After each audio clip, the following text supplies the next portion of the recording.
Welcome back, brothers, to Warhammer. Tonight's story, we dive into the lore of the Black Guard. Before we get into the madness, be sure to like and comment any videos and topics you want to see in the future. Be sure to subscribe from the Emperor. I want to thank you guys for support. I've been killing it like always. Now, let's get into the video. The rain came down black on Varax's Tertius. It fell from a sky that had forgotten the colour of dawn, thick with promethium smoke and plague ash, each drop leaving an oily smear on armour, flesh, and the cracked lenses of dead men's gas masks. It pattered across kilometres of trenchworks, hissed upon the barrels of overheated laser guns, ran in dark veins down the faces of corpse-stacked revetments, and gathered in shell holes where blood already lay in clotted pools. The rain had chemical teeth. It ate the paint from regimental plates, peeled skin from unsealed hands, and turned prayer parchment into black pulp. Colonel Marius Holt had stopped wiping it from his face hours ago. His rebreather was cracked along the left filter. Every breath tasted of iron, ash, and old meat. The vox bead in his ear clicked and spat with the voices of dying men, most of them reduced to screams, static, or fragments of last orders barked into ruptured airways. He stood upon the central span of St. Caudrel's Causeway, a ferrocrete artery wide enough for a full armoured column, now choked with wrecked Chimera hulls, burned Lehman Russ tanks, overturned munition crawlers, and the dead of the 908th Varaxian Line Regiment. His regiment, or what was left of it.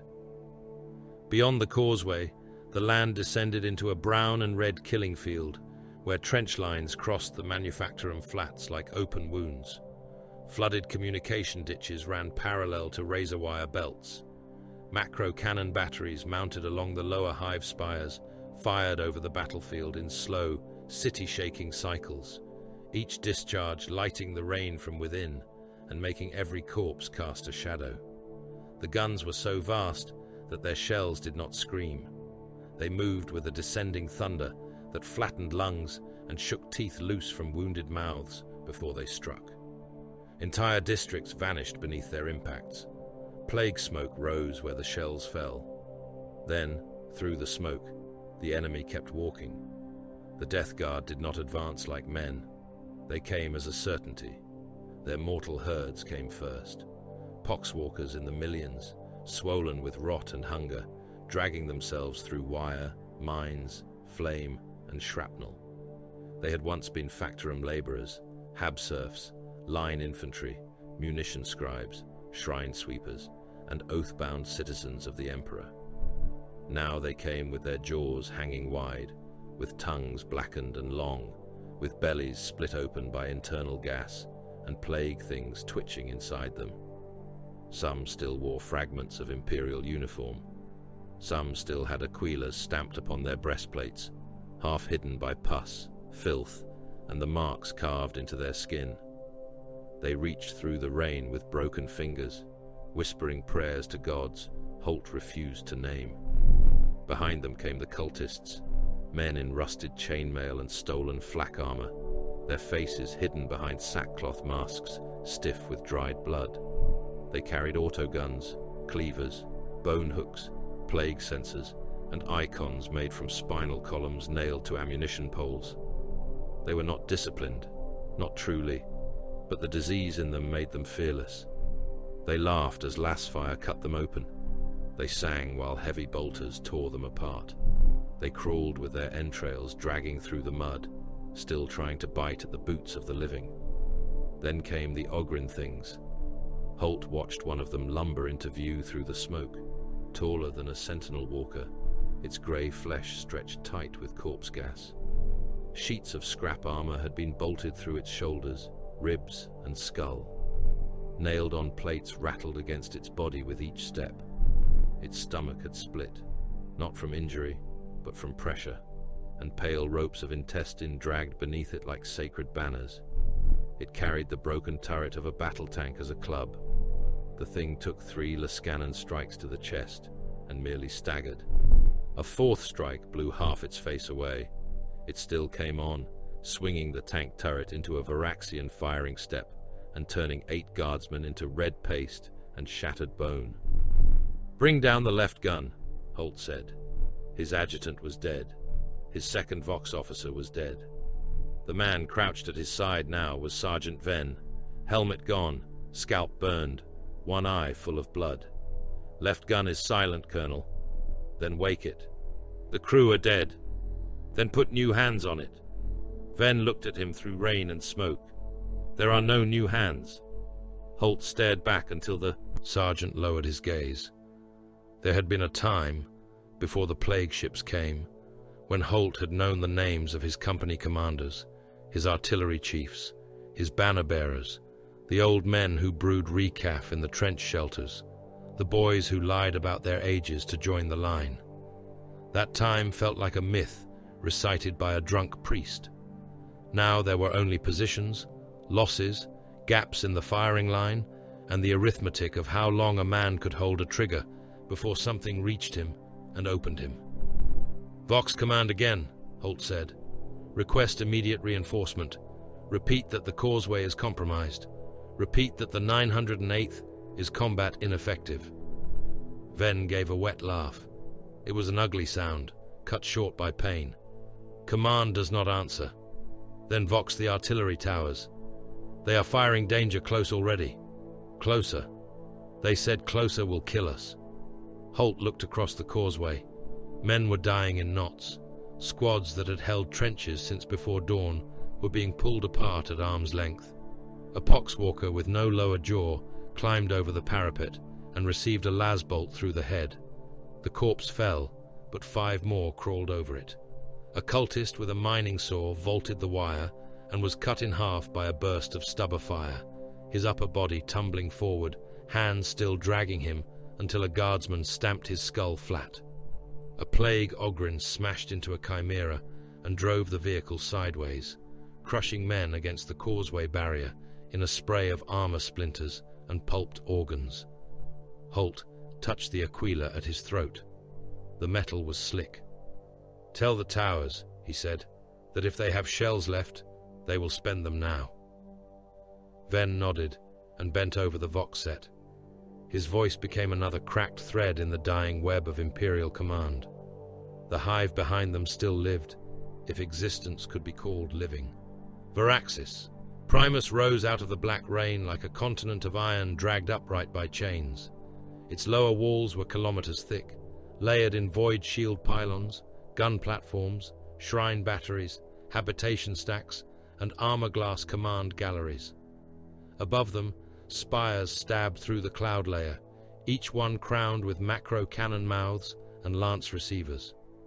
Void shields flickered over the hive in vast, translucent sheets, shimmering with sickly blue light whenever plague artillery struck them from beyond the horizon. Every impact rolled across the city like the beating of a god's fist upon a coffin lid. Inside those walls were billions.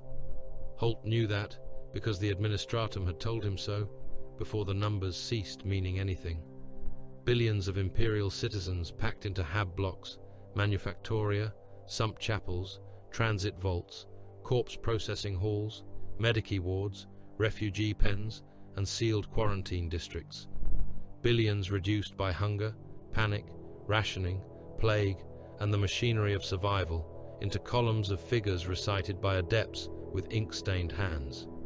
Some had already been rendered into corpse starch. Some had taken the sickness and joined the enemy. Some still screamed behind sealed gates, begging soldiers to let them through. The causeway was one of the last clean arteries into the hive, and it was breaking. A roar tore through the Voxnet, not static, not artillery, human voices, hundreds of them, screaming as one. Holt turned in time to see the western trench line collapse beneath the enemy's weight.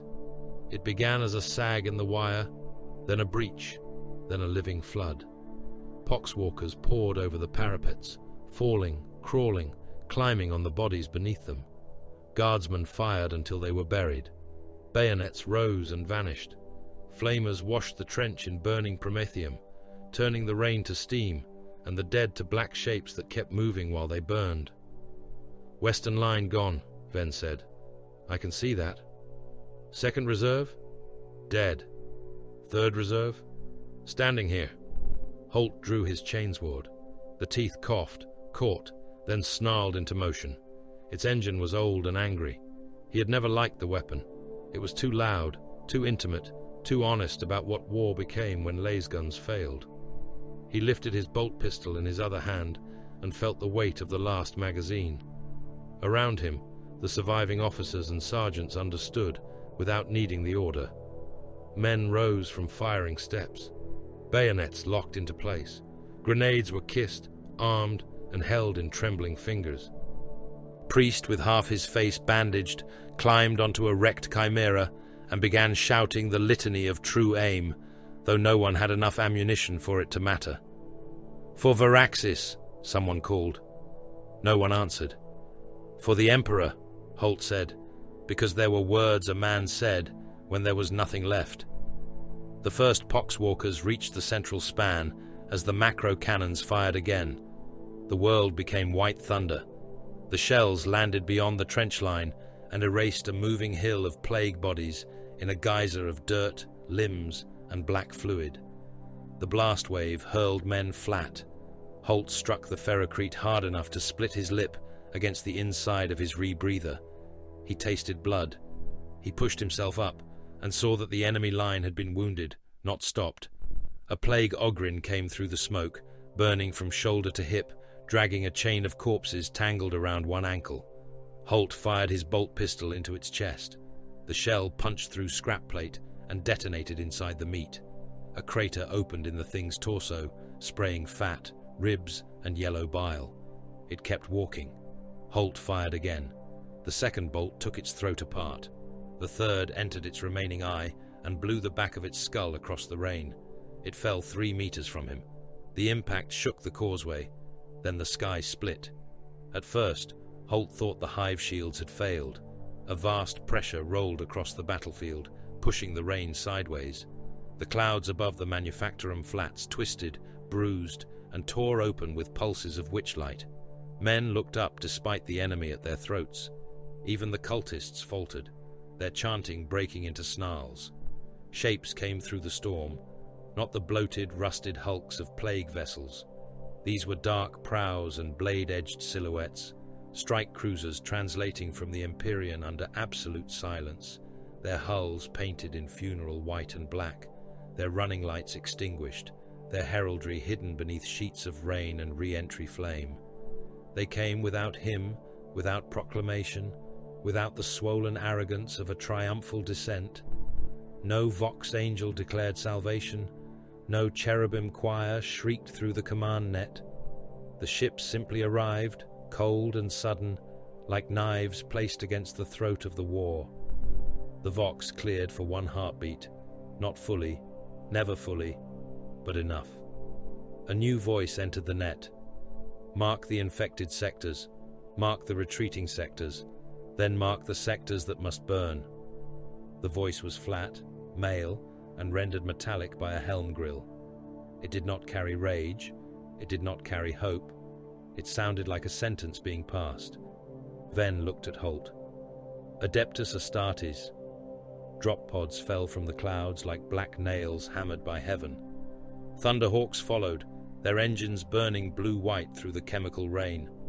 Stormhawks screamed lower, wings cutting vapor trails through plague smoke as they hunted enemy drones and ramshackle aircraft. Servo-guided artillery landers descended toward the ridgelines beyond the causeway, thrusters flaring as they vanished behind curtains of ash. Holt felt something in his chest loosen. Not relief. Relief was too clean a word. The angels of death had come. Then nothing happened. No charge struck the Poxwalker tide. No Ceramite giants landed between the guardsmen and the horde. No line of white-armored saviors appeared upon the causeway to break the enemy with bolter and blade. The Black Guard landed beyond the field, out of sight, and the dying continued to die.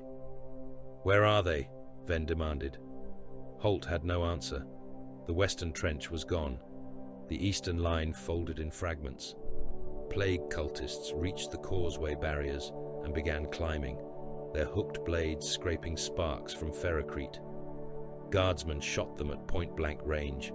Men slipped in blood and fell under grasping hands. Holt saw a trooper dragged over the barrier and torn open by a dozen mouths, his scream bubbling into nothing as fingers punched through his abdomen and pulled steaming loops of intestine into the rain. "Colonel," Venn said, voice shaking now, "they are not coming forward." Holt looked beyond the enemy. Through smoke and rain, upon the distant ridges, tiny flashes began to appear. Not lass fire, not muzzle flare from mortal guns.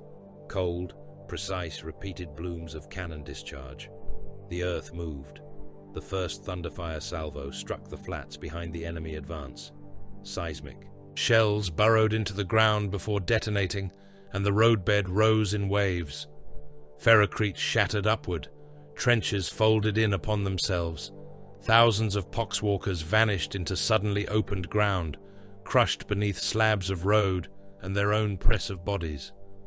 The second salvo came as airburst munitions, detonating above the cultist hordes in overlapping spheres of shrapnel.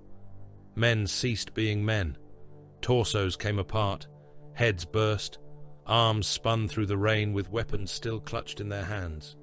A whole chanting mass became a red mist stitched with bone fragments and scraps of sackcloth. Then came the Vindicators. They advanced from the smoke beyond the right flank, white and black siege tanks with dozer blades lowered, their hulls scarred by old wars and fresh rain. Their machine spirits growled through exhaust stacks. Their siege shields hit the corpse-choked ground and began to push. Bodies vanished beneath them with wet, crunching sounds.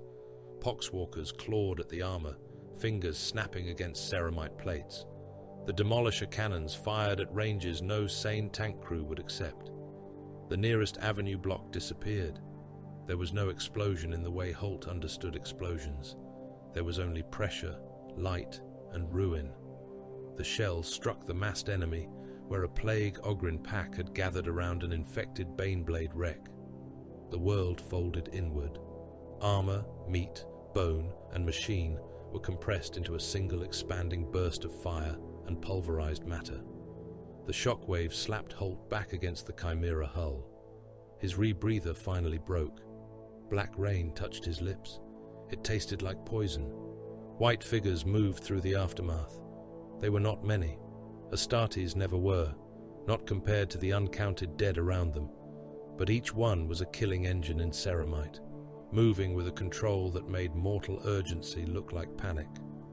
Their armor was bone white across the torso and limbs, black upon helms, pauldrons, gauntlets, and greaves. Red aquilas burned on their chests beneath ash and rain. Their eye lenses were cold points of light. Bolt rifles cracked in disciplined volleys, each shot a brutal punctuation mark, each impact blowing diseased bodies open from within. Heavy intercessors anchored firing lanes.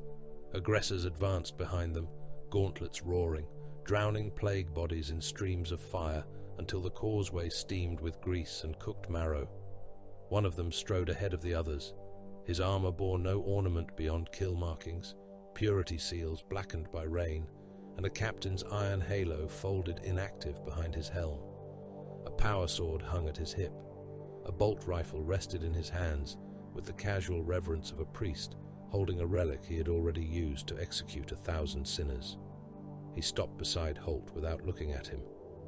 "Colonel Marius Holt," the Space Marine said. Holt forced himself upright.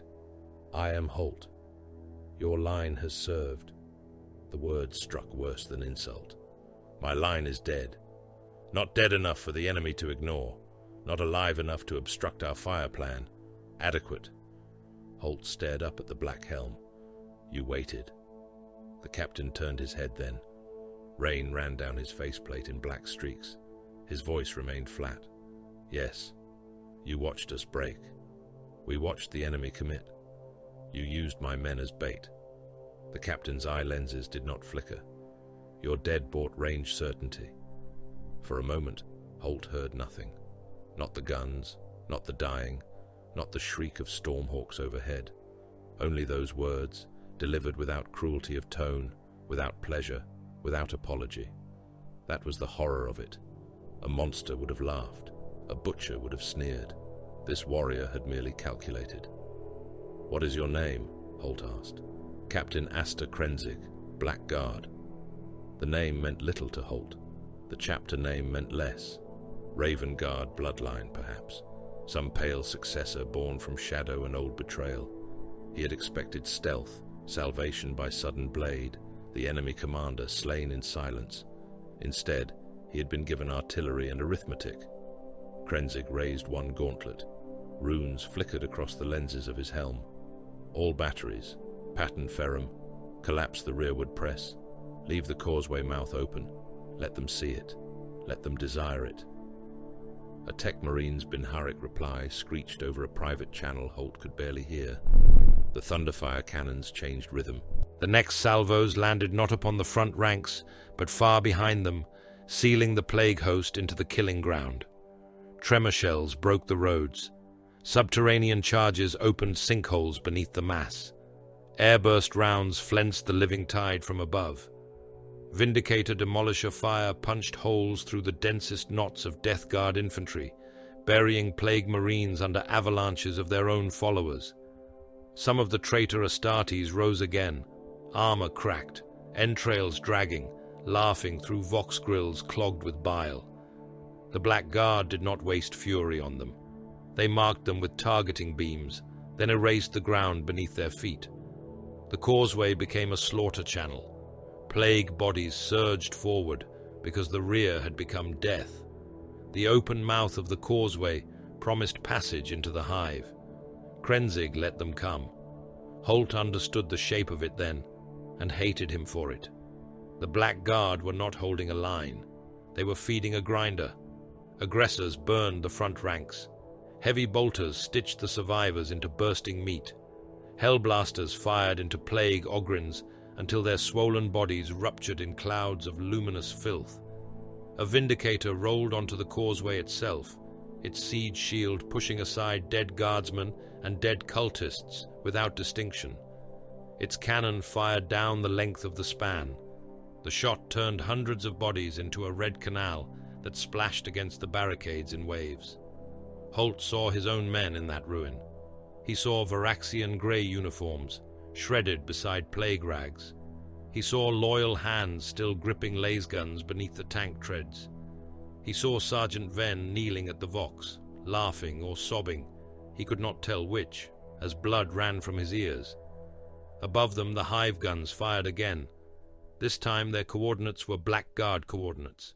The macro cannons spoke with the artillery below, and the battlefield disappeared beneath layers of Imperial judgment.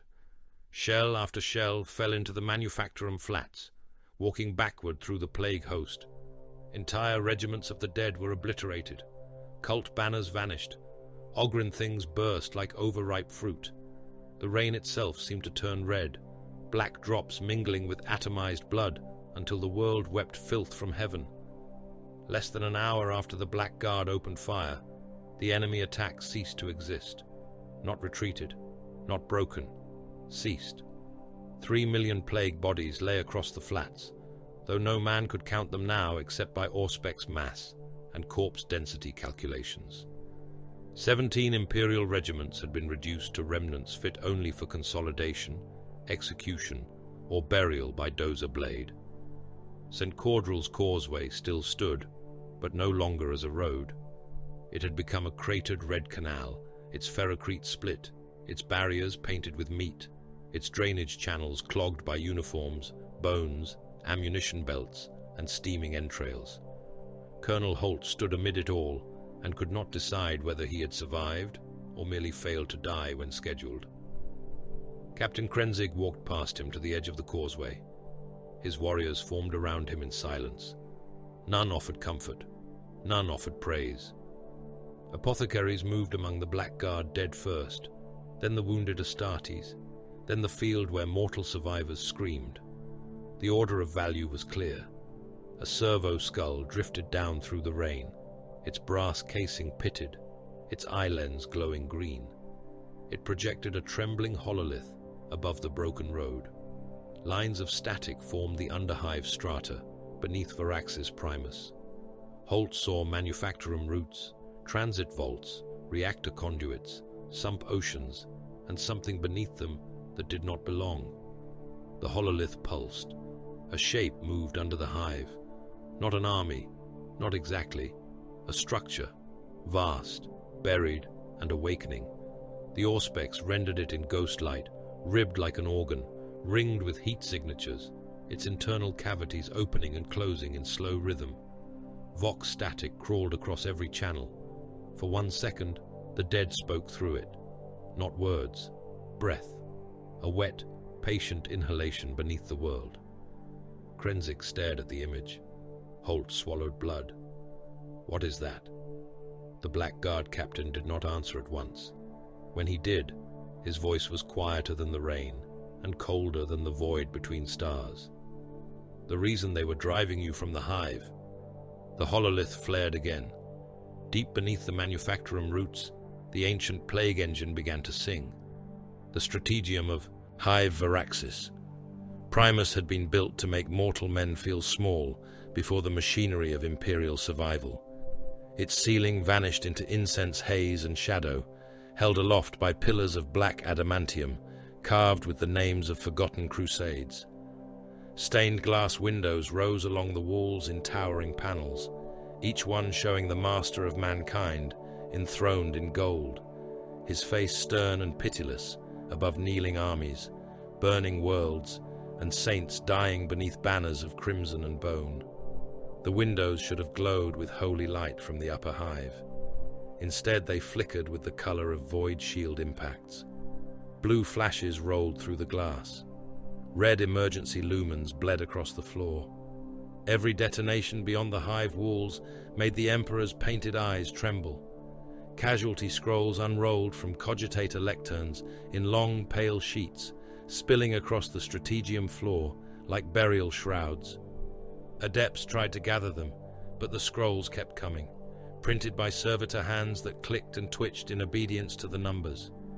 Regiment names, munition deficits, containment failures, water contamination, medici collapses, shrine riots, executions by firing line, executions by quarantine flame, entire districts rendered uncommunicative, then hostile, then lost. Colonel Marius Holt stood among them with black rain still drying on his greatcoat. He had been ordered to attend the council as senior surviving commander of the Outer Causeway Defense. Senior surviving commander. The phrase tasted worse than the chemical rain. The men who should have outranked him were corpses, ash, plague hosts, or screaming meat sealed inside burning field hospitals. His own uniform was stiff with dried blood, much of it not his. His left ear still rang from the Thunderfire barrage. When he closed his eyes, he saw the causeway becoming a red canal beneath Vindicator fire. Around the hololithic war table, the rulers and defenders of Varaxis screamed at one another with the brittle fury of men who knew the planet was dying, but still cared who would be blamed. Governor Dalmor Rex, Lord Prefect of Varaxis Tertius, wore armor of gilded carapace over a silk uniform stained by sweat. His cheeks were powdered, but fear had cut through the cosmetics in pale runnels. He kept striking the head of his cane against the floor, demanding order while creating none. General Ossian Cord of the Planetary Defense Forces argued with 3 Astra Militarum commanders whose regiments had been shredded in the first plague landings. Munitorum overseers hissed about ammunition accounting. Ministorum confessors in soot-black robes shouted that evacuation without ritual purification would invite damnation into the stars. Mechanicus Magi whispered in static to one another, red robes hanging from augmetic frames, their eye lenses fixed not on the dying hive, but on the deep auspex returns beneath it. Above them all, the hololith showed Varaxis Primus in layered blue light. Clean zones, suspect zones, infected zones, lost zones. The colors kept changing, and never for the better. "We opened the Western Pilgrim Gates," Governor Rex said. "We pushed the refugees into the ash basins under guard escort. We maintain distance from the infected and begin evacuation by priority tier. Nobility, priesthood, command caste, manufactorum overseers, gene stock, then labor assets." A Ministorum confessor slammed his fist against his breastplate.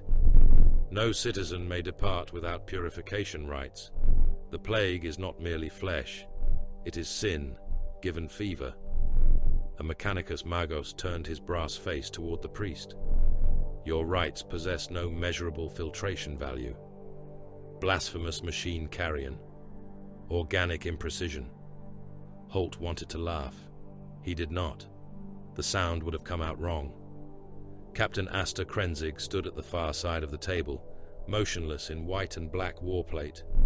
His helm remained sealed. Black rain streaked his armor where it had dried into oily veins. The red aquila upon his chest was dim beneath ash. He had not removed his weapons. His bolt rifle rested mag locked across his breastplate. A power sword hung at his hip. The men around him argued as if volume could command him. It could not. "Captain," Governor Rex said, turning on him at last, desperation sharpening his voice. "You have heard the plans. The hive still contains billions of loyal subjects. We require relief corridors. We require extraction, routes. We require your chapter to reinforce the transit gates and break the enemy cordon." Krenzig did not move. "No." The word silenced the chamber more completely than a gunshot. Governor Rex blinked. "No. No relief corridors. No civilian flood. No broad evacuation. No gate opening." General Cord leaned forward. "Then we are burying ourselves alive." "You are already buried," Krenzig said. "The question is what follows you into the grave." A murmur passed through the mortal commanders. Holt watched the Space Marine and felt, again, the cold disbelief that had filled him on the causeway. Krenzig did not speak like a savior. He spoke like a siege engine given a man's voice. "The plague readings are preliminary," one of the Medici overseers said. His face was grey from exhaustion. "We cannot condemn whole Hab zones on preliminary returns." Krenzig lifted one hand. The hololith shifted. Several hive districts burned from amber to red. One tower bloomed black from root to crown. "Your returns are obsolete." The Mechanicus Magi clicked in agitation. One of them, a long-spined adept whose skull had been replaced by a polished iron casing, emitted a chain of binary before translating. "Confirmed. Blackguard Auspex arrays possess deeper seismic and pathogen penetration. Habstack 19 demonstrates saturation beyond recovery." Governor Rex looked down at the map. "Habstack 19 houses essential labor reserves." "It houses plague," Krenzig said. "It houses 9 million Imperial citizens." "It houses plague." The repetition was not impatience. It was finality. Holt stepped forward before wisdom could stop him. "There are soldiers in that stack, wounded from the causeway, families of my regiment, Medici shelters, munition crews." Krenzig turned his helm toward him. "Yes. You cannot simply seal them in." "I can. You mean to abandon them. I mean to prevent them leaving. That is murder." Before Krenzig could answer, another figure emerged from the shadow of a pillar. Chaplain Audran Vere wore black armor beneath a bone-colored skull helm, the faceplate shaped into a death's head with iron teeth. Parchment strips hung from his pauldrons, every oath seal darkened by smoke. His crozius rested in one gauntlet, its winged head fashioned from black metal and polished bone. When he spoke, his vox grill made the words sound dragged from a tomb. "Murder is private. This is war." Holt looked at him and felt hatred rise hot through his exhaustion. "You dress slaughter in doctrine." Vere inclined his skull helm. "Doctrine is the skin by which slaughter serves the throne." Another Blackguard warrior stood beside the chaplain, bulkier than the rest, his armor layered with servo arms and mechadendrites. Master of the Forge Calvarian Orm, carried the stink of sacred oils, ozone, and burned metal. His helm was black, but his faceplate had been worked into a smooth beak, like some carrion engine's mask. Servo skulls orbited him with ammunition tallies glowing in their lenses. A heavy axe hung across his back, its blade inscribed with machine cant. At Krenzig's other side waited Apothecary Serevok, white armor made whiter by the red of dried battlefield extraction. His narthecium was locked to one forearm. Drill bits, bone saws, injector needles, and gene seed caskets gleamed in sterile contrast to the filth of the war. His helm lenses did not leave the hololith's casualty layers, but Holt had the nauseating sense that the apothecary was not counting human dead. He was watching for Astartes' loss markers and contamination risk. The last of the cadre was almost easy to miss, which made him more unsettling. Sergeant Kaid Morkant stood near a shadowed archway in Phobos warplate, leaner than the others, matte black across the helm and arms, pale armor broken by stealth baffling and ammunition harness. His bolt carbine hung low. A combat blade rested inverted at his chest. Holt had not heard him enter. He had the stillness of a blade held behind someone's back. Governor Rex stared at them all. "So this is the Council of the Black Guard. Seal millions, burn the sick, call it victory."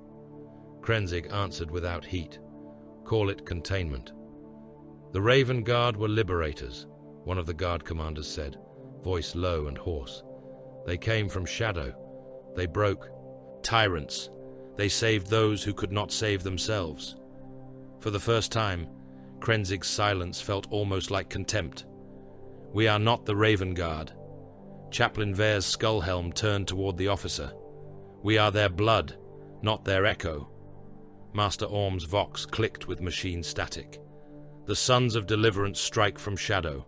The Black Guard prepare the shadow. We measure the prey. We draw it into the hollow. Then we collapse the sky." Sergeant Morkant spoke from the archway, voice soft through his helm. "Mercy before certainty breeds second wars." Holt looked between them. "And what does certainty breed?" "Ruins," Krenzig said. "Clean ones." No one spoke for several heartbeats. Outside the strategium, the hive shook again. Dust fell from the stained glass saints. A crack split across one image of the Emperor's raised sword. Krenzig touched the hololithic table with two armored fingers. "Habstack 19 is sealed. Internal transit arteries are to be blocked at junctions Solace, Caudrel, Morning, and St. Vare's Descent. Vindicator laser destroyers will hold the primary corridors. Centurion devastators will anchor the mag rail mouths. Eradicator squads will cover reactor access. Nothing exits." Governor Rex went pale. "You cannot issue civil containment decrees without my authority." Krenzig looked at him. "I did not ask for it." The order went out through Blackguard channels, cold and efficient, and the hive began to change shape around the sentence. Holt followed, because he could not bear to remain in the strategium and listen to men argue over a death already signed. He descended with the Black Guard through armored lifts that groaned under the weight of ceramite and weapons. The deeper they went, the more the air thickened. Incense gave way to sump rot, promethium exhaust, old sweat, and the copper stink of overcrowded panic. Vox horns along the transit shafts repeated quarantine instructions in dead administratum voices. Citizens were to remain calm. Citizens were to await inspection. Citizens were to trust in the Emperor's mercy. At Junction Solace, the Black Guard had already deployed. Centurion devastators stood like walking bastions in the arterial concourse, their hurricane bolters and missile systems locked toward the sealed bulkheads. Their armor was massive even by Astartes standards, plated and braced for immovable war. Eradicators took position along elevated maintenance gantries, melter rifles resting in steady gauntlets. Farther back, Vindicator laser destroyers growled on heavy tracks, their engines filling the transit hall with a deep predatory throb.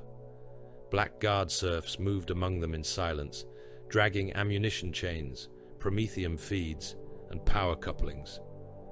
Beyond the bulkheads, Habstack 19 howled. At first it was only a crowd sound, the roar of thousands pressed into too little space. Then the Vox speakers embedded in the doors began to pick out individual voices, men begging, soldiers demanding orders, priests chanting, children crying somewhere behind the crush, their small voices almost lost beneath the pounding of fists against plasteel. Holt stood before the bulkhead and pressed his hand against it. Something struck the other side hard enough to dent the metal outward. A face appeared in the vision slit, distorted by armored glass. A PDF trooper, one eye swollen shut, lips split, teeth black with blood. He saw Holt's uniform and began to sob with relief. Colonel, by the throne, open. They are changing. They are changing in the lower levels. Open the gate. Let the clean through. We have wounded. We have loyal men. We have ammunition. We can fight. Holt opened his mouth. Krenzig spoke first. Stand away from the gate. The PDF trooper stared past Holt at the Space Marine. Hope curdled into terror. No, Lord. We are loyal. Stand away. The pounding increased. More faces pushed into the slit. Some human, some already wrong. A priest appeared, his scalp torn open, his eyes shining yellow. He screamed blessings, then bit into the cheek of the man beside him. Blood sprayed across the glass. Holt took a step back. The first breach came at the lower maintenance hatch. It blew outward in a cloud of rust, steam, and screaming bodies. Men poured through, not in formation, but as a crushed living mass. Some were uninfected, some were not. There was no time to divide them. A PDF trooper stumbled forward, clutching his own intestines against his stomach, weeping thanks to the Emperor. Behind him came a figure in priest robes, jaw unhinged, throat pulsing with flies. Behind that came dozens more, skin split with boils, hands raised in supplication or hunger. Krenzig did not raise his voice. Fire! The concourse became thunder. Heavy bolters opened first, their mass reactive shells punching into the crowd and detonating inside torsos, skulls and bellies. Men burst apart in wet red flashes. The front ranks became chunks of meat, hurled back into those behind them. Fragstorm launchers roared from Centurion mounts, shredding bodies into steaming paste. Flamers washed over the breach, filling the hatchway with white-orange fire. The smell was immediate and total. Burned hair, cooked fat, boiling blood, the high animal shriek of lungs inhaling flame. The PDF trooper who had begged Holt from the vision slit made it 3 steps before a bolt shell took him in the chest and painted the floor with his spine. Holt flinched. Krenzig did not. A second breach ruptured farther along the corridor, this one forced by a knot of plague-swollen soldiers whose bodies had fused together at the shoulder and hip. They dragged a Ministorum confessor between them, still alive, his hands clasped in prayer, while his lower body had become a dragging sack of worms. An eradicator fired once.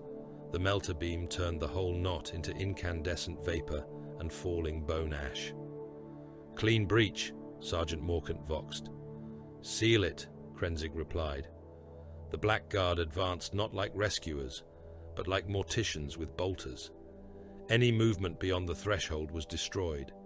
Any voice pleading from the smoke was answered with a shell. When the bulkhead finally stopped shaking, the floor before it was carpeted with bodies so torn and burned that no man could say which had been loyal and which had been lost. Holt's hands had curled into fists. He realized he was shaking. Chaplain Vere stood beside him. Hatred is permissible, Colonel. Waste is not. Do you tell yourself that before every massacre? I tell it to warriors who still mistake mercy for innocence. Far above them, Master Orm had gone to the artillery shrine built into the transit spine. Holt saw the feed through a hovering servo skull projection. 3 Vindicators waited in a line before Habstack 19's support foundations, their armor white and black beneath falling dust. Orm stood before them with his servo arms extended, mechadendrites plugged into the tank's machine ports. His voice became a layered growl of Gothic and Binharic. Dominus Ferric Lash, you who broke the bastion of Cardoon, you who crushed the apostate gate at Helbracht, wake in obedience. The first Vindicator's engine roared. Saint of Ruin, you who endured the acid fields of Imgal's moon, You whose cannon has never failed ignition, wake in obedience. The second engine answered, deeper than the first. Grave tiller, you who buried the tyrant engines beneath Doom Gorge, you who know the song of falling stone, wake in obedience. The third growled to life. Orm bowed his black helm. Your wrath is measured, your hunger is sanctioned, your target is condemned. Krenzig watched the projection without ceremony. Execute. The Vindicators fired in sequence. The first demolisher shell struck the eastern foundation mantle of Habstack 19. The hololith showed structural ribs, flex, crack, and fail. The second shell punched into the central load spine. The third entered the lower sump anchors and detonated beneath the weight of 9 million souls. For a moment, Habstack 19 remained standing. Then it began to kneel. The sound came through the hive as a deep, grinding scream. Floors pancaked. Hab cells collapsed into manufactorum decks. Refugee halls folded into medici wards. Shrine levels fell through ration silos. Men and plague things and priests and soldiers and families and corpse carts were crushed together into a single descending tomb of concrete, bone, metal, burning fat, and black dust.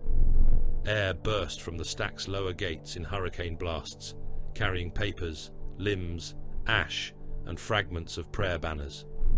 Then the whole structure sank inward and vanished behind a rising mountain of smoke. In the strategium above, Governor Rex called the Black Guard monsters. The Mechanicus Magi praised the efficiency of the collapse. The Guard survivors said nothing where the Black Guard could hear them, but whispers moved through the hive faster than plague. The white-armored angels had not come to save Varaxis. They had come to judge it. They had come with black helms and red aquilas, and guns that buried millions without a tremor in their voices. Holt stood at Junction Solace until the smoke from Habstack 19 found its way through the ducts and washed over him. It tasted of dust and cooked human marrow. A servo skull drifted toward Krenzig, its lens stuttering green. It emitted a burst of Binharic panic. Master Orm answered from the artillery shrine, his voice hard with sudden attention. Seismic return beneath the collapsed stack. Depth unknown. Mass significant. Krenzig turned toward the nearest hololithic projector as the image resolved.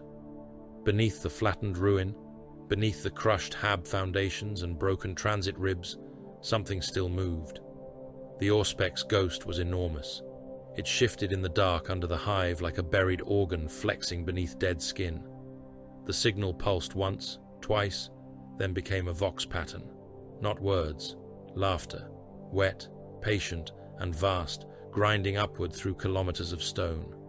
Apothecary Ceravox Narthesium clicked open, needles extending as if his armor itself had sensed contamination. Chaplain Vare raised his Crozius. Holt felt the blood leave his face. Krenzig stared into the hololithic depths. "Mark it," he said. "The dead are not finished serving." Sergeant Kaed Morkant descended head first through the dead. The ventilation shaft had once drawn poison heat from the manufactorum lungs of Varaxis Primus, hauling fumes upward through filters, shrine fans, and iron chimneys until the hive could pretend its own breath was clean. Now the shaft was a throat packed with bodies. Corpses had been jammed into the ductwork by panic, plague pressure, and the blind stampede of sealed millions. Some wore worker coveralls stiff with old oil. Some wore the grey fatigues of planetary defense auxilia. Some had been burned from the inside by fever, their skins split along the ribs, their mouths locked open in black-toothed screams. Others had changed before death, their bones bent into hooks, their eyes filmed yellow, their fingers fused into grasping claws. Morkant moved through them without disgust. His Phobos armor drank the darkness. Matte black plates broke the white of his chapter colors. Their surfaces baffled against Auspec's sweep and echo return. His helm lenses glowed dimly, tuned low, refusing the arrogance of light. A suppressed bolt carbine hung mag-locked to his chest. A combat blade rested in his right gauntlet. edge down, its monomolecular bite sheathed in corpse grease. Grav-chute veins whispered against his pack as he controlled his descent through the vertical shaft, boots finding purchase on ribs, duct struts, skulls, and the swollen backs of the dead. Below him, Brother Halvek dropped in silence, one hand braced against the wall, the other holding an Oculus bolt carbine across his breastplate. Brother Corris followed with the demolition satchel. Scout Sergeant Damar hung beneath them like a shadow with a human shape, younger in service but old enough in killing to understand the value of not breathing when prey listened. Behind him came Brothers Tarot, Venick, and Solemnus, all of them moving in absolute quiet, all of them sealed inside the black calm of their warplate. No Vox carried between them. Vox was for men who wished the dark to know they were afraid. Morkant lifted 2 fingers and curled them inward. The gesture passed down the shaft in pale helm rune flashes and gauntlet signs.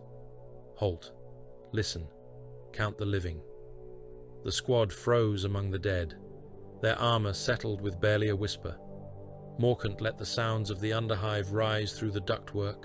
Steam, distant machinery, dripping fluids, the groan of metal under weight. Somewhere below, men were chanting, not in High Gothic, not in Low Gothic, not in any tongue meant to be understood by sane flesh. It was a wet repetition, built from phlegm and devotion, a hymn dragged through infected lungs. Damar's helm rune blinked once. Life signs. Many. Morkant answered with a twist of 2 fingers and a downward chop. Proceed. No warning. No mercy. They fell the last stretch through a grill choked with hair and clotting matter. Halvek cut the fasteners with a silent charge, catching the metal before it could drop. Morkant slid through first, boots touching down in ankle-deep runoff. The chamber beyond had been a filtration gallery. Rows of rusted cylinders lined the walls, each one large enough to hold a transport tank. Pipes crawled overhead like black arteries. The air was warm, wet, and thick with the reek of sewage, burned incense, and diseased blood. Cultists occupied the far side of the gallery. 7 of them. Men in torn refinery robes, their faces hidden beneath rebreather masks, painted with fly symbols and corpse-white handprints. They stood around a vat where something human thrashed beneath yellow foam. Morkant pointed. The kill team moved. Halvek's first suppressed bolt round entered a cultist through the back of the skull. The shell detonated inside the mask, blowing the face outward in a muted cough of meat and cracked lenses.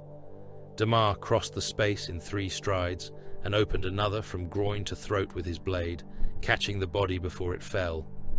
Tarot crushed a windpipe in his gauntlet, the cultist's boots drumming against the floor, while the Space Marine held him aloft and watched the struggle leave him.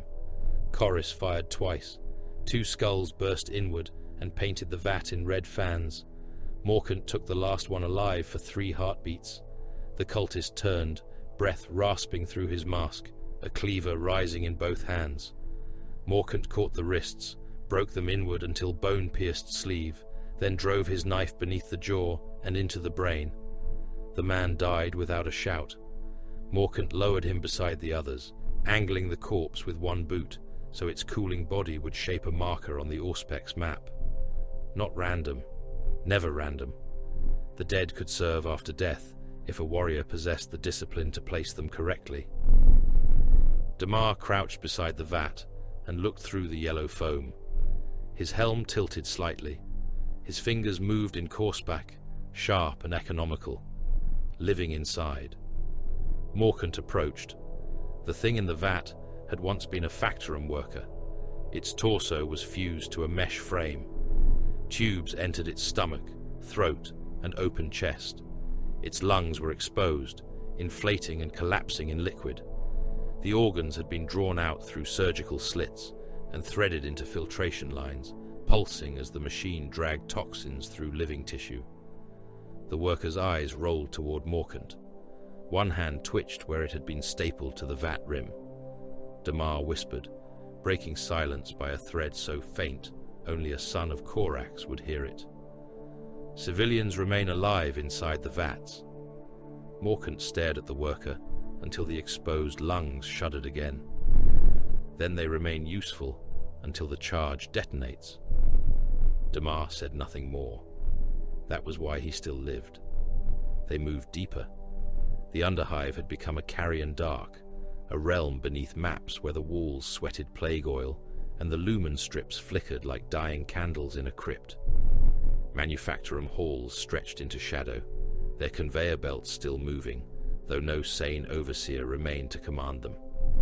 Human bodies were riveted to the belts at intervals, bellies opened, organs drawn into tubing, eyes stitched open to watch the work continue. Their mouths had been sewn around brass nozzles. Each exhalation bubbled through vats of brown liquid, feeding the distillation of pathogen slurry. Some still lived, their fingers scratched against iron in slow, mindless rhythm. The Death Guard plague surgeons had been precise. That offended Morkant more than the cruelty. Cruelty was a tool. Precision in filth was a desecration.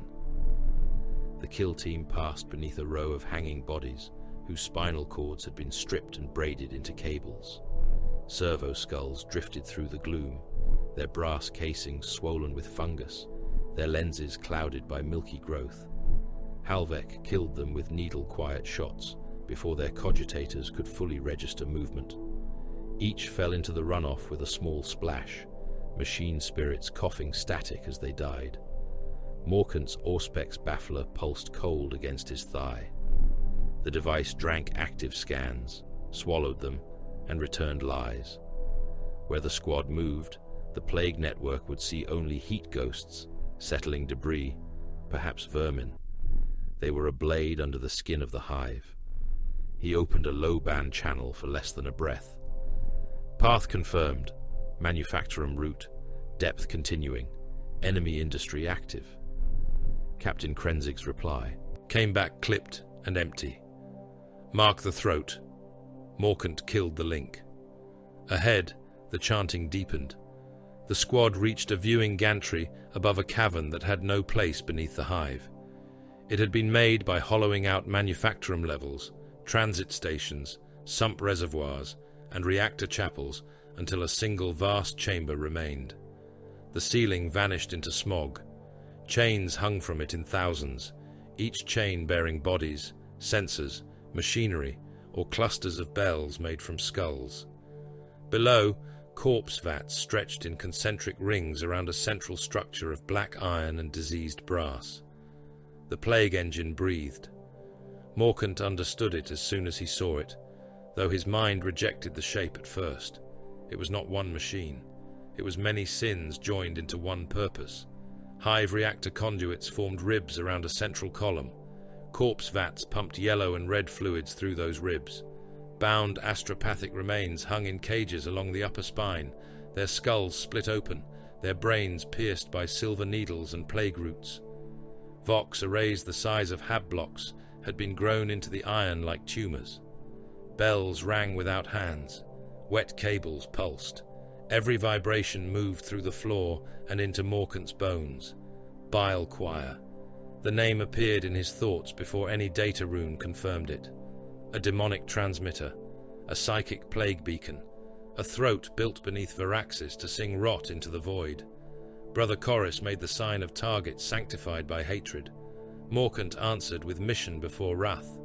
Teleport homers, melter charges, image capture, withdraw on my mark. They descended by grav chute through the hanging chains. Bodies turned slowly around them. Some reached out as they passed. Not all were dead enough to understand they had no right to move. Morkant severed fingers where they brushed his armor. No sound, no hesitation. The first melter charge was planted against a reactor rib where plague growth met adamantium. Chorus armed it with a touch of his thumb and a silent litany. The rune turned from black to red. Halvek placed a teleport homer beneath a cogitator altar made from fused skulls. Taro cut down 3 cult sentries before they completed a turn, leaving their bodies folded over a rail in a pattern that would indicate range to the artillery above. Solemnus moved ahead to mark the shield projectors. Then the Vox hissed. Every helm in the squad caught it. The sound crawled beneath encryption, beneath silence, beneath the protective cant of the machine spirits. It was laughter first, low, bloated, patient. Then a voice swelled through the static, fat with phlegm and old hatred. "Little shadow, little knife, does the son of the baitmaster crawl again?" No one moved. Morkant's grip tightened on his blade. The voice breathed wetly. "Tell Krenzig the old dead remember. Tell him the blood price was paid before his chapter learned its name. Tell him Arendi's sons still hide behind the screaming of allies." Damar's helm turned slightly toward Morkant. A question without a gesture. Morkant answered in Corspake. "Ignore. Continue." Inside his helm, his own breath sounded too loud. He knew the name. Every blackguard with enough years beneath the chapter's cold gaze knew it, though few spoke it beyond sealed halls and reclusium judgment. Gareth Arendi, Shadow Warden, survivor, founder, a loyal son born from a battlefield of betrayal and accusation. A warrior cleared by command, but not by memory. The Black Guard had inherited more than gene seed and color. They had inherited the suspicion that survival was never clean.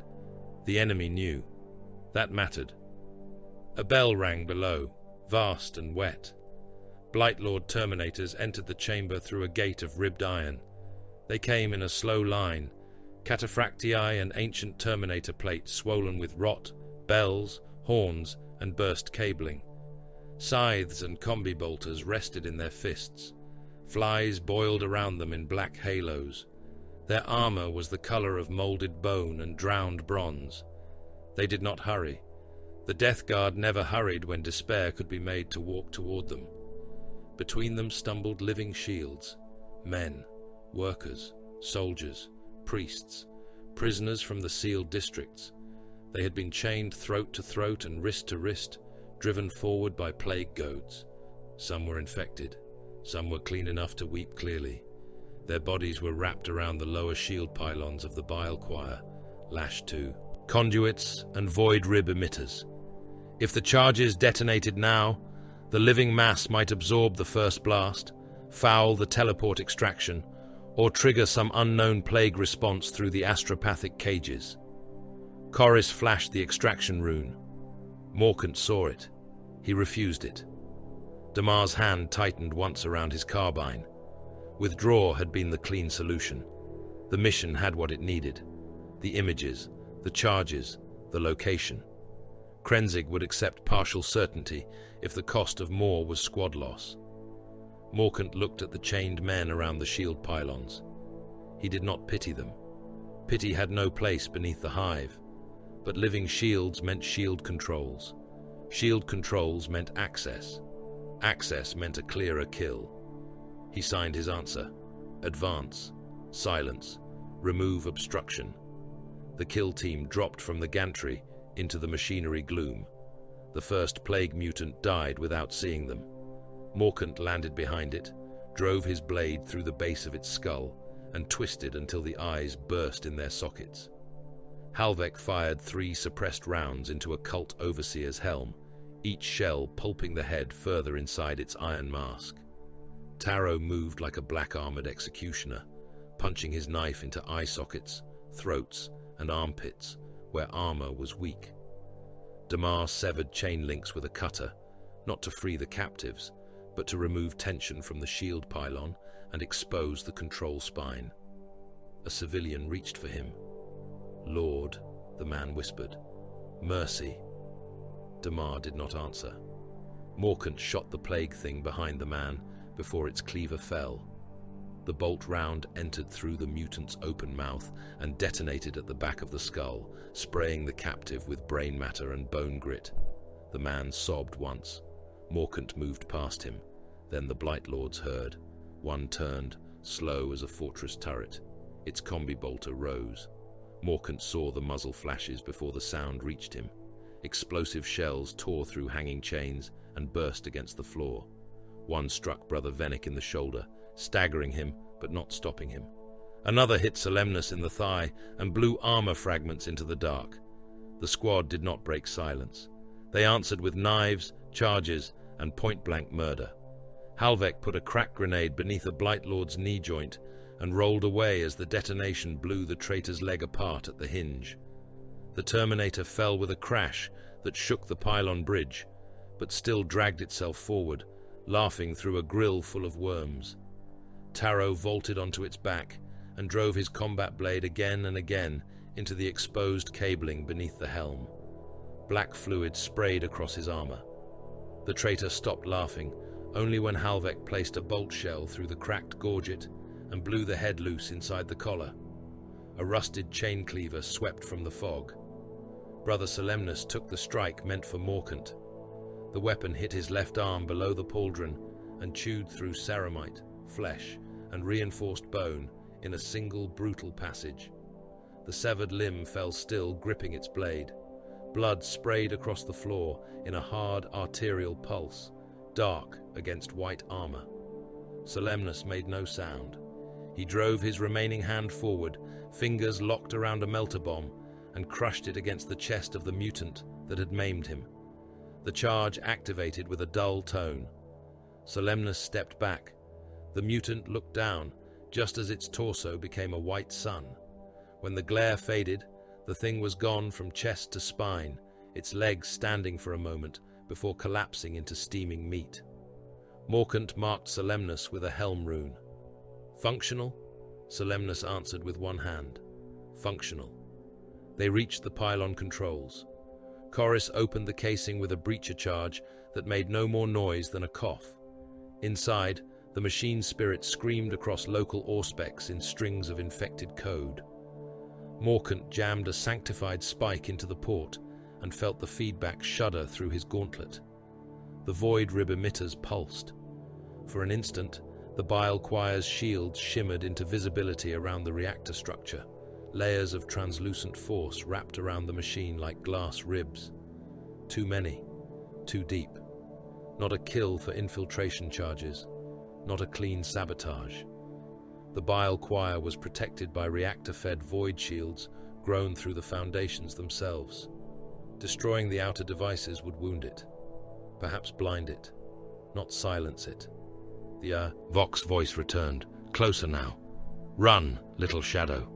Tell the son of the Baitmaster to bring more dead." Morkant looked up. Across the chamber, one of the Blight Lords watched him. Its helm was horned, its lenses green and wet with inner light. It did not fire.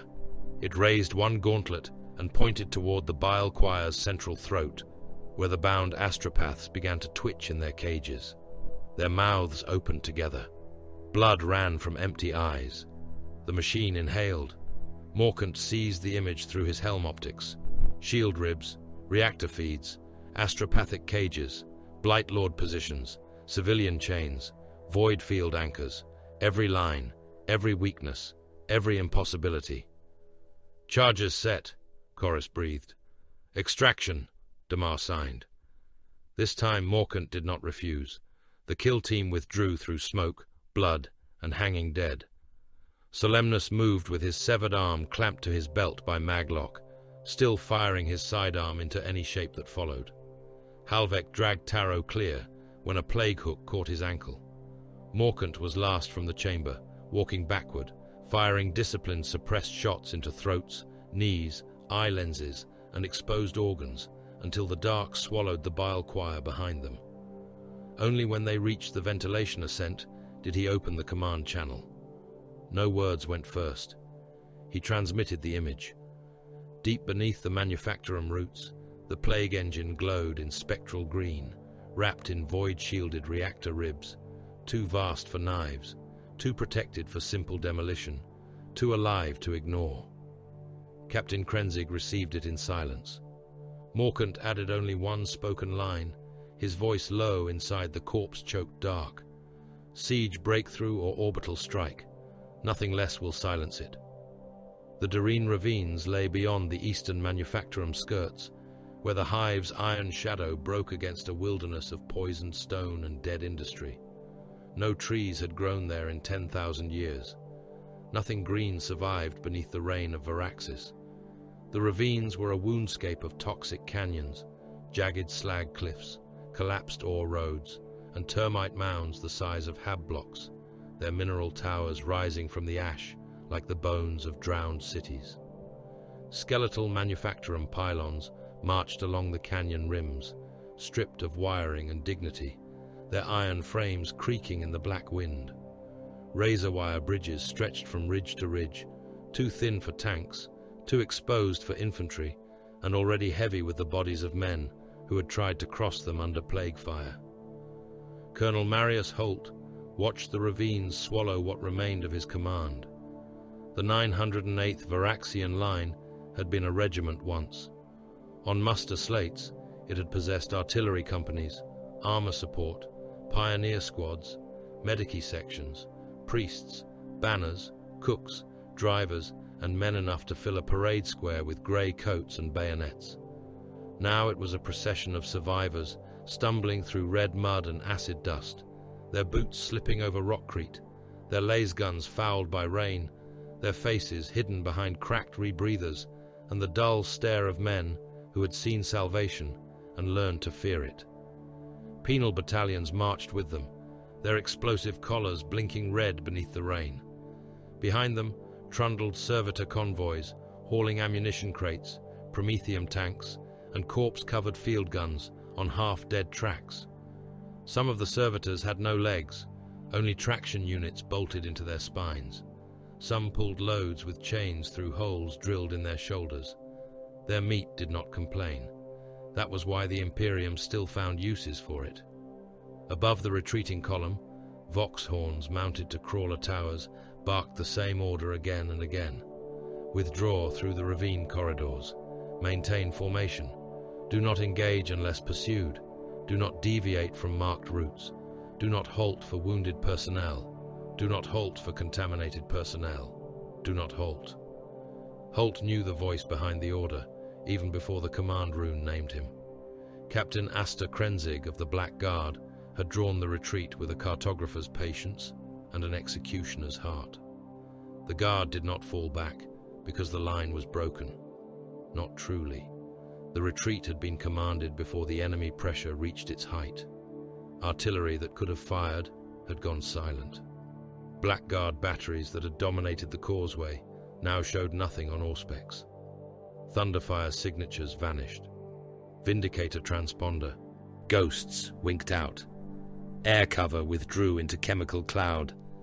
To any enemy watching through plague mist and corrupted auger, the Imperials were spent, panicked, and dragging their last men through a maze of canyons toward the hive's weaker flank. Holt had seen enough of Krenzig to understand. This was not a retreat. It was an invitation. Sergeant Venn walked beside him with a blood-soaked bandage around his head and a replacement Vox set chained across his back. His remaining eye tracked the ridges. "Colonel," he said, voice muffled by his rebreather, "we are being placed." Holt did not look at him. "Yes." "Like range stakes?" "Yes." "Does command know?" Holt laughed once, softly and without humor. "Sergeant, command gave him the planet when they allowed him to speak after the causeway." Venn spat black rainwater from the filter seam of his mask. "Then we die where he wants us. We die where the Emperor permits." "That is not an answer. It is the only one left in regulation." The first screams came from the rear of the column. They were distant at first, carried down the ravine by wind and echo, merging with the grinding of servitor treads and the clatter of loose stones. Holt turned as one of the penal battalion overseers began shouting for order. Men looked back. No one was supposed to look back during a retreat. Looking back made a man see the thing that would kill him. The Death Guard advanced into the Darien ravines, exactly as Krenzig had foretold. Their mortal herds flowed first, down the upper roads and through the canyon mouths, a stinking tide of plague cultists and poxwalkers packed so tightly that the ravine floor vanished beneath diseased flesh. They came in layers, climbing over one another, trampling the weak, dragging the torn and burning with them.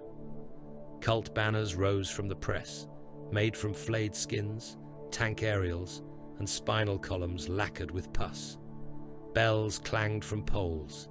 Rusted gongs sounded. The chanting that rolled with them was a fever thing, a hymn made from hunger and wet lungs. Behind the herds came infected Lehman Russ hulls, their armor swollen with fungal plates and demon growths. Battle cannons drooped like diseased limbs. Heavy bolter sponsons chattered madly, firing into friend and foe alike, their machine spirits broken into laughter. Foetid bloat drones bobbed over the ravines on whining turbines, swollen bodies suspended beneath rotor assemblies, plague spitters drooling chemical death into the trenches below.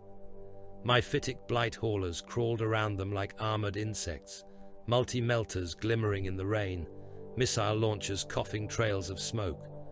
Then came the plague marines.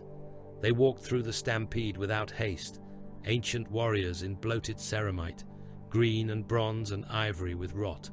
Horns jutted from helms, gut plates strained over swollen bellies, tubes pulsed with fluids that should never have moved. Some carried bolters caked in old blood. Some dragged plague knives as long as mortal men. Some bore icons that made the air around them curdle and drip. Shells that would have cut mortal soldiers in half struck their armor and burst, and still they came on, patient as mold spreading across a corpse. Holt saw one step onto a mine. The blast tore the traitor's lower leg away and burst the meat inside his greave. The plague marine fell to one knee, laughed through his ruptured vox grill, and rose again with strings of intestine hanging from cracks in his plate. The wound steamed. Flesh inside the armor crawled, knitting wrong. He kept walking. The penal troops broke first. One man turned and ran toward the left canyon wall, clawing at his explosive collar. The overseer fired a last pistol through his back. Another ran, then another. The overseer shouted the activation rite. 3 collars detonated in a row, snapping heads from bodies in red flashes. The rest of the penal line surged forward, not brave, merely more afraid of the collars than of the dead. "Keep moving," Holt ordered. The ravine narrowed ahead, too narrow. The walls rose sheer on either side, slick with black rain and threaded with old coolant pipes. Holt saw the pattern now with sick clarity. His column was inside the throat of the canyon. The enemy was pouring in behind them. The black guard guns were silent, because silence made bait more convincing. The artillery would not fire until the death guard were too deep to turn back, and Holt's men were still in the kill box. He opened his command channel. "Captain Krenzig," Static answered. "Krenzig, this is Holt. My men are inside your firing solution." The reply came after several heartbeats. "Yes." The single word chilled him more than the rain. "Shift the barrage until we clear the lower marker." "No." "Throne, damn you. We are still withdrawing." "You are still drawing them." Holt stopped walking.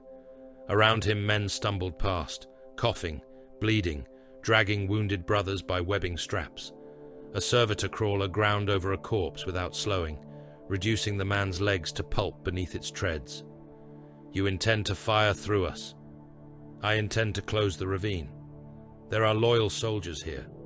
There are targets behind them." Holt looked back. The plague tide had entered the canyon mouth in full.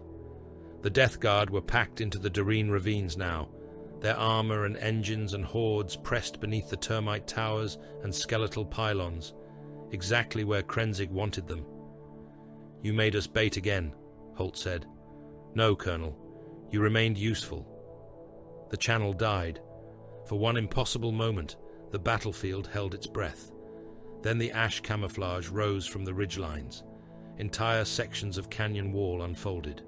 Netting blackened with soot and chemical dust slid away from hidden gun pits. Thunderfire cannons emerged from beneath layers of ash and false stone, their tech marine gunners already locked into firing posture, servo arms braced, ammunition feeders awake and snarling.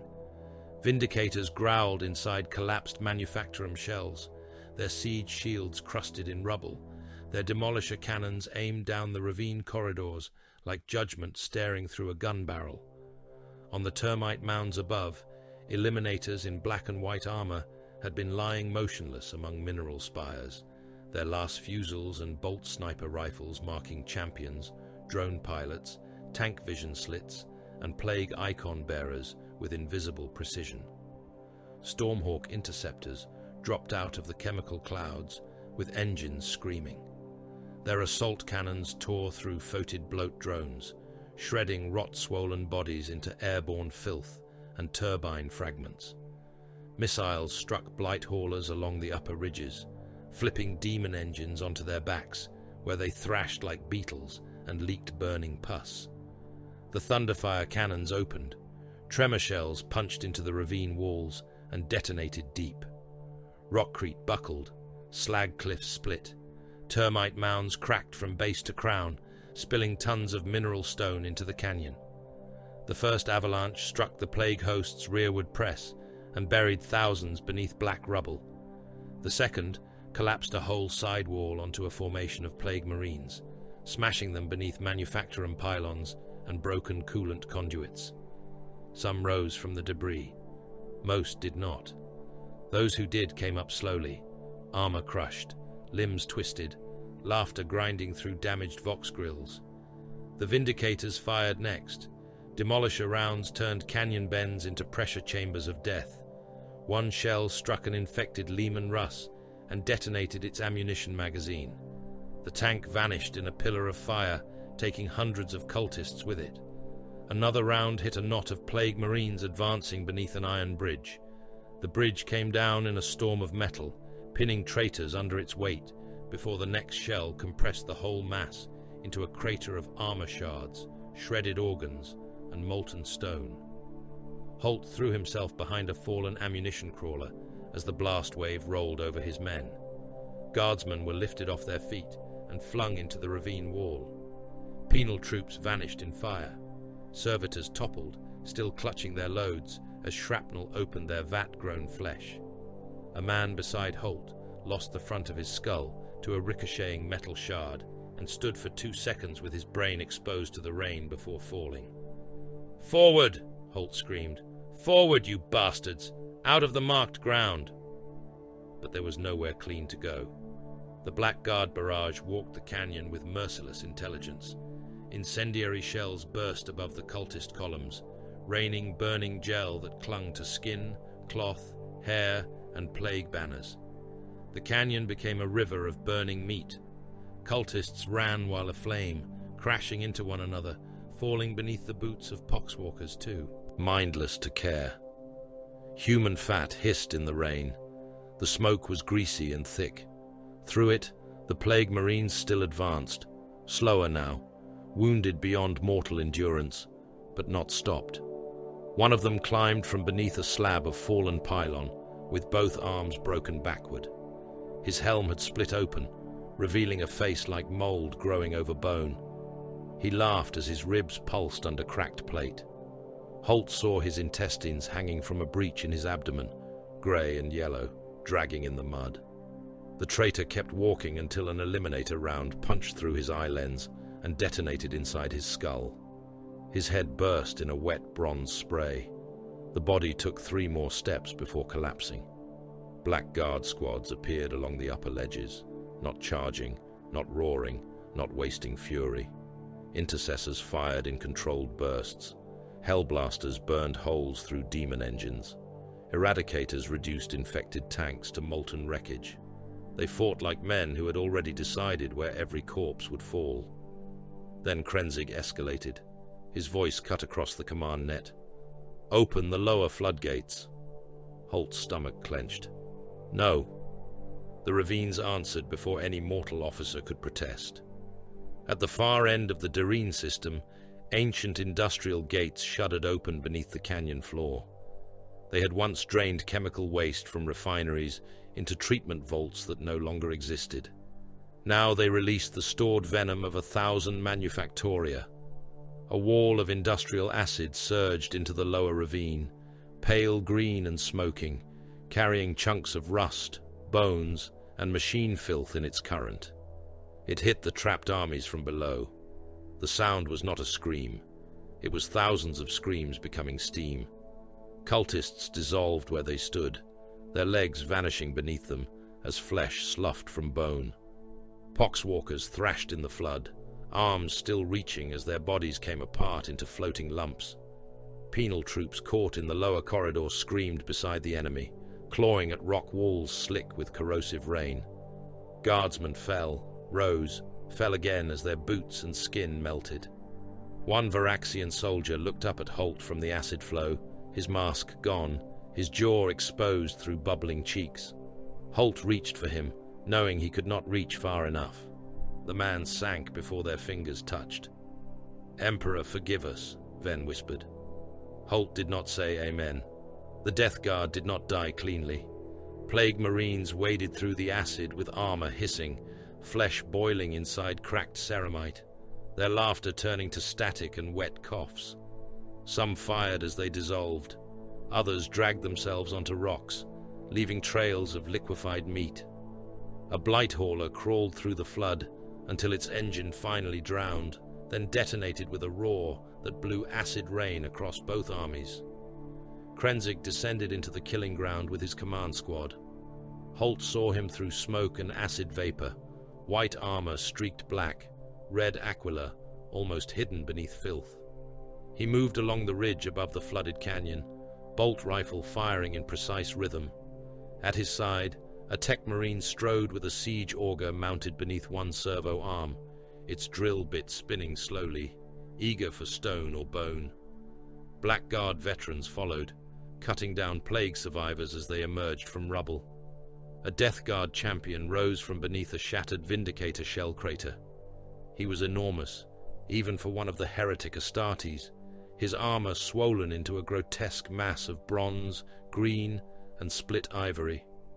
A rusted halo of plague bells hung from spikes driven through his backpack. His helm was tusked, one lens shattered, the other glowing with fever light. He carried a man-reaper, whose blade wept brown fluid onto the stone. A demolisher blast had crushed his lower body beneath fallen rockcrete and the wreckage of an infected tank, but he still dragged himself upright by strength and hatred alone. "Carrion sons," the champion voxed, his voice booming down the ravine. "Pale carrion sons, come be opened." Krenzig did not answer. The champion swung the man-reaper as Krenzig approached. The blade carved through the air where the Blackguard captain had been and struck sparks from the rock. Krenzig fired into the champion's helm, each bolt detonating against corroded plate. The traitor laughed and spat black fluid through his grill. Krenzig stepped back. "Hold him!" Two Blackguard fired grav clamps into the rubble around the champion. The devices activated, dragging wreckage tighter around the pinned traitor. The champion roared, straining against the weight, armor plates bending outward as swollen muscle fought stone and machine. Krenzig looked to the tech marine. "Open the helm!" The tech marine advanced. The champion cursed in a language that made Holt's teeth ache. He tried to raise his scythe again, but Krenzig shot the weapon arm at the elbow joint until the corrupted mechanisms locked. The tech marine placed one heavy boot on the traitor's chest, servo arms anchoring into the surrounding rubble. The siege auger lowered toward the horned helm. The drill touched ceramite. The sound was obscene. The auger screamed through rusted plate, through bone reinforced by betrayal, through the soft rot beneath.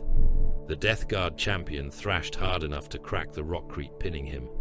Black fluid sprayed from the drill point.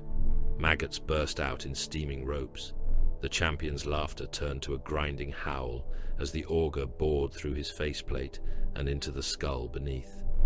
Krenzig watched without expression. "Alive," he said. The tech marine angled the drill with exquisite care. The champion's body convulsed. His remaining lens flickered. The auger withdrew. The helm front was a ruin of shredded metal and pulped flesh. The thing inside still lived. Its mouth opened where the drill had spared enough of it. It vomited bile, blood, and something that looked like wet parchment into the dirt. Chaplain Vare arrived at Krenzig's side, Crozius resting against his shoulder. "Speak, traitor." The champion's ruined mouth worked. His voice emerged as a bubbling rasp, half vox, half lung. "You found a throat and thought it the beast." Krenzig crouched before him. The bile choir. The champion laughed. Blood and pus spilled over his chin. One throat, one blessed throat in a choir of worlds. You silence this song, and still the hymn crawls under stone. Krenzig said nothing. The champion's eye rolled toward the hive beyond the ravines, toward the distant black silhouette of Varaxis Primus, rising through rain and smoke. The true voice is beneath the planetary capital, he gurgled. Deep under your throne rooms, deep under your maps, deep where your lords pray and lie. It has been singing since before your ships broke cloud. Holt felt the ravine tilt beneath him. The plague engine beneath the manufactorum roots had not been the center. It had been an organ, a mouth, a lure. Krenzig rose. The champion kept laughing, even as the tech marine lowered the auger again. Then we cut deeper, the Blackguard captain said. The drill screamed down, and the Death Guard champion's prophecy ended in a spray of bone, filth, and ruined laughter. Master of the Forge Calvarian Orm stood beneath the barrel shadows and listened to the guns breathe. The cathedral bunker had been carved into the eastern root of Varaxis Primus, long before the plague came, long before the present governor's bloodline learned to spell its own authority in gold ink. It had been a shrine to artillery from the beginning, a buried temple of loading rails, recoil pits, shell vaults, ammunition chapels, incense vents, and stained iron icons of the Omnissiah. Its nave was long enough to berth a convoy of super-heavy tanks. Its ceiling rose into darkness above gantry layers and servo crane tracks. Every pillar was armored with adamantium plates, engraved with firing tables, blast rights, and the kill tallies of weapons, now dead, lost, or sleeping in chapter vaults far from Varaxis. Now the bunker belonged to the Black Guard. Thunderfire cannons occupied the firing aisles in serried ranks, their squat barrels elevated toward hidden launch apertures in the ravine walls and manufactorum ridges beyond. Each weapon rested within a nest of cables, loading arms, ammunition lifts, and kneeling servitors whose human remnants were barely worth the name. Some had no eyes, only auger lenses bolted into sockets. Some had no tongues, only vox reeds threaded through torn throats. Yet they chanted as they worked, because Orm required all service to possess rhythm, and because a chant made obedience measurable. Their voices were ruined instruments. Load, bless, seal, elevate, await. The words emerged in Binharic pulses dragged through shredded human meat. The servitors lifted tremor shells from their cradles. They fed airburst casings into sanctification brackets. They rolled subterranean charges beneath sensor arrays that smoked with machine oil and bitter incense. Their arms moved with piston certainty. Where flesh tore from strain, maintenance thralls stapled it back to bone. Where blood slickened the loading rails, cherubim skull drones sprayed coagulant foam and unguents scented with iron. Orm walked among them, with his servo arms raised like the limbs of an iron saint. His armor was black and white beneath a layered mantle of cables, sacred plates, and red Mechanicus seals. The black helm gave no face to the men who watched him, only a beaked mask of polished ceramite and green optical lenses filled with reflected shell fire. Mechadendrites trailed from his back, each tipped with a different instrument of repair, punishment, or communion. A plasma cutter, a sanctified drill, a data spike, a vial injector loaded with machine oil and powdered bone. His power axe hung across his back, its head wrapped in kill parchment, its haft carved with the names of guns that had deserved remembrance. He stopped before a thunderfire cannon, whose casing had been scorched by acid vapor in the Darine ravines. Its machine spirit muttered through diagnostic static. Orm placed a gauntlet against its warm breech housing. "Peace, hollow thunder," he said. His voice carried 3 layers, one human, one metallic, one Binharic. "Your barrel has not warped. Your recoil soul is unbroken. The acid did not enter your temper. You are wounded only in vanity." The cannon clicked as if offended. Orm's mechadendrite slid into an access port. Data flowed through him, cold and sharp as surgical wire.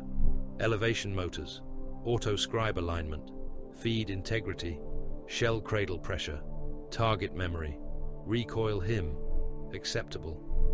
He withdrew the mechadendrite and daubed a thumb of black oil across the weapon's breech. Return to wrath. The gun's low vibration steadied. Around him, the cathedral bunker shook with distant impacts. The Death Guard were not yet at the gates, but their artillery had found the outer bastions again. Plague shells burst against the mountain skin above the bunker, vomiting rot gas into sealed trenches and turning exposed sentries into bags of liquid. The Black Guard had sealed the forward galleries and let the infected die inside them. Orm approved. Fire lanes mattered more than screams. Screams were pressure-escaping weak vessels. A tech marine named Brother Cowell approached with a slate chained to his wrist. He was younger than Orm by centuries, though old enough to have replaced most of his left side with iron after a tyrannid bioplasma wound. His voice clicked through static. Shell stores recalculated. Tremor pattern remained sufficient for 3 full saturation rights. Airburst pattern diminished. Vengeance pattern shells require manual blessing. The surf choir lost coherence after the ravine action. Replace the dead voices. With whom? Orm turned his helm slightly. Cowell understood and bowed. The penal survivors remain in the lower cages. Good. Strip the collars before conversion. Explosives are wasteful inside ammunition sanctuaries. Cowell departed without comment. Orm looked down the nave. It was beautiful, in the only sense that mattered. Thunderfire cannons in readiness. Whirlwind launchers crouched inside transepts. Their missile pods elevated like organ pipes awaiting hymns. Vindicator assault tanks rested before the deeper blast gates. Their demolisher cannons lowered. Siege shields scraped clean of bone and acid scale. Vindicator laser destroyers sat behind them, with targeting matrices asleep, but hungry. Servo skull-ranging choirs circled high overhead in murmuring clusters, their lenses feeding triangulation data into the central fire shrine. Landspeeder storm spotters waited in launch alcoves, engines masked beneath prayer tarps, crews already sealed within cockpits, ready to skim through ash, mark targets, and die before their transmissions ended. This was the chapter's scripture-made iron, not the softness of parade honor, not the noble lie of equal battle. The Black Guard did not match flesh with flesh when the enemy came in endless numbers. That was for fools, martyrs, and commanders who mistook courage for mathematics. Endless enemies had hunger. Hunger had direction. Direction made lanes. Lanes made angles. Angles made killing grounds. This had been the lesson of Germanicus. Orm had not known the ancient master of the forge. Few living had. The tale had come down through weapon logs, damaged crusade archives, reclusiam recitations, and half-burned cogitator slates whose dates disagreed by centuries. Some chronologians placed Doom Gorge before the fall of 3 nameless shield worlds. Some placed it after the Ash Crusades near the Halo Scars. The precise year did not matter. Time rotted. Doctrine endured. Doom Gorge had been a canyon war against the Tyranids, a ravenous tide of chitin, claw, wing, and hunger. The Xenos had come in wave after wave, each bioform spending itself against the sons of Korax, each death teaching the swarm. Lesser commanders would have reinforced the line until bodies and ammunition failed together. Germanicus had done something cleaner. He had measured the gorge. He had listened to the stone. He had placed thunderfire cannons where the enemy's appetite would carry it. Tremor shells had broken approach paths. Subterranean charges had opened the earth beneath the larger beasts. Airburst storms had shredded the leaping things before they landed. When the final wave came, Germanicus had not met it with a countercharge. He had collapsed the gorge and buried the hunger beneath its own certainty. The Black Guard remembered that as victory. The dead remembered nothing. Orm's vox clicked. "Master of the Forge," came Captain Krenzig's voice. "Readiness. Guns remain in service. Loss of servitor choir is being corrected. Vengeance pattern ordnance requires final right. Vindicators await target sacrament. The enemy will counterstrike your park. They must. Hold. I was built to." The channel ended. Brother Cowell returned moments later with the first of the new choir dragged behind him by armory thralls. Penal soldiers, their uniforms cut away, their heads shaved, their eyes wide with the animal comprehension that mercy had passed them by. They had survived the ravines. This had been their reward. The explosive collars were gone from their throats. In their place, medici rigs prepared clamps, needles, vox reeds, and compliance spikes. One man began reciting the Imperial Creed in a shaking voice. Orm regarded him. "Continue. The machine spirits prefer rhythm." The conversion rites began. Screams rose, were cut, redirected, modulated, and returned as Binharic chant through torn throats. The new choir learned its first duty in blood. Then the floor split. The first sign was not an alarm. It was a wrongness in the vibration of the bunker. Orm felt it through his boots, through the recoil pits, through the machine shrine's deep anchors. Something below had begun cutting upward. He turned his helm. Contact beneath. The warning came too late for the lower ammunition chapel. A rusted drill limb punched through the floor beneath a line of servitors, bursting stone and iron in a fountain of dust. It caught a loader slave through the pelvis and lifted him screaming before splitting him from groin to sternum. A second drill erupted nearby, then a third. The floor buckled. Plague vapor poured through the wounds. Mutants came with it, tunneling things with human torsos grafted to mining augers, their mouths stapled open around vox bells, their eyes replaced by worm nests. They crawled from the breach in a flood of limbs, blades, drill heads, and diseased meat. Behind them came corrupted Skitari, once servants of the Omnissiah, now mockeries in rusted red robes and bone-white masks, their galvanic rifles crusted with fungus, their limbs moving in broken insect rhythm. They clicked blasphemous Binharic as they fired. The first volley cut down a row of ammunition priests. Radium rounds punched through robes and augmetics, detonating with dirty flashes. One priest exploded when his shell satchel ignited, becoming a white-hot burst of shrapnel, bone beads, and burning parchment that tore 3 servitors apart. The Thunderfire cannons could not depress their barrels enough, so the Tech Marines went forward. Orm drew his axe. Brother Cowell struck the first tunneling mutant with his servo harness, crushing its skull and shoulder cage beneath a hydraulic claw. Brother Varus fired a grav pistol into a corrupted Skitarius and flattened it against the wall with enough force to paste its organs through the gaps in its augmetic ribs. Orm waded through the breach smoke, chanting, "Repair cant," even as his axe sheared through drill limbs and rotten flesh.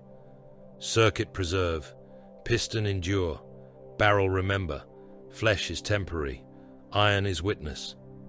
A mutant lunged at him, its mining auger spinning toward his chest. Orm caught the drill with a servo arm. Teeth screamed against ceramite. Another mechadendrite stabbed forward and injected a vial of superheated oil through the thing's eye. Its head burst in a spray of steam and liquefied brain. Orm split the body with his axe and stepped through the falling halves. More holes opened in the floor. Demonically infected mining engines clawed upward beneath the nave, vast things built from ore crawlers, drill rigs, and plague flesh. Their machine spirits were chained, tormented, and filled with warp infection.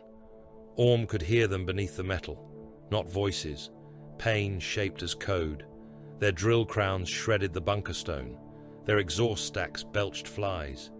Human bodies had been welded to their hulls in rows, mouths open, lungs pumping rot vapor into furnace intakes. A whirlwind launcher in the left transept turned its missile pod toward the breach, but before it could fire, a plague drone dropped from a ventilation shaft and slammed into it. The drone's rotors tore through crew serfs and gantry rails. Its plague spitter washed the launcher in acidic filth.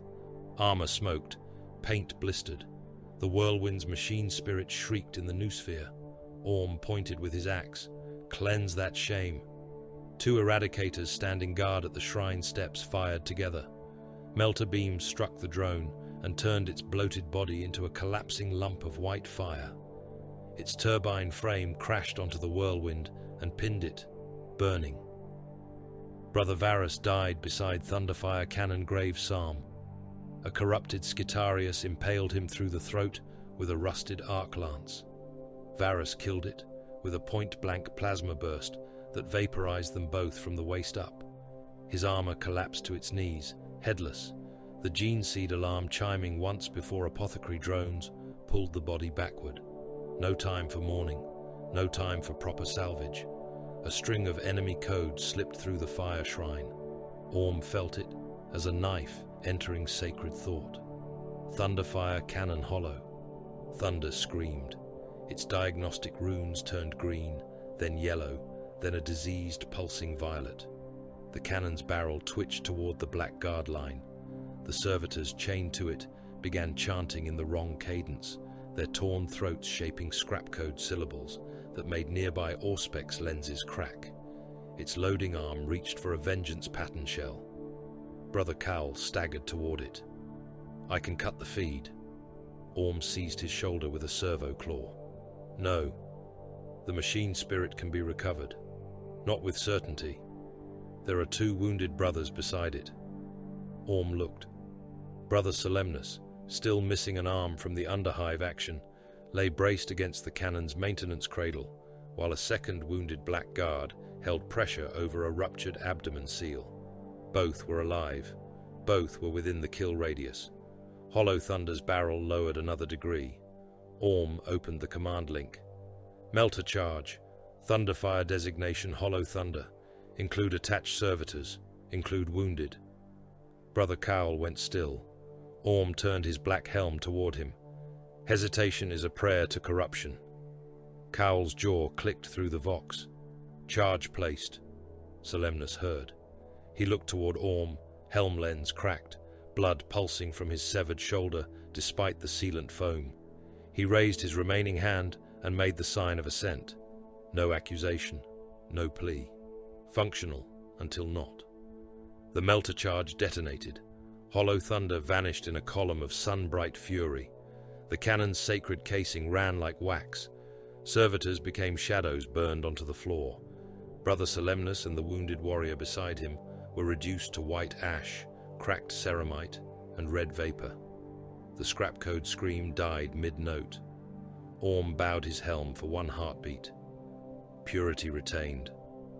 Chaplain Odrin Vare entered through the western blast doors with a squad of Blackguard veterans at his back. The skull helm was blackened by smoke, the crozius in his fist wet with enemy matter. He did not ask what had happened. The dead were obvious. The answer was doctrine. He climbed the steps of the fire shrine as the battle still raged below. "Brothers," he said, his voice rolling through the bunker vox and the throats of the servitor choir alike. "You have seen iron plead. You have seen flesh hesitate. You have seen the enemy ask us to love what is already lost. Hear me. Compassion is a jewel for worlds not yet dying. Here, on Varaxis, it is a blade turned inward. We are not cruel because we revel. We are cruel because the galaxy has made tenderness into a breach." A corrupted mining engine tore fully through the lower floor and vomited plague mutants into the nave. Vare raised his crozius toward the ammunition racks. Every shell is a verdict. Every barrel is a pulpit. Every impact is the Emperor's refusal to share his domain with rot. Load. Bless. Fire. The chant changed. The converted penal choir screamed Binharik through bleeding throats. Servitors reloaded faster. Tech Marines fought with greater precision. The remaining Thunderfire cannons shifted toward emergency firing apertures in the floor and lower walls. Subterranean shells dropped almost point-blank into the breaches, detonating beneath the mining engines and breaking their drill spines from below. Airburst rounds fired into the bunker's own upper galleries, shredding plague drones that had forced their way through exhaust vents. Vengeance pattern shells launched through exterior tubes and fell upon enemy mustering points outside, even as the bunker fought for its own life. Orm led the counterattack into the largest breach. His axe cut through corrupted Skitarii.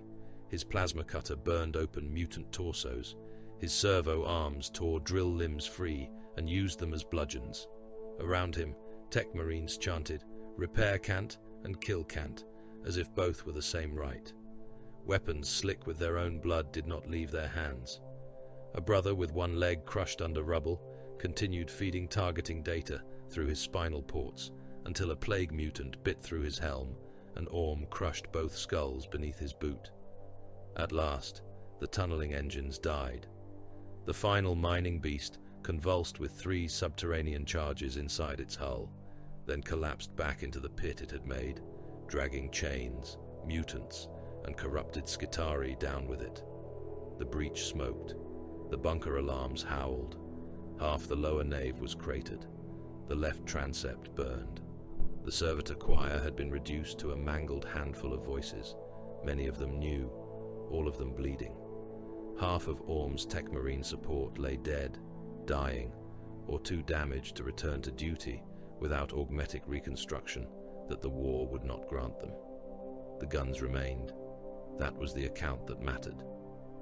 Orm stood before the central fire shrine, armor scored, servo arm severed, helm cracked along the beak. Oil and blood ran together down his breastplate. He opened the command channel to Captain Krenzig. Artillery park engaged and retained. "Losses," Krenzig said. "Half of tech marine support, majority of servitor choir, Thunderfire cannon Hollow Thunder, destroyed by my order due to scrap code infection. Brothers Solemnus and Arak included in cleansing radius." A pause. Assessment. "Acceptable. Guns remain operational. Continue firing." "Already done." Orm turned toward the seismic cogitators as they began shrieking. The deep reading arrays had been running since the bile choir image came from beneath the manufactorum roots. Every barrage, every tremor shell, every collapse in the ravines had sent echoes through the planet's upper crust. Now those echoes returned wrong. A hololithic map unfolded above the fire shrine. Varaxis Primus appeared as a blue-white mountain of iron. Beneath it, layer after layer of hive foundation, transit spine, reactor root, sump ocean, and buried manufactorum sank into green depth lines. Then the image hollowed. There was empty space under the planetary capital. Not a tunnel, not a cellar, not a forgotten rail artery. A megastructure. Its outlines stretched beneath command districts, shrine vaults, noble bastions, and the primary reactor spine. It was large enough to hold an army, large enough to hold a cathedral, large enough to hide a second war beneath the first. The shape pulsed once on the seismic return. Deep below, something answered the artillery with laughter too low for human ears. Chaplain Vare lowered his Crozius. Brother Cowell whispered through damaged vox, "A transit vault."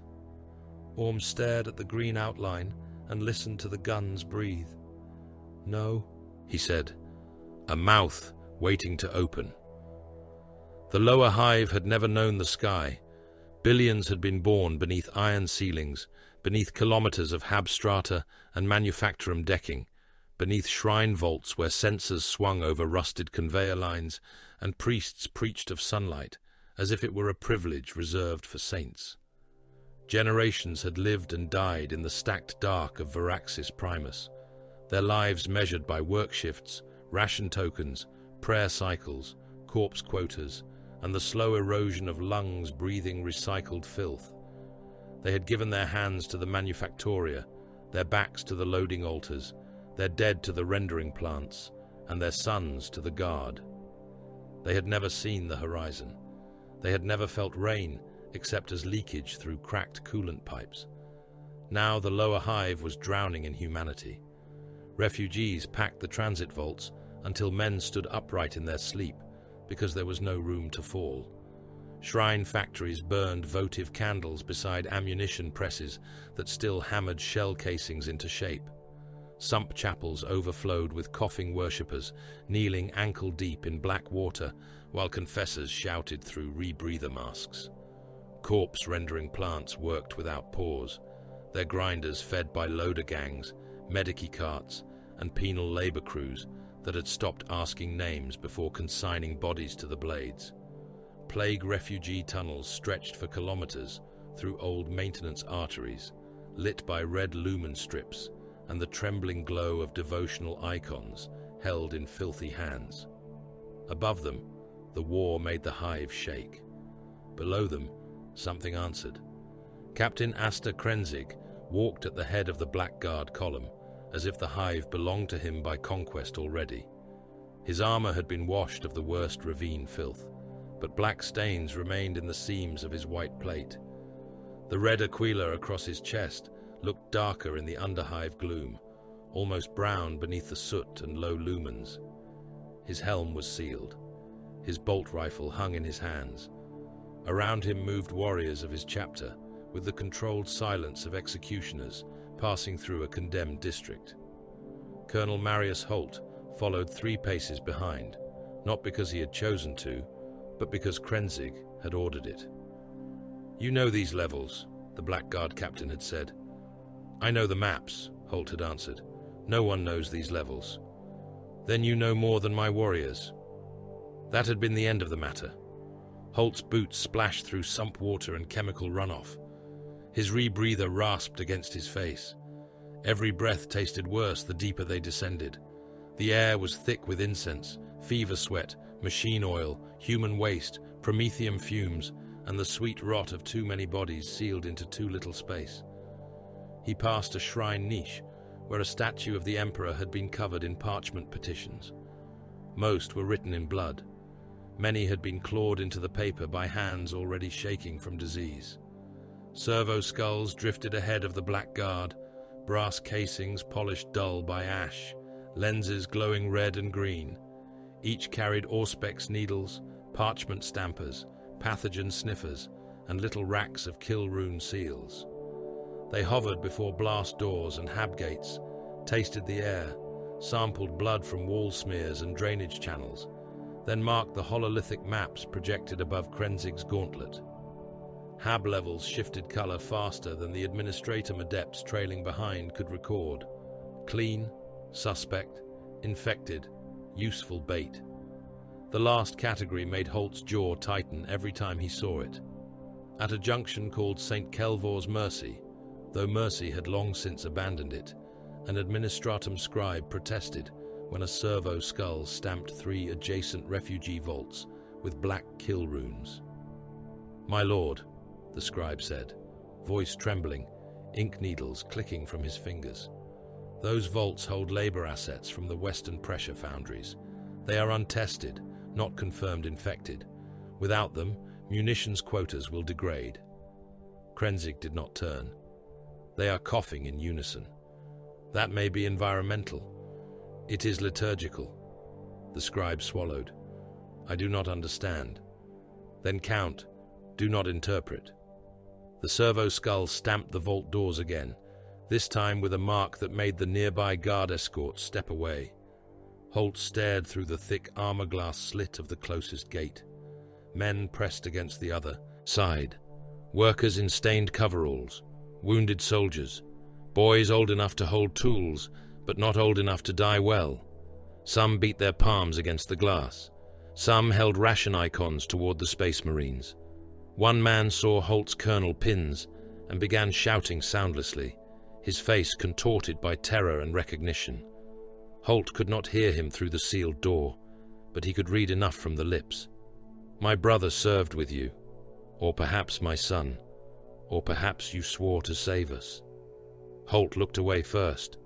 Apothecary Serevok knelt beside a row of bodies laid across a maintenance platform. The dead were not all dead when he began. Some twitched, some prayed, some tried to crawl away until Blackguard serfs pinned them with shock poles. Serevok worked with calm devotion, his white armor marked by red smears from elbow to wrist. His narthecium unfolded like a predator flower. Bone saws, clamps, needles, gene testers, and cutting lasers extending from his gauntlet. He opened an infected soldier from throat to pelvis with a single disciplined cut. The man had belonged to the Varaxian line by the torn insignia on his sleeve. His eyes fluttered behind cracked goggles as Serevok peeled the ribs wide. Organs glistened in the lumen light, swollen and mottled, threaded with yellow nodules that pulsed to a rhythm not made by any heart. The soldier tried to speak. Blood bubbled over his lips. "Plague signs in lymphatic tissue," Serevok said. "Spores in saliva. Secondary growth along the prayer center." Holt frowned despite himself. "Prayer center?" Serevok reached into the man's chest and withdrew a clump of blackened tissue attached to a string of rosary beads the soldier had swallowed or been forced to swallow. Tiny mouths opened along the growth and whispered in a wet chorus. The apothecary crushed it in his gauntlet. Faith can carry infection when fear gives it purchase. He inserted a needle into the dying man's neck and withdrew a vial of blood. Another needle punched into the spine. A third sank into the eye. The soldier finally stopped moving. "You extract samples from mortal men as if they were chapter relics," Holt said. Serevok sealed the vials. "Mortal infection teaches contamination pathways. Contamination pathways preserve gene seed. That man had a name. Then remember it. I require only his usefulness." Beyond the platform, a cluster of wounded guard knelt under watch by rivers in black helms. They were coughing, not much, barely enough for a Medicae to notice amid the stink and panic. Serevok noticed. He turned his helm toward them. "Test." A serf drew blood. One vial clouded yellow, another darkened. A third began to bubble. Serevok stood. "Execute the cluster. Burn the platform after extraction." One of the wounded struggled upright. Colonel, tell them. We held the East Trench. We held. We are loyal." Holt knew the man. Not the name, the face, the badge, the posture of a line soldier who had stood under shelling and not broken until ordered. Holt opened his mouth. Krenzig spoke without looking back. "Do not spend command authority on the already dead." The rivers fired. Suppressed bolt pistols cracked in a tight sequence. Heads burst. Bodies dropped. Blood and brain matter spread across the platform grating, dripping through into the sump water below. One man kept twitching until a second shot opened his chest. Holt turned on Krenzig. "You are cruel." The Black Guard captain stopped then. Slowly, he looked back. Cruelty is when suffering serves the self. This suffering serves survival. And when survival becomes an excuse for anything, then it is still survival. Before Holt could answer, the Vox towers screamed. Every speaker in the lower hive came alive at once. The administratum warnings died in a burst of static. The litanies of calm became choking laughter. Then came voices, not one but thousands braided together, transmitted through hijacked Vox towers, manufactorum horns, shrine casters, and private comm beads. They sounded like old men drowning in honey, like priests preaching from inside a corpse. "Children of iron, children of hunger, the Emperor leaves you sealed, the white angels mark you for ash. We open, we receive, we do not count you as waste." Men froze across the transit vault. The voice deepened. "Work no more for masters who feed you to guns. Feed the machines, with them. Feed the belts, feed the vats, open your skins, and be known." Somewhere far below, a manufactorum shift began chanting in answer. At first it was faint, a murmur carried through ducts. Then another shift took it up, then another. The sound rolled through the lower hive in rusted unison. Thousands of voices, tens of thousands, men at assembly lines and shell presses and ration grinders, all speaking the plague sermon together. Overseers shouted, warning shots cracked. Then the screams began. A refinery-picked feed flickered to life on a nearby cogitator bank. Holt saw workers in Furnace Hall Threx turn on their overseers as one. They tore the men from their command pulpits and dragged them onto the conveyor lines. One overseer vanished beneath a piston press, his body flattened into a red sheet before being folded into the shell casing track. Another was fed head-first into a munition lathe, boots kicking until the rotating teeth burst his skull and sprayed the lens. A priest tried to raise an aquila and was pulled down by 20 hands. They shoved him into a promethium mixing drum and sealed the lid while his fists hammered from within. The chanting grew louder. Krenzig raised his hand. "Deploy terror elements. Break the rhythm." Holt stared at him. Terror elements? The answer came in the shape of black-helmed rivers moving ahead with grav chutes folded tight against their backs, skull masks fixed over their helms. They carried combat blades, heavy bolt pistols, shock grenades, and Vox amplifier rigs tuned to predatory frequencies. Aggressors followed in heavier tread, flamestorm gauntlets locked, their white armor made monstrous by fuel tanks and reinforced fists. Behind them came flamer squads, their weapons already hissing pilot light. No envoy stepped forward. No priest offered absolution. The Black Guard entered the worker warrens like night-given armor. Shock grenades burst first. Sonic terror rolled through the halls, a pressure wave of shrieking Vox harmonics that made mortal ears bleed and knees buckle. Men dropped their tools to claw at their faces. Some screamed the plague hymn louder, trying to drown the fear. Rivers landed among them. Blades opened throats. Heavy bolt pistols punched mass-reactive shells through chests and skulls at arm's length. The Rivers did not roar. Their helm amplifiers did that for them, broadcasting low predatory growls and the last recorded screams of executed cult leaders until the chanting fractured into panic. Then the aggressors fired. Promethium filled Furnace Hall Threx. It washed over conveyor lines, gantries, worker mobs, plague priests, and half-made munitions in roaring sheets. Men became torches. Some ran, some knelt, some kept feeding bodies into the machines while their own flesh burned from their bones. A plague priest climbed onto a reactor casing, his robes aflame, his mouth impossibly wide as he shrieked praise to the rot gods. 3 bolt rounds struck him in the chest and nailed him upright to the casing by detonation force, his ribs blown open around the shells. A 4th took his jaw away. He remained pinned there, burning and twitching, like a warning icon made of meat. Holt followed, because Krenzig forced him to see. The hall was industrial damnation.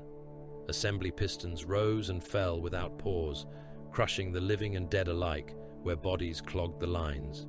Conveyor teeth caught limbs and dragged men screaming into gear housings. Skulls burst against rollers. Hands clutched at moving belts until fingers were stripped to bone. A Black Guard aggressor seized a plague-mutated worker by the chest and punched through the sternum, his gauntlet disappearing into the ribcage. He withdrew the heart in a fist of gore and crushed it. Yellow fluid sprayed across his armor. The worker collapsed, body still twitching as flies boiled from the wound. Another corrupted preacher staggered toward Krenzig, belly split open, intestines wrapped around a rusted icon. "Angel," it croaked, "you cannot frighten those already loved by decay."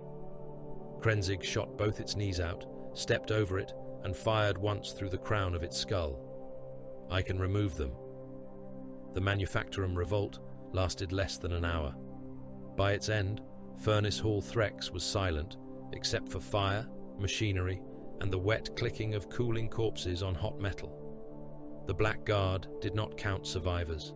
They counted functional machinery, remaining, ammunition throughput, and contamination spread. Serevok ordered 3 worker blocks burned, despite negative plague signs, because their prayer cadence had shifted during exposure.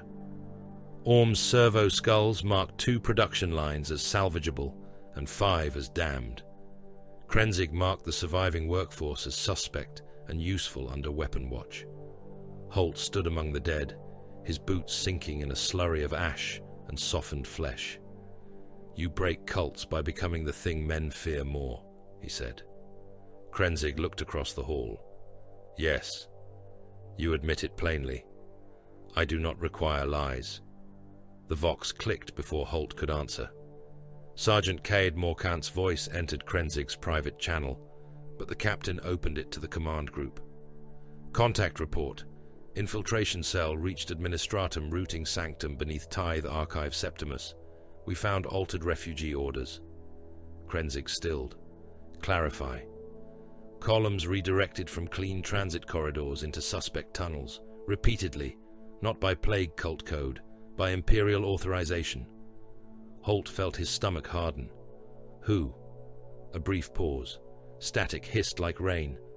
Logistics Master Barrent Gall, Administratum Senior Grade, alive, secured. He claims ammunition preservation protocol. The pict feed shifted. Morcant's helm lens showed a narrow archive chamber lit by green lumen strips. Data scrolls hung from ceiling racks. Bodies of scribe guards lay folded around the door, killed silently.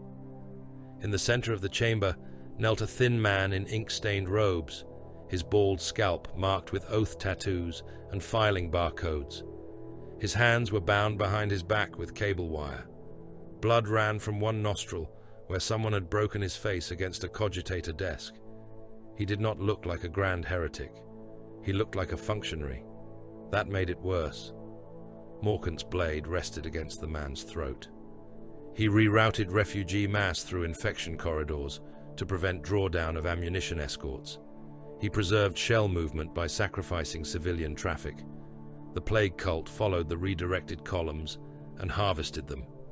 Gall began to babble. His voice came thin through the feed. Necessary by table law. The guns required passage. Labor bodies were obstructing military routes. I had sanctioned precedents. I preserved munitions.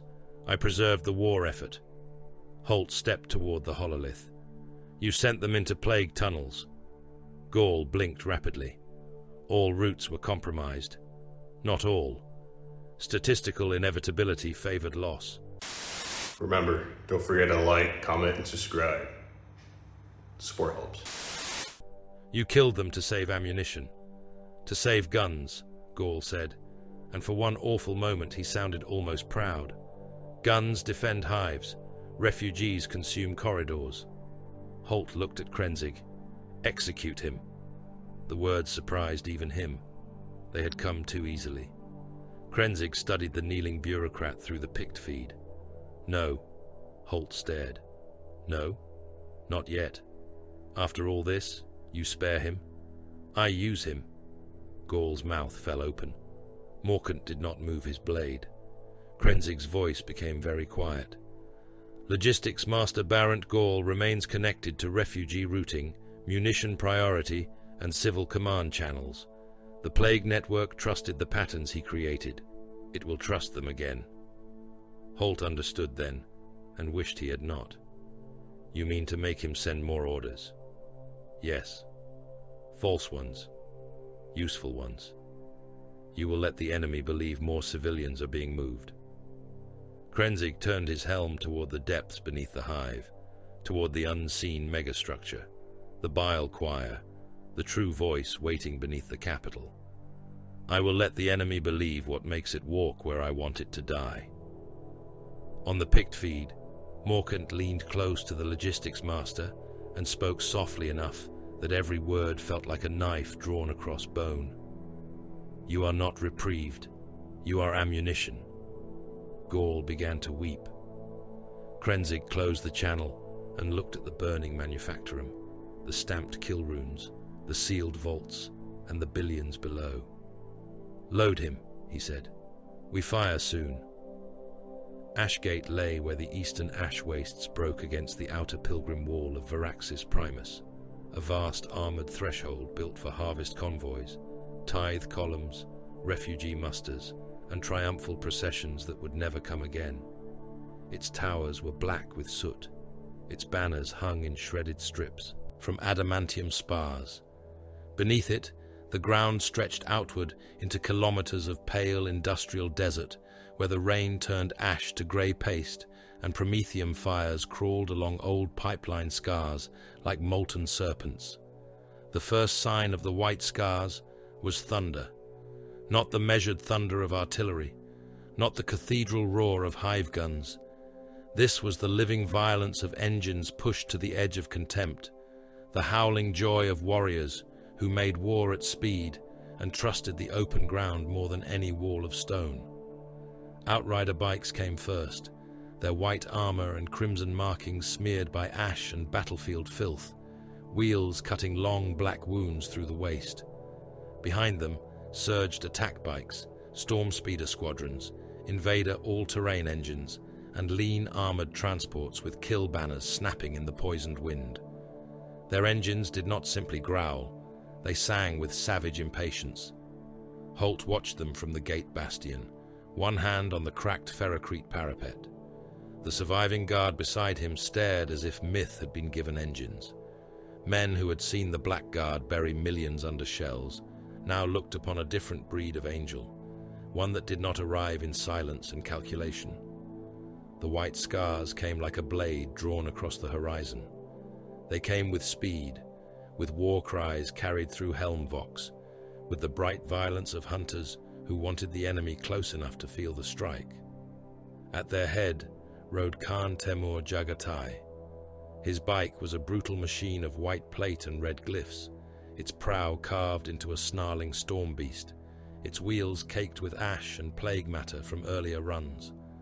The Khan wore artificer plate marked by lightning and old campaign scars. A curved power blade rested across his back. His helm was mag-locked to his saddle, leaving his weathered face bare to the black rain. He smiled when he rode through shellfall, but there was no mirth in it, only hunger. He brought his bike to a halt before Captain Asta Krenzig, with enough force to spray ash mud across the Black Guard captain's boots. Krenzig did not move. The contrast between them seemed almost obscene. Temur was motion barely contained, shoulders rising with breath, fingers flexing near his blade, eyes never still. Krenzig stood like a gun emplacement given human shape, white and black armor stained from the underhive, red aquila dulled by old blood, helm sealed and expressionless. The Khan looked toward Ashgate, then past it to the refugee routes behind the walls. "You have 3 columns trapped between the gate teeth and the eastern hab wards," Temur said. His voice was low, but every white scar near him heard it. "We cut open the waste road, draw the rot host after us, and ride the civilians through the breach. My speeders can break the plague batteries along the southern rim. My outriders can sever the head of their advance before nightfall." Krenzig answered without delay. "No." Temur's eyes narrowed. "You have used that word too often on this world. It remains accurate. You would keep them behind walls until plague eats them. I would prevent infected masses from reaching the hive heart. They are imperial citizens. They are variables." The white scar's hand touched the hilt over his shoulder. "Speak with honor, son of Korax." Krenzig's helm turned slightly. "Honor does not alter viral load, Khan." Holt felt the temperature of the gathered warriors change. White scars dismounted around their commander, hands near blades and bolt carbines. Black Guard intercessors and hellblasters remained exactly where they were, weapons lowered but not relaxed. Behind Krenzig, Chaplain Odran Ver watched through his skull helm, Crozius resting against one shoulder like a judge's hammer waiting to fall. Temur stepped closer. "War is motion. Strike the heart. Cut the command. Break the foe before he can rot the field beneath your feet." "War is consequence," Krenzig said. "Shape the ground. Control the approach. Force commitment. Destroy mass. You speak of ranges and blast marks while men choke behind your seals. You speak of speed as if speed absolves error." The Khan laughed once, harsh and incredulous. "You have the soul of a bunker. I have the patience of a grave." For a moment, Holt thought the white scar would draw. Instead, Temur turned toward the eastern waste and spat black rain from his mouth. Then we ride because your grave cannot. Krenzig raised one hand. A hololith opened above his wrist. Ashgate and the eastern basins formed in cold green light. Refugee paths, collapsed pipelines, plague approach vectors, hidden artillery arcs, false traffic patterns. At the center of the display sat a blinking administratum authentication sigil belonging to logistics master Barrent Gall. Holt's jaw tightened when he saw it. The traitor had not been executed. He had been placed in an iron chair inside a sealed command alcove, surrounded by blackguard serfs and Morkant's silent infiltrators. His wrists were wired into a cogitator console. His swollen face was visible through a small pict feed, one eye nearly shut, lips cracked from dehydration. Every order he sent was written for him. Every authentication was dragged out of him under threat not of death, but continued utility. Through Gaul, Ash Gate became a promise. The last viable evacuation corridor, the final clean artery, a panicked withdrawal route for surviving labor masses, munitions crews, noble retainers, medici remnants, and guard support echelons. A ripe vein of flesh bleeding eastward into the wastes. The Death Guard listened. By noon, the horizon was moving. Cultist mobs came first in their millions, black and brown and red beneath the rain, dragging plague icons and stolen banners through the ash. They advanced in ragged waves, not with discipline, but with the horrible momentum of rot finding an opening. Poxwalkers stumbled among them, mouths open, hands outstretched, flies rising from wounds and eye sockets. Behind them crawled infected armor, Lehman Russ hulls swollen by fungus. Chimera transports split open to reveal chanting congregations inside, demon engines dragging chains of bodies from their axles. Fetid bloat drones buzzed over the waste like obscene insects. Myphitic blight haulers rolled forward with eager, vomiting engines. Then the Death Guard warbands emerged through the smoke. Several Vectorium elements, more than Krenzig had predicted aloud, and exactly as he had likely predicted in private. Plague Marines trudged beneath cracked banners, bolters held across bloated breastplates, plague knives resting against armor slick with old fluids. Blightlord Terminators moved behind them, vast and patient, each step leaving deep prints in ash paste. A plague tank with a turret like a rusted cathedral organ belched green flame into the rain. Timur saw the scale and grinned like a man greeting a storm. "Now," he said, "open the road." The white scars moved. They poured from Ashgate in a white and red flood, engines screaming, dust and ash exploding beneath wheels. Outriders struck first, weaving through incoming shells with impossible grace. They fired as they rode, bolt rounds tearing cultists apart in bursting lines, then drew curved blades and cut through the survivors at speed. Heads spun from shoulders. Arms flew. Bodies were opened from throat to hip by blades that passed so fast the victims took 2 steps before falling in pieces. Storm speeders roared overhead, assault cannons shredding plague drones, missile pods hammering demon engines until their armored bodies split and spilled burning filth. White Scars bikes circled the leading poxwalker masses and carved escape lanes through them, not by stopping, never by stopping, but by striking, passing, turning, striking again.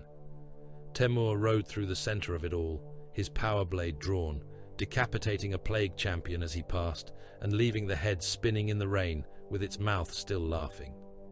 For a time, it looked like rescue. Refugee columns began to move from the gate's inner channels. 3 of them, hundreds of thousands in each, perhaps more, pressed between guard escorts, medici carts, munition haulers, and shrine wagons. Their bodies formed slow grey rivers through the eastern exit lanes. Holt saw faces turned upward in desperate awe as the white scars cut a road through death for them. Men wept. Priests shouted praise.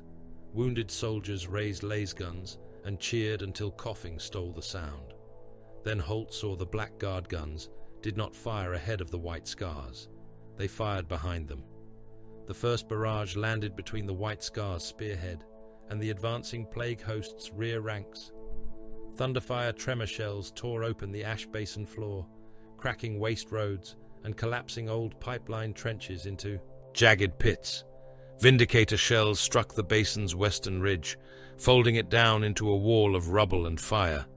Whirlwind rockets fell in dense patterns behind the White Scar's advance, not to support their charge, but to seal the enemy inside the basin after it had followed. Holt understood with a coldness that made his limbs feel distant. Timur had thought he was leading a rescue spearhead. Krenzig had made him the brightest lure in a planet-sized ambush. The Khan realized it moments later. Holt saw it from the bastion picts, saw the sudden turn of Timur's bare head toward the rear detonations, saw the way his blade lowered by a fraction. He was not trapped. The White Scars were too fast, too skilled, too alive in motion to be easily caged. But they had been used. Their honor, their speed, their need to save what could be saved had drawn the Death Guard deep into Ashgate Basin. The sky became war. Flak climbed from hive towers in black streams. Plague aircraft fell burning through the clouds, their wings sloughing skin and rust. Imperial thunderbolts screamed over the waste with engines on fire, dropping bombs before crashing into cultist hordes. Stormhawks hunted above them. Orbital debris burned as it fell from the void war beyond the clouds, streaking orange across the black rain and smashing into the ash wastes with city-shaking force. Guard armor columns rolled out from concealed underpasses, Lehman Russ tanks firing battle cannons into the plague flank, basilisks behind the gate walls lobbing shells over the field. The Death Guard answered with patient hatred. Demon engines pushed through the shellfire. A plague burst crawler fired, its mortar shell landing among a guard tank column and bursting into a cloud of flesh-melting poison. Men staggered from hatches without faces. A Lehman Russ reversed blindly and crushed its own infantry beneath its treads. Cultist mobs slammed into the first refugee column, and the screaming became a wall of sound. Holt turned on Krenzig. "The columns are too slow." "Yes." "They will be overrun." "Yes." "You planned for that." Krenzig kept his attention on the hololith, where targeting runes tightened around the plague concentrations like a noose. Their mass slows the enemy. Holt grabbed the edge of the command table hard enough to split a fingernail. They are civilians. They are infected, suspect, or already lost. Not all of them. No, not all. The admission was worse than denial. On the field, the first refugee column dissolved under the plague tide. Poxwalkers and cultists crashed into the rear ranks. Men fell under biting mouths. Mothers were not present in this telling because none were shown, but old fathers, sons, laborers, wounded soldiers, and children vanished beneath bodies and blades. Guard escorts fired until their laser guns overheated and exploded in their hands. A plague priest climbed onto a wagon of medici supplies and spread his arms. A White Scar bike struck him at full speed, cutting him in half, but the wagon overturned and its occupants spilled into the ash, where the horde swallowed them. The second column reached a broken rail viaduct before a Death Guard tank round struck the support pylons. The structure fell in pieces. Thousands disappeared beneath metal and stone. The survivors became a barricade of flesh and wreckage, slowing the plague marines behind them. Krenzig marked that location with a green rune. "Battery 9! Fire!" The Thunderfire cannons answered. The ruined viaduct and everything around it vanished beneath airburst and incendiary storms. Cultists, refugees, infected soldiers, plague walkers, and Death Guard support thralls became a single boiling mass of red and black matter. The shells did not distinguish. They did not need to. That was what commanders were for. The third column almost made it. White Scars carved beside them, outriders cutting down poxwalker packs, storm speeders blasting plague engines from the flank. Timur himself rode along the column's edge, blade rising and falling, his face sprayed with blood, his war cry raw enough to carry over engines. He saved thousands, tens of thousands, perhaps more. He drove a path open with speed and fury, and the kind of courage that made men believe the galaxy still possessed clean fire. Then Krenzig fired behind the white scars and closed the basin completely. Demolisher rounds collapsed the last. Eastern Ridge. Tremor shells broke the road behind the third column. The Death Guard vanguard found itself compressed into the basin's center, unable to withdraw, unable to disperse. Blackguard eliminators marked the warband leaders from distant ridges. Hellblasters burned holes through plague terminators. Vindicator laser destroyers punched bright lines through demon engines. Thunderfire cannons walked their impacts across the enemy mass, each shell a measured syllable in a sermon of annihilation. The white scars escaped through the lanes they themselves had cut. Not all. Some fell. A bike disappeared beneath a blight hauler and detonated. An outrider squad was caught by plague mortar fire. Their bodies and machines fused into a crater of burning white armor. A storm speeder struck a cloud of infected spores and dropped from the sky, tumbling end over end before carving a trench through cultists and refugees alike. But most rode clear. The Death Guard did not. Ashgate Basin became a cauldron. Blackguard artillery bracketed every exit. Guard tanks fired until their barrels glowed. White scars circled the outer kill ring, striking any enemy that escaped the bombardment. Cultist mobs were erased by the 100,000. Poxwalker oceans became black slurry. Plague marines endured beyond reason, walking through fire with armor split and organs hanging, only to be pinned by grav shells and crushed under repeated demolisher impacts. A Blightlord Terminator crawled from a crater with both legs gone, firing his combi bolter until Temur rode past and took his head with a single cut. When the guns finally slowed, the basin no longer resembled ground. It was a red and grey wound filled with wrecked machines, boiling acid puddles, severed limbs, plague smoke, torn banners, and the bodies of those Krenzig had meant to kill and those he had accepted as payment. Temur came to the Blackguard command bastion after sunset, if the dimming of the ash clouds could be called sunset. He walked rather than rode. That made him more dangerous. His armor was battered. His blade was still in his hand. Blood ran down one side of his face from a cut above the brow. Behind him came several white scars, silent now, their fury banked, but not gone. Krenzig waited beneath the gate arch with Chaplain Vare, Holt, and a handful of Blackguard officers. Temur crossed the distance between them in 3 strides and drew his blade up to Krenzig's throat. The power field hissed against the rain. Its curved edge touched the black ceramite below the captain's helm. No Blackguard raised a weapon. That was somehow worse than if they had. "You used us," Temur said. Krenzig did not flinch. "Yes. You used my warriors as bait, as visible force. You abandoned 3 columns. I killed 7 Death Guard formations, broke the basin advance, preserved Ashgate, and kept your strike force alive." Temur pressed the blade closer. "Say their dead were worth it." Krenzig's helm lenses stared back at him. Their dead were spent.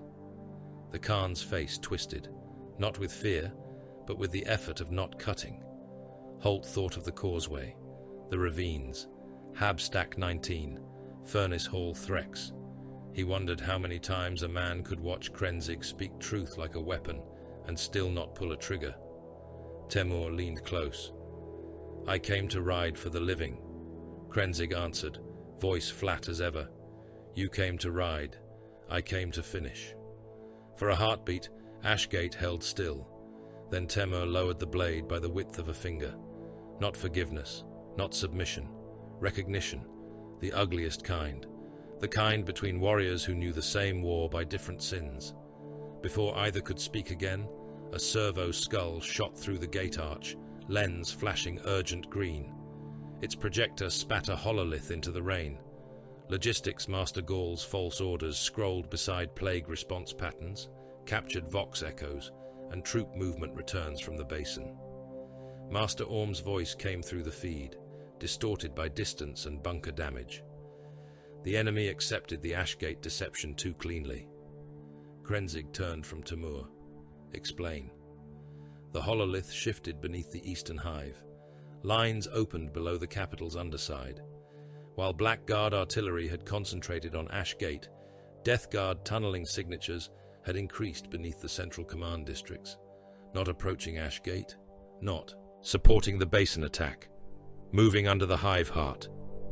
Morkant's voice followed, soft and cold over the channel. They wanted our guns looking east.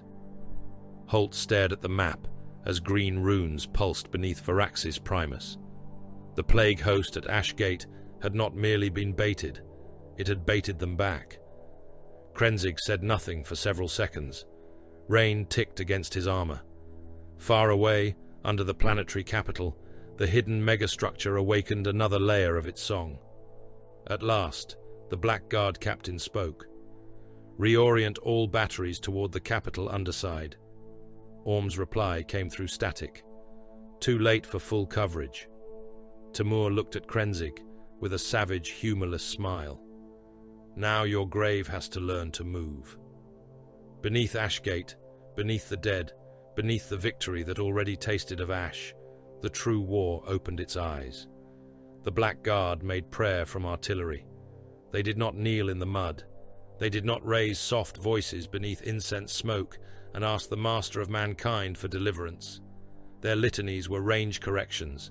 Their incense was propellant stink. Their rosaries were shell belts, and their holy script was written in blast radius, corpse density, collapse angle, and the measured fall of ruined stone. Across the eastern front of Varaxis Primus, the guns awoke by name. Grave Tiller accepted its tremor shells with a basso growl from its recoil spirit. Saint of Ruin shuddered as its loading arms locked vengeance pattern ordnance into place. Dominus Ferric Lash drank oil through its feeder veins, while a half-ruined servitor choir chanted Binharic cant through torn human throats. Thunderfire cannons turned in their hidden pits. Whirlwind launchers elevated in the shadow of shattered shrine towers. Vindicators rolled forward from manufactorum shells, their siege shields caked in dried gore. Their demolisher cannons lowered like the snouts of iron beasts, scenting the grave. Every shell was blessed, not with mercy, never that. Master of the Forge, Calvarian Orm, moved through the cathedral bunker with servo arms raised, his black helm reflecting the red glow of ammunition racks. His mechadendrites touched each shell as it passed beneath him. Oil marked the casings. Ash marked the warheads. A sliver of bone dust from dead Blackguard was pressed into the sealant wax of the heaviest demolisher rounds, because the chapter did not waste even its dead when hatred could be given weight. Speak with certainty, Orm intoned to the guns.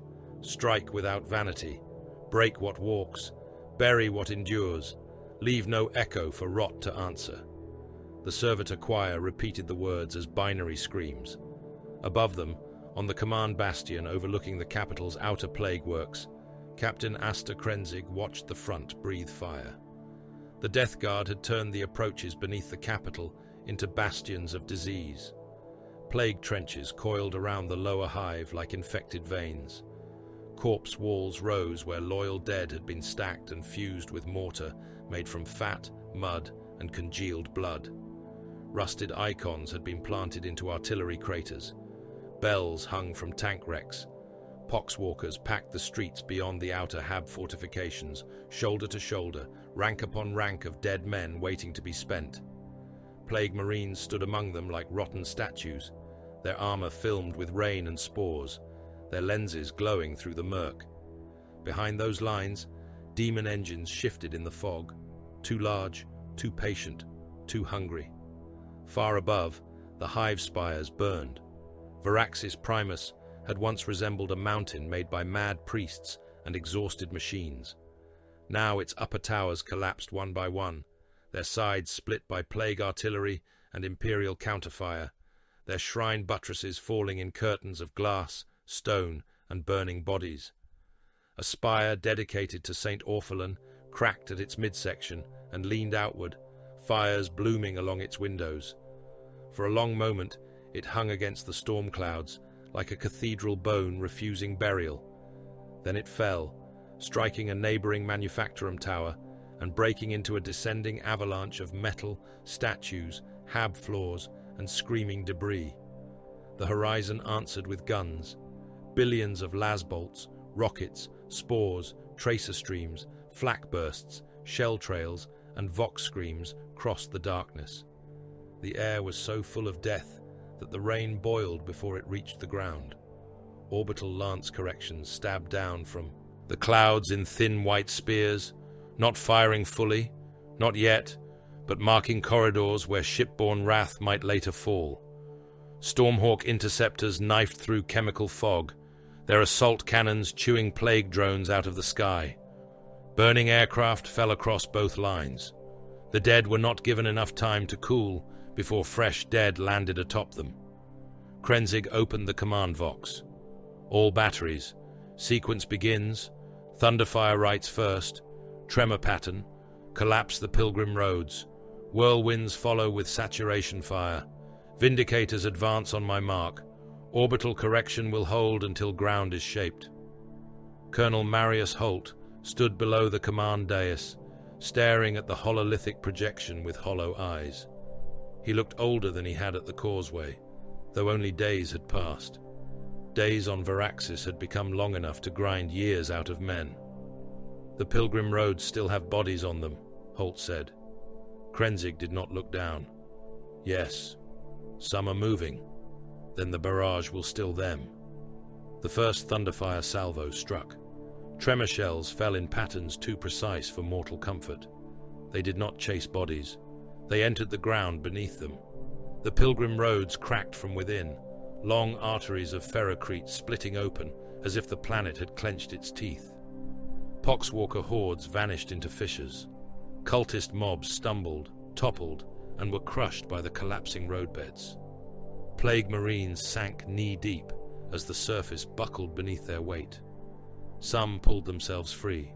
Some were dragged down by the press of dead flesh around them. The roads became trenches without parapets, filled with broken bodies and black water. The Death Guard kept walking. They always did. Holt watched one of them stride through the tremor impacts, as if through heavy rain. Its left arm was gone below the elbow. Its abdomen had been opened by shrapnel, and loops of intestine hung from the rent in its armor, dragging through the ash. A shell burst near it, shredding the poxwalkers to either side into wet fragments. The traitor staggered, dropped to one knee, then stood again. Something inside its split gut moved like worms beneath skin. Flesh bubbled. The wound tightened badly, not healing so much as agreeing to remain closed for a while longer. The Plague Marine lifted an icon made of rusted iron and human ribs, and continued forward. Bodies are inefficient targets, Krenzig said. Holt turned toward him. That is your answer to everything? It is the answer to this enemy.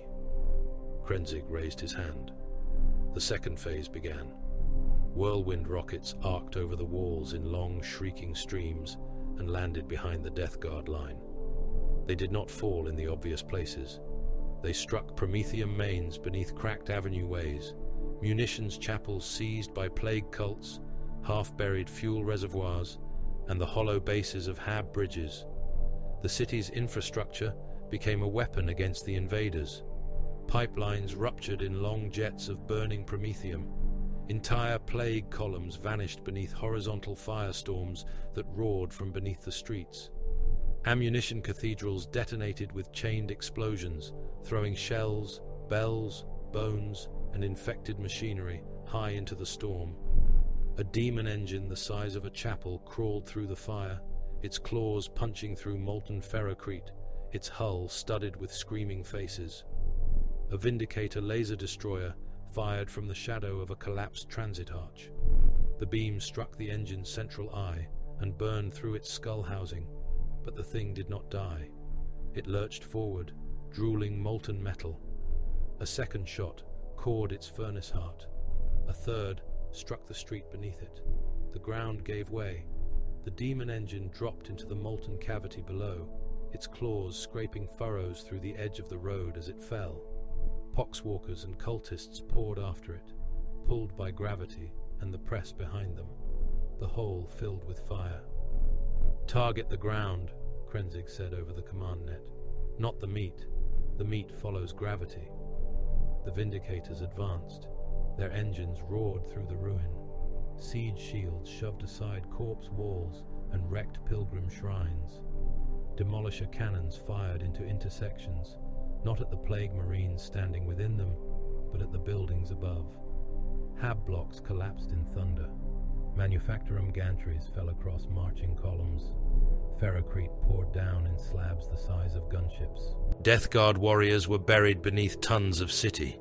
Some dug out. The Black Guard buried them again. The outer bastions broke under layered sequence. Not quickly. Nothing died quickly on Varaxis except hope. The plague works absorbed the bombardment with obscene endurance. Corpse walls burst and spilled thousands of stitched bodies onto the battlefield, and plague cultists crawled out from the heaps, laughing through broken teeth. Shell craters filled with diseased fluid and then began to bubble as things climbed from them. Death Guard warriors emerged from collapsed fortifications with armor crushed, horns snapped, faces hanging from broken helms, still carrying icons through storms of shrapnel. Their bolters fired slowly, steadily, each shot punching through guard armor and barricade plate. They advanced as though all warfare was merely weather. So the Black Guard closed. Veterans in white and black moved into the shattered bastions under the cover of artillery smoke. Blade Guard took the lead, storm shields raised, power swords igniting with cold blue light. Heavy bolt pistols barked beside them. Lightning Claw veterans climbed through broken windows and breached firing slits, their talons shedding sparks from stone before finding flesh. Rot fog pooled in the chambers beyond, thick enough to hide a tank, thick enough to make mortal lungs bleed through sealed masks. The Black Guard entered anyway. Inside the first bastion, a plague champion waited atop a mound of dead Varaxian soldiers. His armor had split around his swollen belly. Flies poured from the seams in his plate. He carried a cleaver chained to his wrist and a shield made from fused rib cages. He laughed when the Blade Guard came through the smoke. "Little carrion knights," he voxed, "come to drown in grandfather's breath." The first Black Guard answered with a heavy bolt pistol shot that struck the champion's shield and detonated 3 rib cages into splinters. The second drove forward with his storm shield, absorbing the cleaver blow in a shower of sparks. The third stepped inside the swing and opened the plague champion from hip to throat with a power sword. Rotten organs slumped out, steaming in the cold. The champion kept laughing until a lightning claw punched through his open chest, closed around something vital, and tore it free in a black fountain. The Black Guard did not cheer. They moved to the next chamber. Chaplain Odrin Vare led the assault through a corpse chapel, built in the undercroft of a fallen bastion. The room had once housed pilgrims waiting for entry into the capital shrines. Now the benches had been nailed together into barricades. The walls were plastered with skin. Dead men knelt in rows, wired into postures of prayer, their mouths packed with rusted vox beads. At the altar, a plague priest with no eyes conducted a choir of corpses. Each corpse spoke with a different stolen voice. Vare entered with his crozius in both hands. "Judgment enters," he said. The corpse choir turned toward him. Their jaws opened together. Flies poured out. The first wave rushed him, infected men and dead things animated by the bile choir's distant will. Vare met them without haste. His crozius came down on the first skull and burst it like a rotten fruit, bone and brain splashing across his black gauntlet. He backhanded another with the weapon's haft, hard enough to cave in the face and drive teeth through the spine. A plague cultist leapt at him with a sacrificial knife, and Vare caught the man by the throat, held him aloft, and crushed the windpipe until black blood ran between his fingers. He recited as he killed, "Blessed is the hand that does not tremble. Blessed is the heart that knows no softness before corruption. Blessed is the warrior who gives the foe no grave but impact." His warriors followed, and the chapel became butchery. Bolt shells nailed plague priests to reactor casings and altar plates. Storm shields smashed bodies backward into pews. Power swords split rib cages and severed limbs.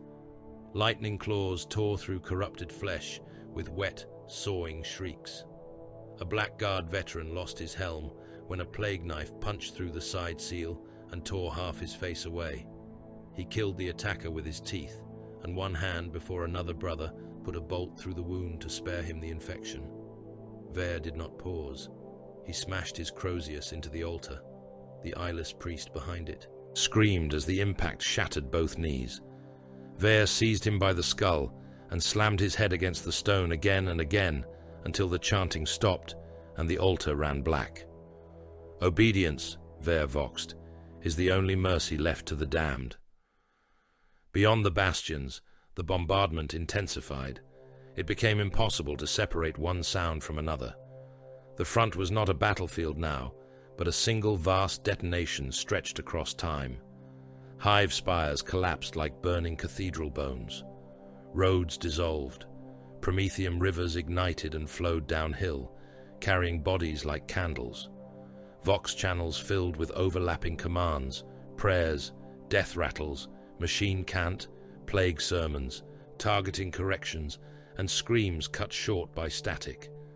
Entire guard formations advanced only to be reduced to red fog by counterfire. Entire plague mobs surged only to vanish beneath molten ferrocrete when Blackguard shells broke the ground beneath them. Then the dead began to speak. At first, Holt thought it was Vox distortion, a pressure in the command channel, a tremor passing through the sealed frequencies. He heard a man coughing, then another whisper, then dozens, then hundreds. The corpses across the field opened their mouths. Not all. Not enough to stop the war. Enough to make every living man hear it. Bodies half buried in rubble turned their faces toward the Blackguard lines. Burned refugees lying in the remnants of Ashgate moved cracked lips. Guardsmen dissolved by ravine acid gurgled through throats that no longer existed. The crushed dead of Habstack 19 spoke from beneath kilometers of ruin. Their voices dragged upward through Vox speakers, corpse mouths, broken helmets, and the wet static of the bile choir. Krenzig, the name rolled across the front. Krenzig. Holt froze. The voice nearest him came from a Varaxian trooper, whose lower body had been taken by shellfire. The corpse lay against a barricade, one arm gone, face grey beneath dried blood. Its eyes were open, its jaw moved. You waited on the causeway. Another voice came through the Vox, thin and strangled. You sealed the stack. Another from the corpse chapel picked feed, bubbling through a dead priest's broken mouth. You spent us. Another, deeper, wet with accusation. You make bait of the loyal and call it doctrine. The Blackguard did not break, but Holt saw warriors turn their helms, saw grip adjustments, saw a fractional hesitation ripple through men who had walked through shellfire and plague fog without fear. The bile choir sang louder. It found the voices Krenzig had left behind. It wore them. It took the dead from Causeway, Ravine, Habstack, Worker Warren, and Ashgate, and made of them an indictment. Not a plea for mercy, not a cry for rescue. Something sharper. Recognition. Krenzig, said the dead, son of the Baitmaster. The captain stood at the command bastion's edge. For the first time since Holt had met him, Asta Krenzig moved as if struck. It was slight. A turn of the helm. A stillness that came too fast. One gauntlet closing by a fraction around the grip of his bolt rifle. No gasp. No denial. No mortal display.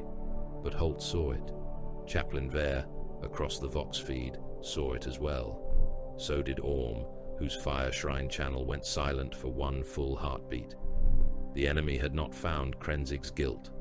Holt understood that too. Guilt would have been simple. Guilt could be despised or denied or burned away in service. This was worse.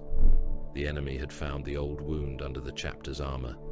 Arendi, Istvan, survival purchased with allied screams, the suspicion that the Black Guard had been born from a decision no victory could ever cleanse. The bile choir had learned to sing with that shame. Krenzig did not answer the dead. He raised his hand. "Continue the barrage." Holt stared at him. "They are speaking with our dead." "Yes. That is all you have to say?" Krenzig's helm turned toward him. The eye lenses were black mirrors rimmed with red from the burning horizon. "The dead do not command." The barrage resumed with greater violence. Perhaps that was Krenzig's answer. Perhaps it was all the answer he knew how to give. The Black Guard pushed deeper through the plague bastions. Thunderfire shells cracked the last outer wall. Vindicators fired into the base of a Manufactorum cathedral and brought it down across a death guard, mustering yard. Stormhawks dove through clouds of spores and left burning trails behind them. The dead kept whispering until orbital lance correction finally cut through the primary Vox infection node and turned a whole district into white glass. Silence returned in pieces. The cost of the bombardment became visible only when the smoke thinned. A corridor had opened through the capital's outer plague works. Not clean. Nothing on Varaxis would ever be clean again. But open. A descending wound ran from the shattered bastions toward the Undercity, down through collapsed transit arteries and broken Manufactorum routes, toward the hollow megastructure beneath the planetary capital. Auspec's ghosts flickered along its depth. Heat signatures pulsed. Shield harmonics shimmered. Something vast waited below. Master Orm's voice came over the command net, flat with mechanical displeasure. "Route confirmed. The bombardment has exposed an approach to the subterranean cathedral structure." Krenzig looked down at the hololith as the image unfolded. The plague cathedral lay directly beneath the primary reactor spine of Varaxis Primus. Holt saw the data and felt the last warmth leave him. The reactor spine was not one generator. It was the hive's beating heart, a chained column of ancient plasma cores, geothermal siphons, turbine shrines, and machine souls older than any living governor's line. It fed the shields. It fed the guns. It fed the lower hive's air, heat, lumen grids, and Manufactorum organs. Break it, and Varaxis Primus would not merely lose power, it would die. Orm continued. "Any full destruction of the target risks sympathetic failure through the reactor spine. Secondary effects include shield collapse, atmospheric firestorms, lower hive pressure death, and total loss of planetary command structure." Chaplain Vare's voice entered, low and iron-hard. "Can the plague engine be severed without killing the spine?" A long pause followed. Orm answered, "Not from range." Krenzig stared at the image. Beneath the command bastions, beneath the governor's sanctums, beneath the shrines and maps and blood-soaked floors, the enemy's true cathedral pulsed around the reactor heart of the planet. Holt stepped beside him. "If you destroy it," the colonel said, "you may kill the world." Krenzig did not look away from the hololith. "If we do not," he said, "the world may live long enough to become a weapon." Below them, deep under the capital, the plague cathedral beat once against the reactor spine. The whole hive shuddered like a dying man drawing breath. Sergeant Caed Morcant saw the dead before he heard them. They stood in the tunnel ahead of him, where no living thing should have stood, arranged shoulder to shoulder beneath the cracked lumen strips and the black-veined pipes of the lower hive. Their shapes filled the passage in ranks too dense to pass. Guardsmen with acid-eaten faces, workers crushed flat from the collapse of Habstack 19, their bodies folded wrong, heads turned backward, mouths full of concrete dust. Penal troopers from the Doreen ravines, collars still blinking on necks that no longer joined to bodies. Men from Ashgate, burned and bitten and trampled, their clothes stiff with soot and bowel filth. Behind them, further back where the tunnel darkness should have swallowed all detail, stood other dead in armor, not of Varaxis. Green, black, iron, flame-blackened plate, broken helms, legion marks from an age 10,000 years gone. Morkant blinked. The dead remained. His helm display showed nothing. No heat signatures, no motion returns, no auspex mass. Only empty corridor, rust, plague fog, and drifting ash. He blinked again, slower this time, forcing his eyelids to obey. The inner lenses of his helm tracked the motion. Biometric warnings pulsed in the edge of his vision, pale red runes crawling across the retinal feed. Elevated aggression, abnormal pupil dilation, adrenal response sustained beyond optimal combat threshold, neurochemical instability. Morkant ignored the runes. The dead were still there. One of them stepped forward. He had no lower jaw. The black rain of the causeway still ran from the broken cup of his mouth. When he spoke, the voice came not from his throat, but from the vox bead inside Morkant's helm. Was it enough? Morkant's right hand tightened around his combat blade. The dead man tilted his ruined head. Was the range certain? Behind him, the dead of Habstack 19 began to whisper in layers, their voices soft as dust falling through a burial vault. Were we useful enough? Morkant closed the channel. The voices did not stop. His kill team waited behind him in the tunnel, silent beneath the drip of corrupted condensation. Brother Halvek crouched beside a ruptured coolant pipe with his Oculus carbine held low. Scout Sergeant Damar watched the rear, helm angled toward the blackness, blade reversed in one fist. Brothers Corris, Taro, and Venick held the side passages, pale armor dulled under Phobos stealth plating and grime. They had all seen Morkant halt. They had all seen him stare at an empty corridor. None spoke. That was discipline, or fear. Morkant did not care which. He raised 2 fingers, then folded them into his palm. Advance. The dead parted, as if the gesture had been meant for them. Morkant walked through their ranks. His shoulder brushed a crushed worker from the fallen Habstack. The apparition came apart into ash and vox static, then reformed behind him. A dead guardsman leaned close as he passed. You did not open the gate. Morkant kept moving. Another voice, deeper, older, dragged itself through the vox hiss. You did not die with us. The tunnel changed around him. For a heartbeat, it was no longer Varaxis. The walls became black rock and iron wreckage beneath a poisoned sky. Drop sites burned in the distance. Titans died like falling gods. Warriors in green plate dragged themselves across red earth with their hands because their legs were gone. Iron hands lay broken beneath the tracks of traitor armor. Salamanders burned alive in their own Prometheum wash. Raven Guard survivors ran through smoke and shellfire while enemy guns harvested the ground around them. Morkant saw a black-armored commander in the distance, a shadow among slaughter, turning away from dying allies because survival required movement. He did not know the commander's face. He did not need to. The name came like a blade placed against the back of his skull. Arendi. Then the vision was gone, and the tunnel returned, and Morkant's blade was buried to the hilt in the throat of an infected civilian. The man had crawled from a maintenance alcove, fever yellow eyes wide, both hands lifted in some gesture between plea and attack. Morkant had crossed the distance without registering it. His knife had entered beneath the jaw and punched up into the brain. He held the body there for a moment, watching the legs kick. Blood ran black over his gauntlet. Damar stood beside him now.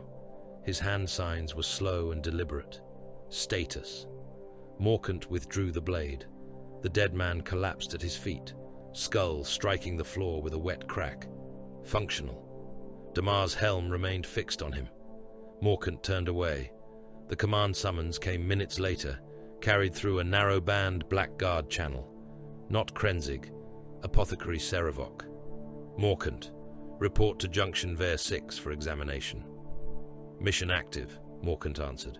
Report. No. The reply carried no hesitation. Your refusal is recorded. Morkant killed the link and continued into the Underhive dark. At Junction Ver 6, the Black Guard command cadre stood within an abandoned shrine to the Emperor's silence. The statue had been decapitated by shell tremor, leaving only a robed body with one hand raised in judgment over a floor slick with plague water. Candles still burned around it, though no mortal hand had tended them in days. Their flames bent away from Krenzig, as if even fire wished to avoid command.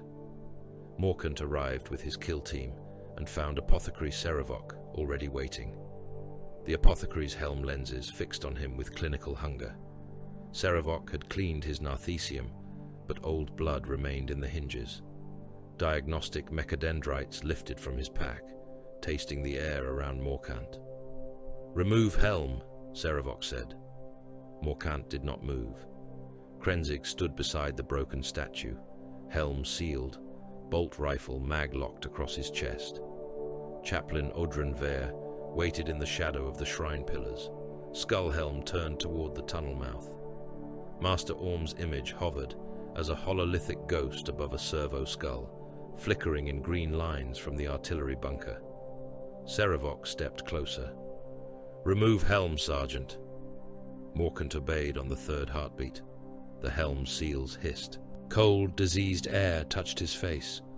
No one spoke at first. Morkant knew what they saw. Skin too pale even for one of the sons of Korax. Veins dark beneath the flesh. Lips drawn thin. Eyes that had begun to lose the last of their human color. The sclera had darkened around the edges, black threading inward like ink dropped in water. His pupils were wide, devouring what little light the shrine allowed. When he breathed, he tasted dust, oil, blood, and voices. Serevok extended a needle toward his cheek. Morkant caught the apothecary's wrist before the injector touched him. The shrine went still. Serevok looked down at the grip. "Release." Morkant released. The needle entered beneath his eye. Fluid withdrew. Another needle pricked the side of his throat. A third pierced the gum inside his mouth. He did not flinch. "Neurochemical storm," Serevok said. "Pupil response abnormal. Aggression restraint degraded. Auditory hallucination probable. Gene seed expression unstable." Chaplain Ver spoke from the shadow. "Name it."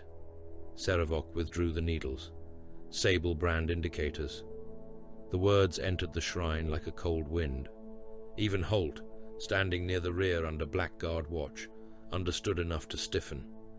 The colonel had been dragged into command council again because Krenzig still found him useful as a map of mortal consequence. He watched Morkant now, not as one watches an angel, but as one watches a weapon beginning to crack in the hand. Serevok continued. "The Raven Guard bloodline carries old flaws. We all know this. Difficult recruitment, instabilities of organ inheritance, darkened flesh, darkened eyes, the melancholic curse of Korax expressed in forms both spiritual and biological. In rare cases, the Sable brand manifests, cold battle madness, death fixation, auditory phenomena, erosion of self-preservation." Morkant stared at him with blackening eyes. "I hear them," he said. Serevok angled his helm. "Clarify." "The dead." Holt looked away. Morkant turned his bare face toward Krenzig. "They do not ask to be saved. They ask if their deaths were sufficient." The silence after that was worse than any rebuke. Serevok folded his narthecium tools back into place. He should be restrained, examined under full reclusiam and apothecarian authority. If degradation continues, he risks operational contamination of judgment. Ver stepped forward, Crozius scraping sparks from the floor. "Judgment is already contaminated. That is why warriors exist." "He may fail in the field," Serevok said. "Then he will fail while cutting. He may kill beyond orders." Ver's skull helm tilted. "There is much to kill." Serevok's lenses brightened. "Broken gene seed is not a sermon, Chaplain. Broken weapons can still cut before they are discarded." Morkant smiled faintly. It was not amusement. It was the smallest acknowledgement of being accurately measured. Krenzig had not spoken. When he finally did, every warrior in the shrine listened. "The enemy names are Endi." Orm's hololithic image flickered once. Vare stilled. Serevok said nothing. Morkant felt the dead gather closer. Krenzig continued. It knows the wound. It speaks through it. Holt looked from one space marine to another. Who is Arendi? No one answered him at first. Then Krenzig turned his helm toward the mortal colonel. Gareth Arendi, Shadow Warden of the Raven Guard, survivor of Istvan, founder of the Black Guard. The candles hissed in the wet air. Krenzig's voice remained even, but Morkant heard the iron beneath it. Iron under pressure, iron remembering the furnace. During the massacre, loyalists died buying seconds for other loyalists to escape. Not all of those deaths were noble. Not all were chosen. Arendi survived because others drew fire, because others remained visible, because allies in green and iron and black bled while he moved through the slaughter. He was accused. He was cleared. He was given command. From his line, we came. Holt's face hardened. And you built a chapter from that? We built a chapter from consequence. Vare's Crozius head lowered until it touched the floor. The Imperium praises survival when victory follows, the chaplain said. It curses the method only when the corpse ledger offends those who never stood in the killing ground. Morkant heard whispering behind him. Salamanders, Iron Hands, Raven Guard, dead from a dead age. Krenzig looked at his command cadre. The Black Guard were born partly from survival, purchased with loyal blood. We have never stopped paying that debt forward. Holt's voice was low. By spending others. By ensuring expenditure has result. The shrine's vox speakers crackled. The corpse statue of the Emperor spoke in a voice full of wet flies. Result. Every weapon in the chamber lifted. The statue's broken neck pulsed. Black fluid ran from the cut stone. The vox grill in its chest, long dead, awakened with a choir of plague voices. Result, result, result. The air filled with green light. The shrine walls became Istvan. Morkant stood again beneath the old sky. Drop pods burned. Loyalist banners fell.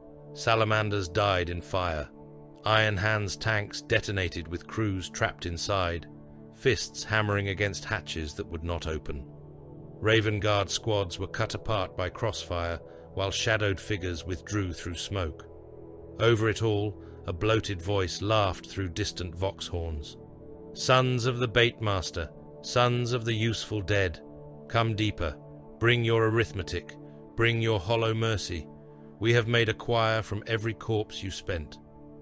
The vision struck the Black Guard like a psychic shell. A serf screamed and tore his own eyes out before Vare crushed his skull with the butt of the Crozius. Holt fell to one knee, retching into his rebreather. Serevok staggered, but remained upright. Narthecium extended. Krenzig stood motionless, but Morkant saw his gauntlets close. Morkant heard all the dead turn toward him. Was it enough? The next passage of time fractured. He was in the tunnel assault, though he did not remember giving the order to move. The kill team advanced into plague refugee tunnels beneath the capital's central spine. The walls were tight, sweating, lined with prayer paper gone black from fungus. Mortals filled the passage ahead, a crowd of infected workers, wounded soldiers, cult carriers, and civilians who had hidden too long beside plague icons. Some carried weapons, some carried children's ration tins, devotional beads, tools, or nothing at all. It no longer mattered to Morkant. The dead behind his eyes had become louder than the living before him.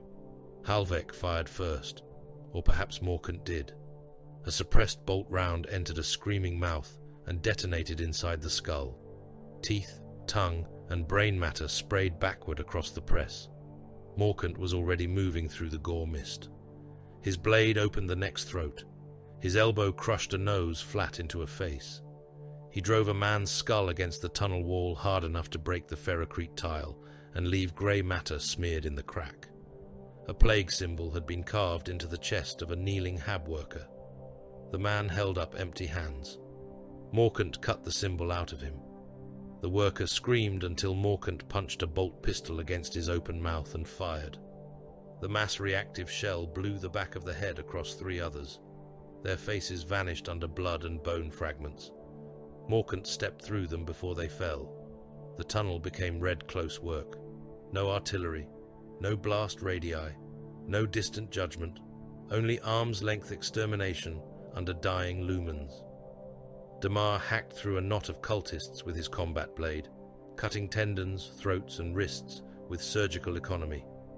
Chorus planted a charge against a side gate, then shot a plague priest through both knees before kicking him under the blast. Taro tore an infected guardsman's arm from its socket and used the body as a shield against autogun fire. Venick drove his knife through a man's eye lens, twisted, and dragged the corpse aside to clear a firing lane. Morkant killed faster than them all. A hand clutched his pauldron.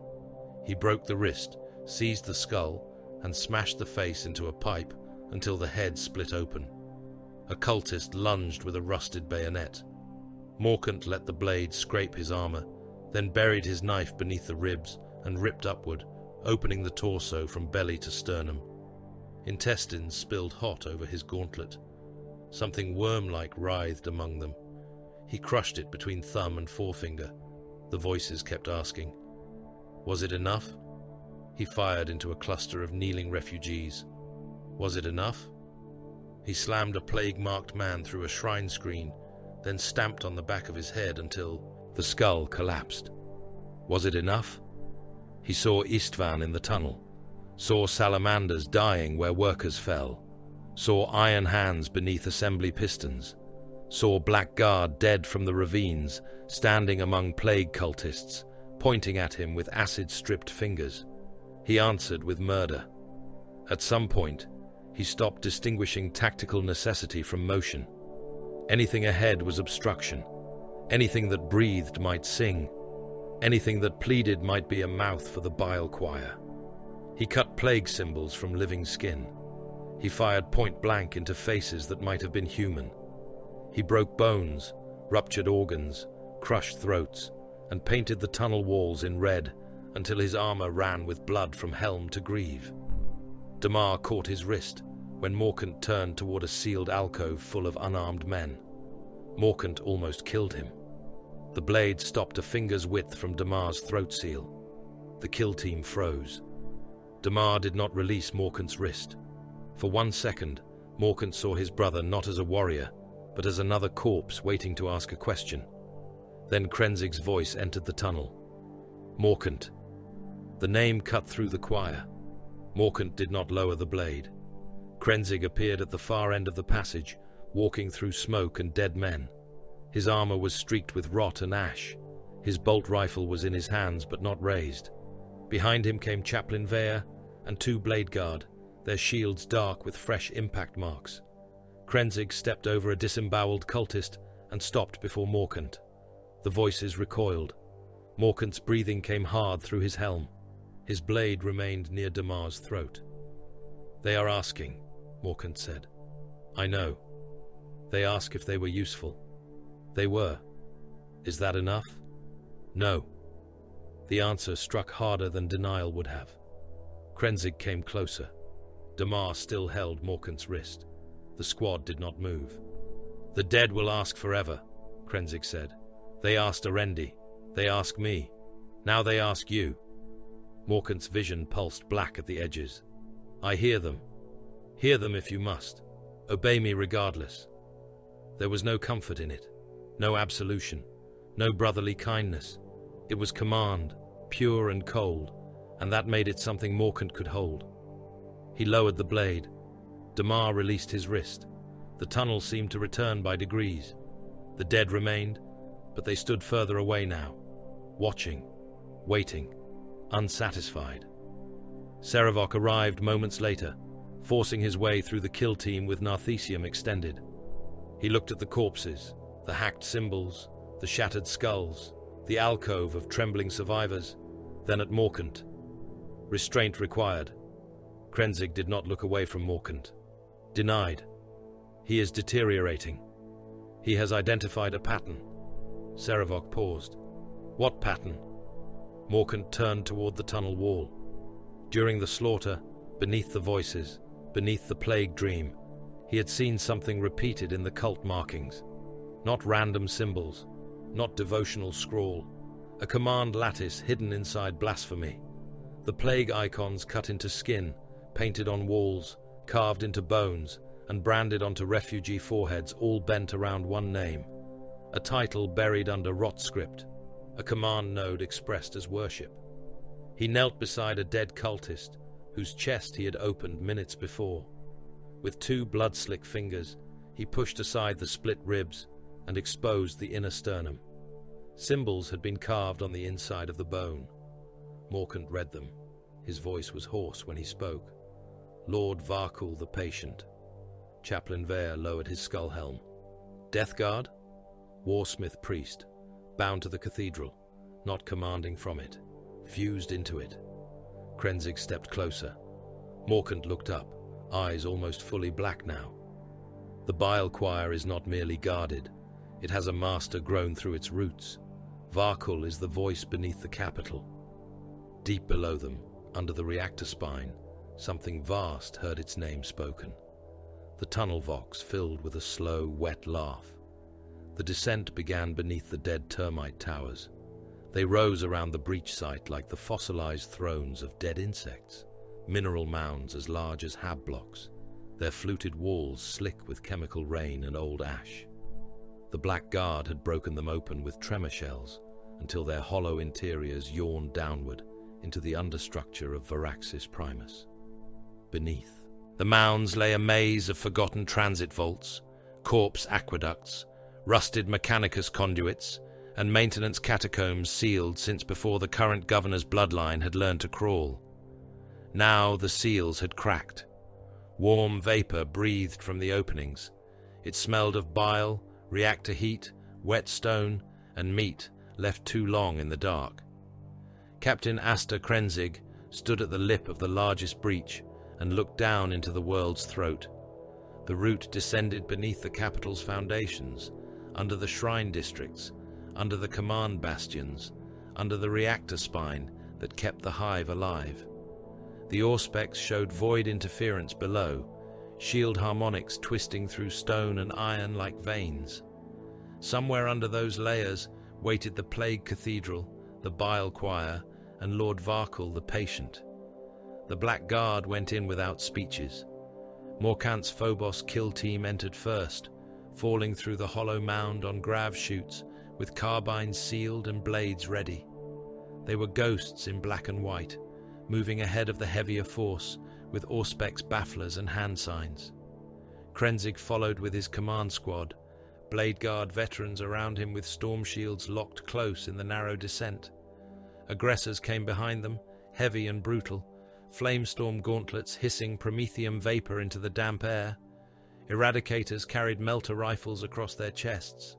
Tech Marines descended with servo arms folded tight to avoid scraping the walls. Chaplain Vare walked among them with his skull helm bowed, Crozius resting in both gauntlets like a judgment too heavy for mortal men. Last came old Karen. The Contemptor-patterned dreadnought was lowered through the breach by chained grav cranes and humming mag clamps, his sarcophagus locked inside a walking shrine of ancient ceramite and black iron. His armor had once been white, but age and war had darkened it to the color of bone recovered from ashes. His right arm ended in a chain fist, whose teeth were older than most hive dynasties. His left bore a heavy flamer built into a power claw, the pilot light burning blue within the rain. When his feet struck the stone below, the mound trembled. His machine vox awakened in a crackle of static and old wrath. Ah, downward again, always downward with you ash-blooded sons. Krenzig looked up at the dreadnought. You remember this kind of war. I remember wars your mortal witnesses have not earned nightmares for. I remember the black tunnels under Sagwalsa's moons. I remember Xenos nests beneath glass deserts. I remember traitor cathedrals where the walls prayed louder than the priests. Then remember how to break this one. Old Karen's sarcophagus lights pulse dull red. Lead me to something that deserves hate. They descended.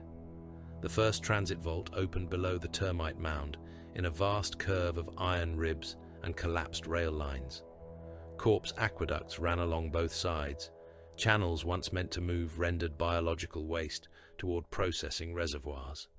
Now they flowed backward. Human remains drifted through them in thick red and yellow slurry, hands, faces, spines, lungs, and pieces too torn to name sliding through the channels as if the hive itself were bleeding into its roots. The walls sweated black fluid. Pipes overhead pulsed and bulged. Bells rang somewhere deep below, not struck by hands, but by pressure changes in a living machine. Morkant signaled from ahead. Movement. Multiple. Ventilation shafts. Krenzig lifted 2 fingers. Hold formation. The ventilation grills burst. Corpse swarms poured from the shafts like human sewage. Not bodies walking, not poxwalkers with the mockery of gait, but masses of dead flesh bound by plague impulse. Hands clawed, teeth snapped, skulls rolled and bit. Half-torsos dragged themselves over one another, fused by gristle and fungus into crawling carpets. They spilled across the vault floor and surged toward the black guard in a wave of limbs and mouths. The aggressors stepped forward. Promethium fire filled the vault. The swarm ignited in a rolling sheet, bodies popping as gases inside them caught flame. Skulls burst against the heat, hands curled into black claws. The stench punched through armor filters, heavy with burned fat and plague-sweet rot. The corpse mass kept crawling until the second volley turned the floor into an oven, and the aqueducts into boiling red foam. Sterile path, one aggressor voxed. Old. Karen stomped through the burning remains, crushing charred skulls beneath his feet. Sterile is not the same as clean. They moved on. The next chamber was not empty. Penal troops had been sent ahead through the left junction. Krenzig had ordered them forward with helmet feeds active, laser guns loaded, collars armed, and no expectation of return. Colonel Holt had watched the order pass down the line with a face like stone cracking under pressure. The penal men had gone because refusal meant detonation and obedience meant the hope of another breath. They vanished into the junction. For several seconds, their helmet feeds showed only pipework, vapor, and trembling rifle barrels.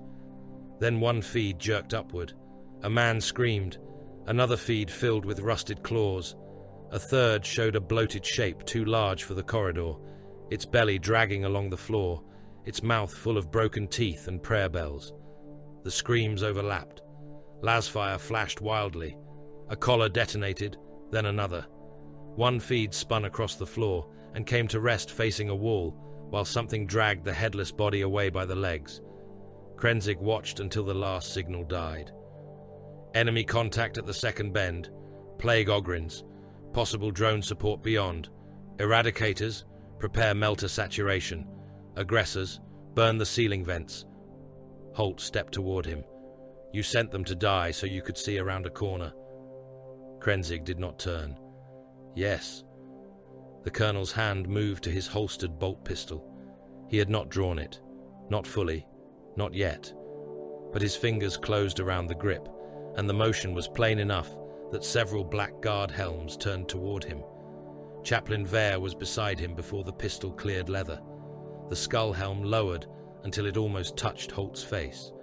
One black gauntlet closed around the colonel's wrist. Not crushing. Not yet.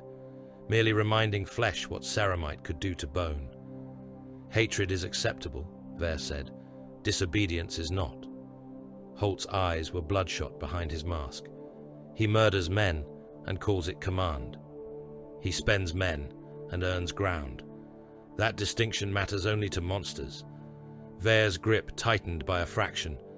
Then be grateful monsters stand between your species and what waits below. For a long moment, Holt looked as if he would try to fire anyway. Then he let go. Vare released him. Krenzig had not looked back. Advance. The left junction became a furnace. Aggressors fired into the ceiling vents as ordered, flushing out plague drones whose swollen bodies crashed down in flames. Eradicators stepped into the bend and fired melter beams into the plague Ogrins at close range. The first beam cut through scrap armor, and flash boiled the creature's chest, spraying the corridor with cooked organs. The second turned another Ogren's head into white vapor. The third bored through 2 bodies and struck a rusted support column beyond, leaving it glowing orange. The Black Guard walked through the steam and burning meat. The battle deepened with every chamber. The megastructure below Varaxis was not a place. It was a body pretending to be architecture. The walls bled when cut. Pipes vomited bile under pressure. Rusted ducts opened and closed like throats. Ancient Mechanicus conduits, once sacred and functional, were slick with plague slime and threaded with pulsing black roots. Plague bells hung from chains of tendon and cable. Whenever they rang, mortal ears bled. Whenever the Black Guard destroyed them, the sound continued inside their helms. Blightlord Terminators met them in the Corpse Aqueduct Junction. They came through the fog slowly, vast shapes in ancient plate, horned helms low, combi bolters raised, bubotic axes and flails dragging through the sludge. The first volley struck the Black Guard shield wall like a storm of hammers. Storm shields flared under impacts. A Blade Guard veteran was punched backward as a shell found the gap under his gorget and detonated inside his neck. His helm came away in a burst of blood and ceramite splinters. Vare stepped over him and brought his Crozius down on the nearest plague cultist, trying to crawl beneath the shield line. Morkant's team struck from the side ducts. Suppressed bolt rounds found cracked lenses and exposed tube clusters. Damar slid beneath the Terminator's axe swing and planted a crack charge against the knee. Halvek fired into the charge as he rolled away. The explosion buckled the leg, but the Blightlord remained standing on one ruined limb, laughing through a grill that leaked worms. Krenzig's command squad closed. A Blade Guard power sword went into the traitor's gut. It did not stop him. Krenzig stepped in and fired his bolt rifle directly into the opened wound until the mass reactive detonations hollowed the Death Guard warrior from the inside. Old Karen entered the melee like a falling shrine. His chain fist caught a Blightlord across the chest and tore through corrupted Terminator plate in a screaming spray of sparks, black blood, and rotten organs. The traitor tried to strike back with a plague flail. Old Karen caught the chain in his power claw and burned the wielder point blank with his heavy flamer.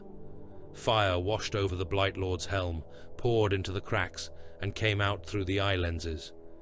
The Death Guard warrior staggered, still alive, until Karen crushed his head flat against the wall. "Your grandfather's filth lacks teeth," the dreadnought growled. "Send me sons worth remembering." The tunnel answered with more. Demon engines too large for the passengers forced themselves through anyway, scraping their own armor down to bleeding metal. One dragged its swollen body through a conduit artery, limbs breaking and mending as it came. A tech marine marked it with a targeting rune. 3 eradicators fired together. The melter beams cut the thing into sections, but the pieces kept crawling until aggressor flame burned them sterile. The deeper they went, the louder the bile choir sang. It entered through the vox first, as background murmur, then as breathing, then as voices. Morkant reached the reactor spine with his kill team through a maintenance artery that had been hidden behind a curtain of hanging skin. The spine rose beyond them, a column of ancient machinery descending from the hive above into the plague cathedral below. It glowed with restrained plasma light, blue-white beneath layers of brass, adamantium, and Mechanicus warding script. Around it, plague roots had grown like black veins, pulsing in time with the bells. Chorus carried the vortex pattern demolition charges. No weapon in the squad wanted to be near them. The charges were too rare, too dangerous, too hungry. Each containment sphere held a fragment of annihilation, chained by machine prayer and field geometry. Used well, they would tear holes through reality and devour whatever lay within their radius. Used poorly, they could gut the reactor spine, the capital, and perhaps the planet's last chance of survival. Morkant signed placement vectors, Chorus and Venick moved to the first anchor, Damar to the second. Halvek covered the upper ducts. Morkant knelt at the third point, gauntlets slick with slime, and began cutting plague growth away from the reactor casing. The Vox opened inside his skull. He was back on the causeway. He smelled black rain. He saw Holt's men torn apart. He heard Krenzig's words through another mouth. Your dead brought range certainty. Then Habstack 19 collapsed around him. Concrete dust filled his helm. Millions breathed once, together, and became silence. Then the ravine acid rose around his legs. Guardsmen screamed beside cultists. Flesh came off bone in sheets. The dead looked at him through boiling green fumes. Then Istvan, always Istvan, warriors burning, allies abandoned, Arendi moving through smoke, while others remained visible and died. The Bile Choir sang each death through his Vox, forcing every warrior near the reactor spine to see his own ledger. Halvek fired into shadows that were not there. Damar slammed his helm against the wall once, twice, until the armor cracked, then steadied and resumed covering the duct. Chorus whispered the charge rites through clenched teeth, while the voice of a dead brother begged him to stay and burn. Morkant's eyes were fully black behind his lenses. The dead asked again, was it enough? His hand paused over the final arming rune. Krenzig's voice cut through the choir. Morkant, obey. The word became a spike driven through the hallucination. Morkant armed the charge. Placed, he said. The tunnel behind them exploded with heavy fire. Old Karan had reached the rear junction and found the Death Guard counterpush coming in strength. Blightlord Terminators advanced shoulder to shoulder through plague fog, their armor grinding against the walls. Behind them came plague Ogryns and corpse swarms pouring over their legs. The Black Guard rear elements were falling back by squads, too few to hold the pressure for long. Karan stepped into the narrowest part of the tunnel. Go, he voxed. Krenzig turned. Karan, do not waste command on the dead, Ashblood. You are not dead. The Dreadnought's chain fist revved, teeth howling. I am a corpse with honorable machinery. Go. The first Blightlord reached him. Karan took the axe blow against his sarcophagus plate and answered with his chain fist through the traitor's chest, driving the teeth until they burst from the back in a storm of diseased matter. His heavy flamer opened at the same time, bathing the tunnel in burning promethium. Corpse swarms ignited and shrieked. A second Terminator slammed into him. Karan crushed its shoulder, tore the arm free, and used the severed limb to smash a plague Ogryn's skull into pulp. The Death Guard kept coming. Power fields flared. Plague melters fired at close range. Karan's left side blackened, ceramite running like wax. He killed another Terminator by driving him into the wall hard enough to crack the tunnel casing, then burned the exposed flesh until it sloughed from the armor. A Man-Reaper punched through his hip joint. He twisted, snapped the haft, and stamped the wielder into the floor. Remember this, Karan roared through cracking vox. Tell the dead I did not step aside.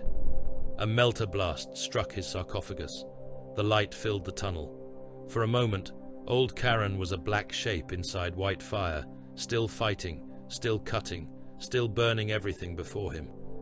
Then the power field around his core ruptured. The chain fist detonated. Promethium tanks burst. Plague melt and loyalist flame consumed him, and the Terminators pressing around him in a single violent bloom. The shockwave hurled Black Guard from their feet. When the glare faded, the tunnel behind them was sealed by molten wreckage, dead Terminators, and the broken remains of a dreadnought older than the memories of Varaxis. Krenzig rose slowly. No one spoke a eulogy. There was no time. The vortex charges were armed. The path ahead was open. The central cathedral waited.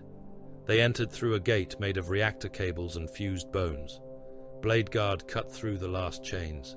Tech Marines burned away locks that screamed in machine agony. The doors opened inward, not with the grind of hinges, but with the wet sigh of flesh pulling away from teeth. The plague cathedral beneath the capital was larger than the Auspex had shown. It rose in tiers around the reactor spine, a hollow sanctum of iron ribs, corpse vats, vox organs, and bells the size of hab chambers. Bound astropaths hung in cages from the upper vaults, their skulls split, their blind faces stretched in eternal song. Reactor cables ran through them and down into a throne at the center of the chamber. Still living Imperial officers had been fused into the steps, their uniforms intact, their torsos opened and wired into the machinery, their mouths working soundlessly around tubes and brass reeds. Upon the throne waited Lord Varkul the patient. He was not seated so much as grown into command. Death Guard armor bulged from his body in layers of corroded plate and swollen flesh. Cables pierced his ribs. Astropathic wires threaded his helm. Plague sensors hung from his spine. His hands rested on armrests made from fused skulls, fingers twitching over controls that were also nerves. One eye lens burned green. The other was a wet human eye, enormous and lidless, staring directly at Krenzig. When he spoke, the cathedral spoke with him. "Welcome, son of the Baitmaster." The bile choir inhaled, and every corpse in the walls began to sing. Lord Varkul the patient smiled with a mouth that had not been made for smiling in any human century. The expression split the swollen meat beneath his cracked helm, drawing back lips blackened by rot and sacred oils, revealing teeth that had been replaced by brass nails and bone hooks. His throne was not a throne, not truly. It was a surgical altar, a command pulpit, a reactor node, and a corpse engine fused into one obscene seat of power. Astropath skulls hung above him in cages of silver and rust, their blind faces stretched by hooks, their split craniums threaded with pulsing cables. Still living Imperial officers were fused into the steps beneath his feet, their uniforms preserved with cruel care, their torsos opened and wired into the machinery. Their eyes rolled in wet sockets. Their mouths formed voiceless orders around tubes forced down their throats. The Plague Cathedral sang through all of them. Krenzig stood at the threshold with his command squad, storm shields raised around him, bolt rifles and melter weapons tracking the shadows between the pillars of living cable. The chamber rose into darkness around the reactor spine of Varaxis Primus. The great column pulsed blue-white behind layers of iron, adamantium, brass scripture, and black plague roots. Every heartbeat of the reactor sent light through the cathedral floor. Every answering pulse from the bile choir sent yellow corruption crawling back along the cables. Morkant knelt in the gloom to Krenzig's left, black eyes hidden behind his helm lenses, one gauntlet resting near the satchel of vortex charges. His kill team spread through the lower machinery, silent even under the cathedral's song. Chaplain Vare stood to Krenzig's right, Crozius lowered, skull helm fixed on Varkul, as if measuring the correct angle to shatter him. The Death Guard Lord breathed in, and the whole cathedral inhaled with him.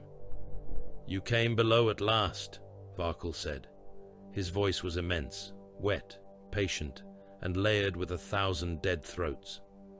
"How many did you spend to find the door, little warden?" Krenzig did not answer. Varkul's swollen fingers stroked the armrests of his throne. The Imperial officers fused into the steps, twitched in pain, as if his touch moved through their nerves. No count? No tally? No ribbon of parchment stamped with acceptable loss? "I am wounded, son of the Baitmaster. I thought arithmetic was your creed." Krenzig raised his bolt rifle by a fraction. "Your signal ends here."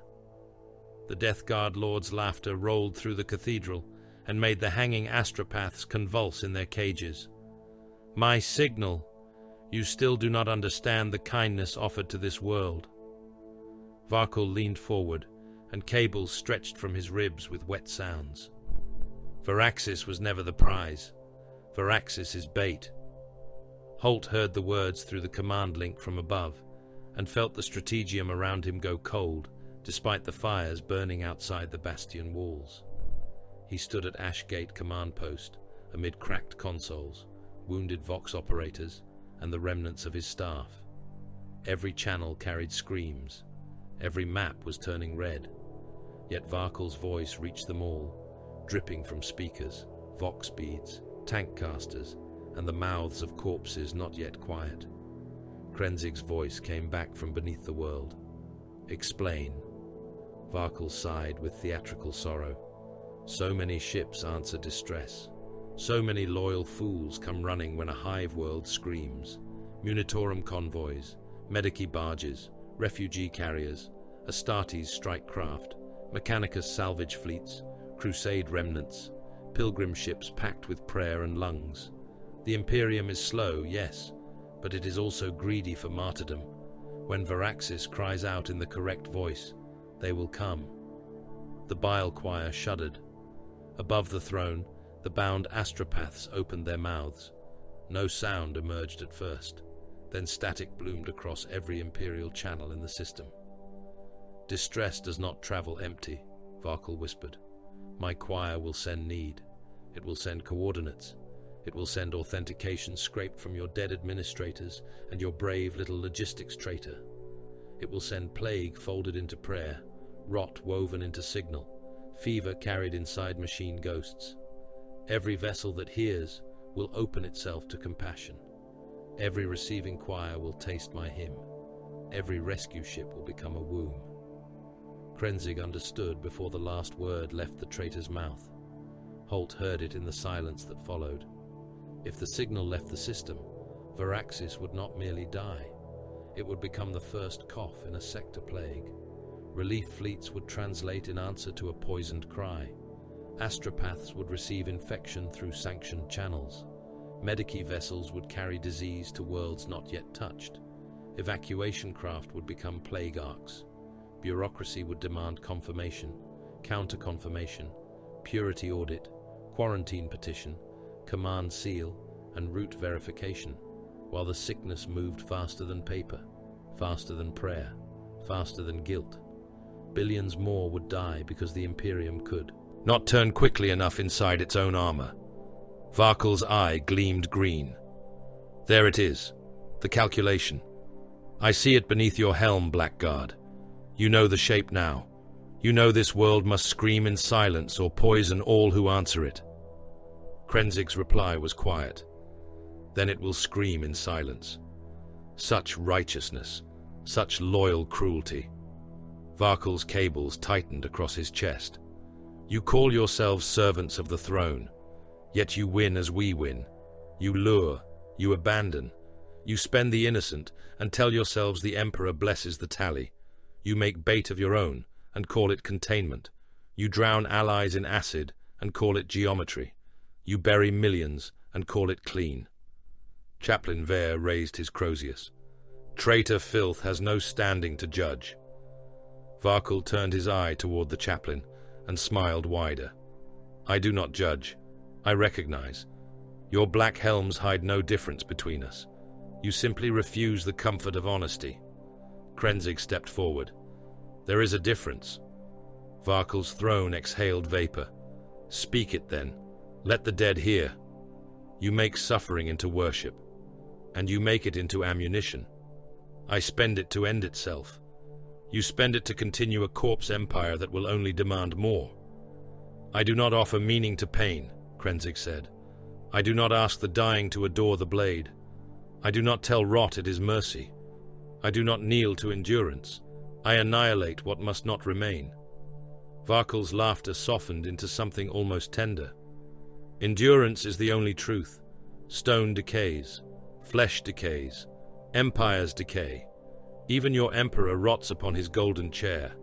Accept it, and be spared the lie of victory." Krenzig's bolt rifle came fully level. "No." The word struck the cathedral like a shell impact. Above ground, the Death Guard gave answer. The capital front erupted, as every plague host still living on Varaxis hurled itself at the marked sectors. Plague tanks crawled through the smoke, their mortars coughing shells that burst into clouds of flesh-eating vapor. Demon engines dragged themselves from collapsed streets, too many limbs scraping sparks from ferrocrete, their bodies swollen with iron, meat, and warp hunger. Millions of cultists surged behind them in screaming waves, knives and autoguns raised beneath icons made from bones of the loyal dead. Infected guard armor rolled among them, battle cannons firing wildly, turrets turning with machine spirits broken into madness. Poxwalker oceans made from the population Krenzig had failed or refused to save pressed against the capital walls, a grey and yellow tide of hands, mouths, rags, and imperial insignia defiled by rot. The marked sectors were already compromised. Krenzig knew that. He had known before giving the order, but knowing did not soften the words. All remaining imperial forces withdraw from marked sectors: Solace, Ver, Caudrel, Ash Ninth, and the Lower Pilgrim Teeth. Holt stared at the Vox console. Those sectors still hold fighting men. Withdraw combat effective elements only, Krenzig said. Leave infected mass in place. Clear the corridors around them. We need empty space for bombardment. You are not preserving the capital, Holt said. No. You are clearing its core so your guns can kill what is left inside it. Yes. A shell struck near Ash Gate. The command post shook. Dust fell from the ceiling in choking sheets. Holt looked at the hololith. One gate still mattered. Morning Gate, a secondary artery beneath the inner bastion ring. It was clogged with refugees, wounded soldiers, ammunition servitors, and retreating line troops. If it fell too soon, the Death Guard would flood into the targeting corridors before Orm's guns could complete their rites. If it held, even briefly, the Black Guard could shape the bombardment. Krenzig saw the same thing. Colonel Holt. Holt closed his eyes for the length of one breath. No. You will hold Morning Gate. With what? What remains? What remains is not a regiment. It remains enough to die for 7 minutes. Holt opened his eyes. You finally say it plain. I have never said it otherwise. The colonel looked around the command post. Sergeant Venn was there, one eye bandaged, Vox set sparking against his back. A dozen officers remained where hundreds should have stood. Guardsmen watched Holt, their faces hollow, their weapons filthy, their faith worn down to the last dull edge. They had followed him through the causeway, the ravines, the worker warrens, and Ash Gate. Now they understood the shape of their final order. Holt lifted his rebreather back over his mouth. For Varaxis, he said. No one answered for a moment. Then Venn said, for the Emperor.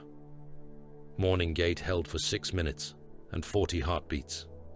The first minute was last fire and discipline. The remnants of the 908th Varaxian line formed firing ranks behind overturned cargo haulers and broken shrine wagons. Heavy stubbers hammered until barrels glowed. Grenade launchers thumped into the plague press. Melterguns burned tunnels through demon engine plating. Men fired, reloaded, fired, and stepped over the bodies of those who fell. The second minute was impact. Poxwalkers hit the barricades in a wave of meat. Bayonets stabbed into throats, bellies, eye sockets, and hands. The dead climbed over the impaled. Guardsmen fired into faces close enough to splash them with teeth. A plague Ogrin smashed through the left barricade, swinging a section of pipe like a club. It pulped 6 men in one blow before a cracked grenade vanished under its jaw and blew its head apart in a fountain of yellow matter. The third minute was knives. Cultists poured through the breach, laughing and shrieking, plague bells tied to their wrists. Holt shot one through the chest, tore his chainsword free, and drove the snarling teeth into another's face. Bones sprayed across his coat. Venn killed 3 with a bayonet before a plague knife opened his stomach. The sergeant kept fighting with one hand pressed against his guts until a bolter ricochet from somewhere in the fog took off the top of his skull. The fourth minute was masonry. Plague mortar shells struck the ceiling above the gate. Ferrocrete slabs fell onto loyalist and traitor alike, crushing men into red smears beneath sacred architecture. Holt was hurled down and rose with blood in his eyes. His left arm hung wrong. He saw the regimental banner half buried under rubble, still upright because a dead man's hand had locked around the pole. The 5th minute was wrought. Plague Marines entered the gate, walking through the bodies, bolters firing with slow contempt. Each shell detonated among the guard and turned men into steaming fragments. Holt emptied his bolt pistol into the nearest traitor's helm.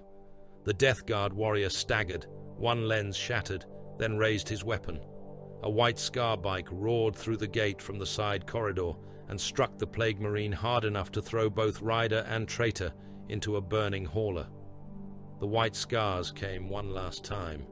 Khan Temur Jagatai led them through hell with rage carved into every line of his face. His outriders swept through Morning Gate, not to save the position, but to pull fragments of loyal force from the jaws before they closed. Bikes skidded through blood. Storm speeders hovered low, assault cannons ripping apart poxwalker masses.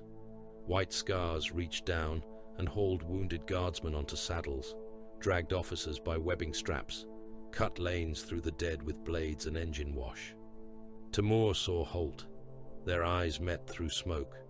The Khan knew. Holt saw the knowledge in him. Morning Gate could not be saved. The capital could not be saved in any way that still resembled salvation. To remain was to feed warriors into an ending already chosen. Temur snarled like a beast denied a kill and turned his bike away. Withdraw, he voxed, the word full of hatred. Carry what can still breathe. Leave the gate to its price. Holt did not go with them. The 6th minute was ending. He stood beneath the banner with perhaps 20 men still alive around him. He could no longer hear the command net. Only bells, only bolters, only the wet stampede of the damned. When the final plague surge struck, Morning Gate disappeared beneath bodies. Below the world, Krenzig felt the 7 minutes close. Targeting right complete, Orm voxed. Surface bombardment prepared. Reactor risk remains catastrophic. Hold until my mark, Krenzig said. Varkle stirred on his throne. Your gate dies above us. Your colonel dies believing hatred makes him clean. Your white Scar flees because he still understands waste. And you, little warden, stand where the song is strongest.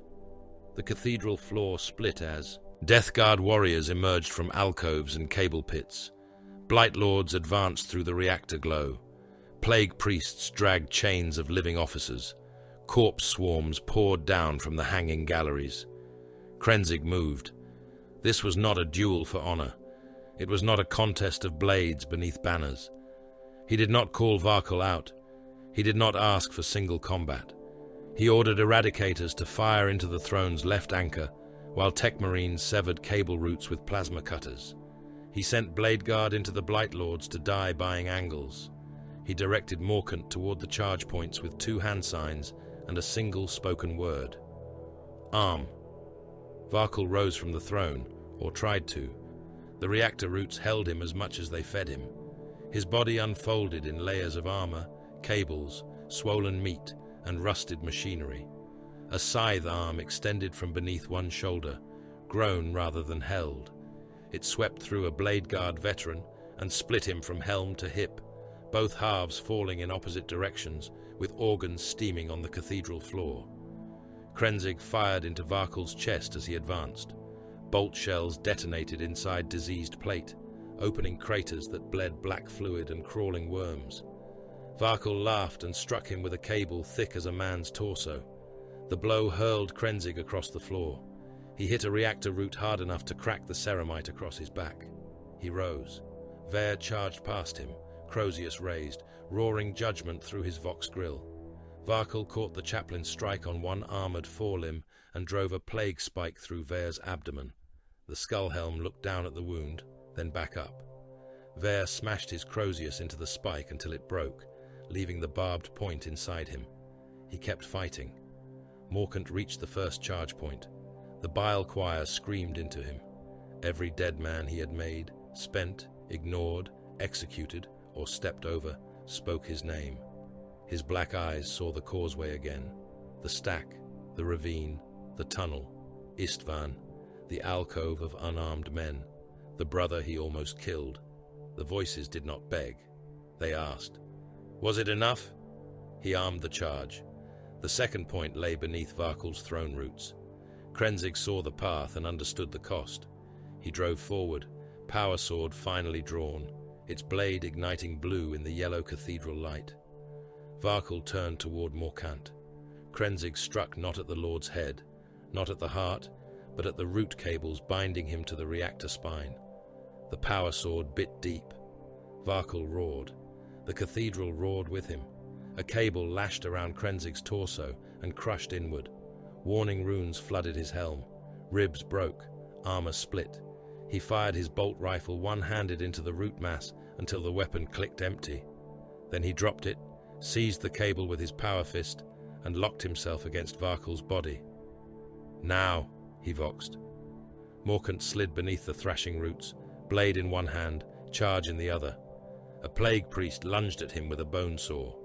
Morkant cut out the priest's throat and shoved the body into a moving cable to jam it for half a heartbeat. He reached the anchor and slammed the second vortex charge into the exposed reactor root. The rune blinked red. Varkul bent over Krenzig, vast and rotting, his broken smile inches from the captain's helm. You cannot kill decay. Krenzig's power fist closed around the root cable and dragged Varkul lower, pinning him against the reactor growth. No, he said, only this expression of it. Morkant looked back at him. The cathedral was coming apart in increments. Bladeguard were dying at the steps. Ver fought on one knee. Tech Marines burned roots, while plague things dragged them down. The charges hummed with impossible hunger. Above them, Orm's guns waited. Above them, the last marked sectors cleared by death, withdrawal, and sacrifice lay open for bombardment. Morkant's voice came through the vox, low and strained beneath the song of the dead. Do you intend to escape? Krenzig held Varkul in the reactor roots, while the Death Guard Lord strained against him, while armor cracked, while black fluid and red blood mingled across the floor. Escape is not the objective, Krenzig said. Silence is. From orbit, Varaxis Primus became a target rune. The capital hive rose from the ash-choked world like a blackened tooth driven through infected gums, its spires burning, its void. Shields guttering, its outer districts collapsing inward under the pressure of plague, artillery, and imperial necessity. Around it, the continent was a wound of fire and ruin. The Darine ravines steamed with acid. Ashgate was a basin of corpses and wrecked armor. Hab districts lay flattened beneath their own weight. Manufactorum stacks vomited smoke into a sky already bruised by war. Above the planet, the Black Guard fleet aligned for judgment. Strike cruisers in funeral white and black adjusted their prows toward the capital. Their hulls were scarred by void war and re-entry debris, their gun decks open, their lance batteries drinking power from shrines of plasma and iron. Surviving Imperial vessels formed ragged firing lines beside them, Navy frigates with cracked armor, Mechanicus monitors venting coolant, troop transports too damaged to flee, but still capable of lending auger locks to the kill. Their machine spirits muttered across the void in binary prayer. Below, ground batteries answered. Thunderfire cannons shifted in their ruined pits. Vindicators rolled into final positions among the dead bastions. Whirlwind launchers elevated above corpse-choked evacuation roads, already declared lost by every command authority still able to issue lies. Macro cannons in the surviving hive towers groaned as loader gangs and servitors forced the last sacred shells into breaches. Servo skull-ranging choirs circled through storms of ash and blood vapor, their lenses painting the capital in layers of firing geometry. The rune completed itself. From the void, it glowed across Varaxis Primus in targeting light, red and white and cold. Master of the Forge, Calvarian Orm's voice crossed every Blackguard channel. Final sequence prepared, tremor right first, siege collapse second, saturation third, lance judgment fourth, reactor instability, certain beyond acceptable threshold. Captain Asta Krenzig answered from beneath the world, his vox broken by static and the roar of the plague cathedral. Accept it. The machine spirits object. Record their objection. They ask if the world is condemned. Krenzig stood in the center of the bile choir, one arm locked around a living cable thicker than his torso, his broken power fist driven deep into the plague roots binding Lord Varkle the patient to the reactor spine. His armor was cracked across the chest and shoulder. One knee plate was gone.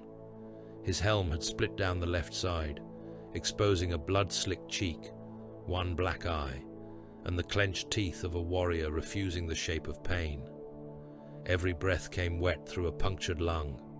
Warning runes crawled across the remains of his visor, but he no longer had enough functioning display to read them. He did not need to. The cathedral told him enough. It shook around him, a vault of iron ribs, corpse vats, astropath cages, and bells made from skulls. Reactor light surged upward through the floor grating, blue-white and holy, turning every pool of blood black as oil. The plague roots pulsed yellow around it, trying to drink the spine, trying to sing through it, trying to turn the heart of Varaxis into a throat for the galaxy's infection. Varkle towered over him. The Death Guard Lord's final form had shed almost everything that pretended to grace. Yet beneath the swelling, the cables, the sensors grown into his ribs, and the organs hanging from rents in his armor, he was still recognizably Astartes. That made him worse. Swollen cataphractii plate clung to his bulk in ancient layers, cracked and distended by centuries of rot. His shoulders were siege bastions of corroded ceramite. His abdomen had opened into a hanging mass of exposed organs, each one sheathed in translucent membranes and crawling with worms. Plague sensors had grown directly from his ribcage, swinging with every movement and spilling green vapor across the floor. His helm was half fused to his skull, one lens burning with demon light, the other a lidless human eye rolling in a sea of pus. When Varkle spoke, his voice was wet stone grinding inside a coffin. "You would kill a world to silence one song." Krenzig dragged the cable tighter, pinning the Death Guard Lord against the reactor roots. "One song is enough. Listen to yourself, little warden. You have become the weapon you accuse us of being." Krenzig drove his broken power fist deeper into the root mass. The servos shrieked. The fist no longer clenched properly. 2 fingers hung mangled. Sparks burst from the wrist housing. "No," he said. "You asked the dying to kneel." Varkle leaned closer. His breath fogged Krenzig's cracked helm with corpse heat. "And you asked them to be silent while you spend them." Krenzig's remaining eye looked past him. Morkant. Sergeant Cade Morkant tore through the last ring of plague priests below the detonation shrine. His Phobos armor was no longer white and black. It was red, grey, and yellow, slick with gore, reactor dust, and the fluids of things that had no right to live. His eyes behind the lenses were almost entirely black, pits of reflected fire and dead voices. His combat blade was broken near the tip. His bolt pistol was empty. He killed with what remained. A plague priest came at him with a bone saw, shrieking in both hands. Morkant caught the wrist, folded the arm backward until the elbow burst, then smashed the priest's face into a brass control altar until the skull opened and the teeth scattered across the keys. Another priest tried to chant a counter-rite through 3 stitched mouths. Morkant drew the broken blade across all 3 throats, then punched through the collapsing body's chest and tore out a fistful of rotten lung to silence the last wet syllable. Brother Damar died beside him without a word.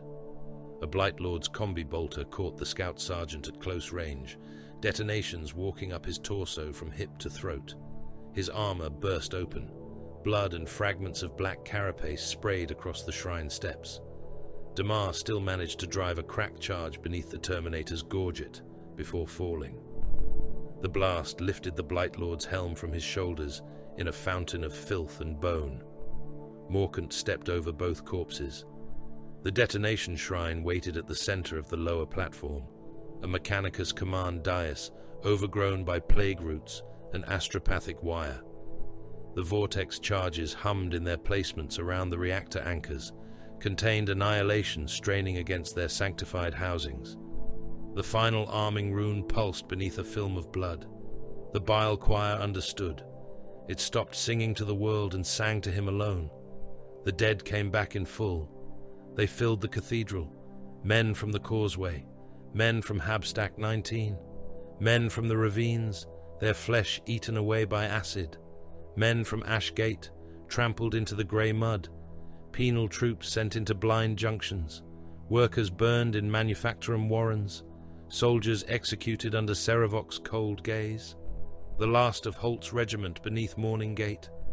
Far behind them came older dead, the dead before Varaxis, the dead of Istvan, salamanders burning, iron hands broken, Raven Guard fleeing through smoke. Their voices did not beg. They asked, "Was it enough?" Morkant's hand hovered above the rune. Above the planet, Orm began the bombardment. Thunderfire tremor shells struck first, fired from every surviving hidden pit, every ridge emplacement, every cathedral bunker still able to breathe smoke. They drove into the foundations of Varaxis Primus and detonated below the surface, not to kill bodies, but to break the bones of the hive. Roads split, transit tunnels folded, bastion anchors cracked. The lower districts groaned as if the city had become an animal under the butcher's hammer. Vindicators fired next. Demolisher shells struck surface bastions already drowning in plague bodies. Walls vanished in pressure flashes. Corpse barricades became vapor. Plague marines were hurled beneath falling towers and buried under sacred stone. The blast waves climbed the hive's outer skin in rolling circles of flame and dust. Whirlwinds followed. Their rockets saturated evacuation routes already lost. Corridors where poxwalker oceans pressed toward the capital heart. Streets where infected armor jammed against refugee wreckage. Avenues where cultist mobs chanted through mouths full of flies. The rockets fell in sheets. Entire districts became fire patterns. Men, dead men, plague things, engines, icons, and ruined transports were reduced to a black paste that boiled under burning promethium. Then, the orbital lances cut through the clouds. White light descended from the void. It passed through hive spires like judgment through bone. Towers that had stood since forgotten crusades split from crown to base. Shrine windows became molten rain. Statues of saints exploded into glass and fire. Command. Galleries vanished. Bridges became falling rivers of metal. The lance beams did not roar until after they struck, and then the sound arrived as a god's verdict, flattening all smaller noise beneath it. Varaxis Primus began to sink. Inside the cathedral, the reactor spine screamed, not like a machine, like a chained saint being flayed. Varkul laughed as the world broke above him. He tore one arm free of the root mass and smashed Krenzig into the floor.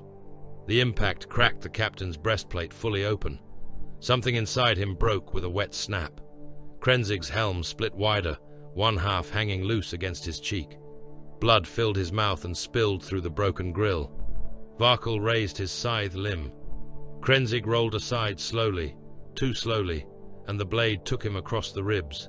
Ceramite opened, flesh parted, one lung punctured fully, collapsing beneath armor-sealant foam and blood. The captain came up on one knee with no rifle, no sword, and a power fist that sparked uselessly from a mangled wrist. He drew his combat blade. Varkul stared at the small weapon and laughed through the cathedral. "Is that the shape of your ending?" Krenzig coughed blood into his cracked helm. "It has an edge." The Death Guard Lord struck. Krenzig stepped into it. The scythe limb scraped along his pauldron and tore it away. He drove the combat blade under Varkul's helm seal, not deep enough to kill, never enough to kill something like Varkul, but enough to turn the monster's head and open the swollen throat tubes. Black fluid sprayed. Krenzig's broken power fist hammered into the wound, again and again, metal fingers splitting further with each impact. Varkul roared. Morkant reached the arming rune. The bile choir gave its last transmission. Every corpse mouth in the cathedral opened. Every astropath cage convulsed. Every dead officer fused into the steps, screamed through tubes and brass reeds. The voices of the sacrificed surged upward into the reactor spine, into the Vox, into the void, seeking one final path beyond Varaxis. They spoke in Holt's voice. They spoke in Ven's voice. They spoke in Damar's voice. They spoke in the voices of millions. Krenzig, Morkant, Blackguard, you spent us, you buried us, you burned us, you used us. Let the galaxy hear what you are. The transmission climbed. Then Chaplain Odran Vare answered from the surface. No one had known he still lived.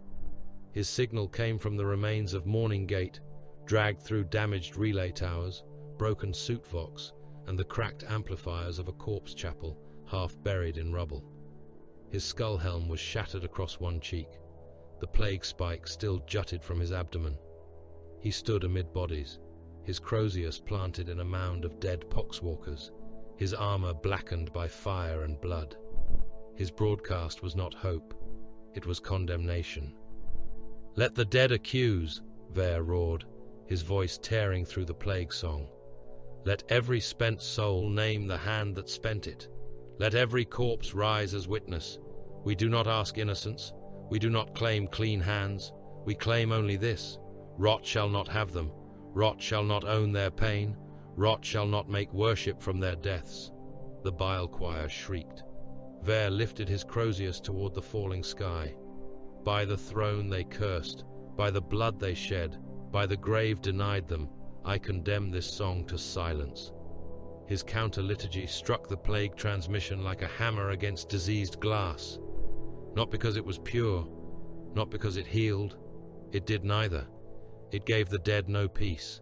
It gave the living no absolution. It simply refused the enemy permission to turn imperial suffering into praise. Morkant heard the voices falter. For the first time, the dead stopped asking. He pressed the rune. The vortex charges opened.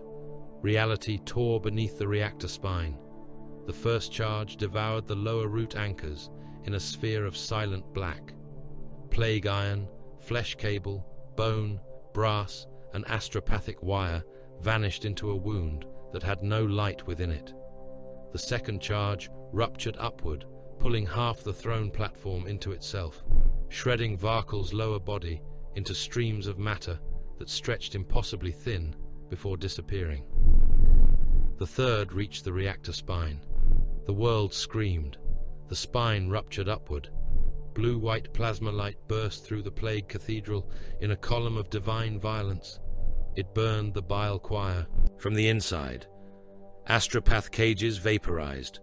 Corpse vats detonated. Bells melted into rivers of bronze. Still living officers fused into the steps, became shadows burned onto stone before the stone itself ceased to exist. Varkul's laughter became a wet, grinding howl as his throne, roots, organs, and armor were dragged into the imploding heart of the cathedral. Krenzig was thrown backward. Morkant ran through collapsing light. He found the captain half buried beneath cable and cracked stone, one arm trapped, armor breached in too many places to count. Varkul's upper body still moved nearby, impossibly alive, dragging itself by one arm, swollen cataphractii plate split open, organs exposed to reactor fire. Its voice came as a coffin rasp. Endurance. Morkant put his last bolt round through Varkul's human eye. The skull did not explode cleanly. It burst inward, then outward through the back of the helm, spraying black brain matter, worms, and burning fragments of bone across the collapsing floor. Varkul's body twitched once. The reactor light took the rest.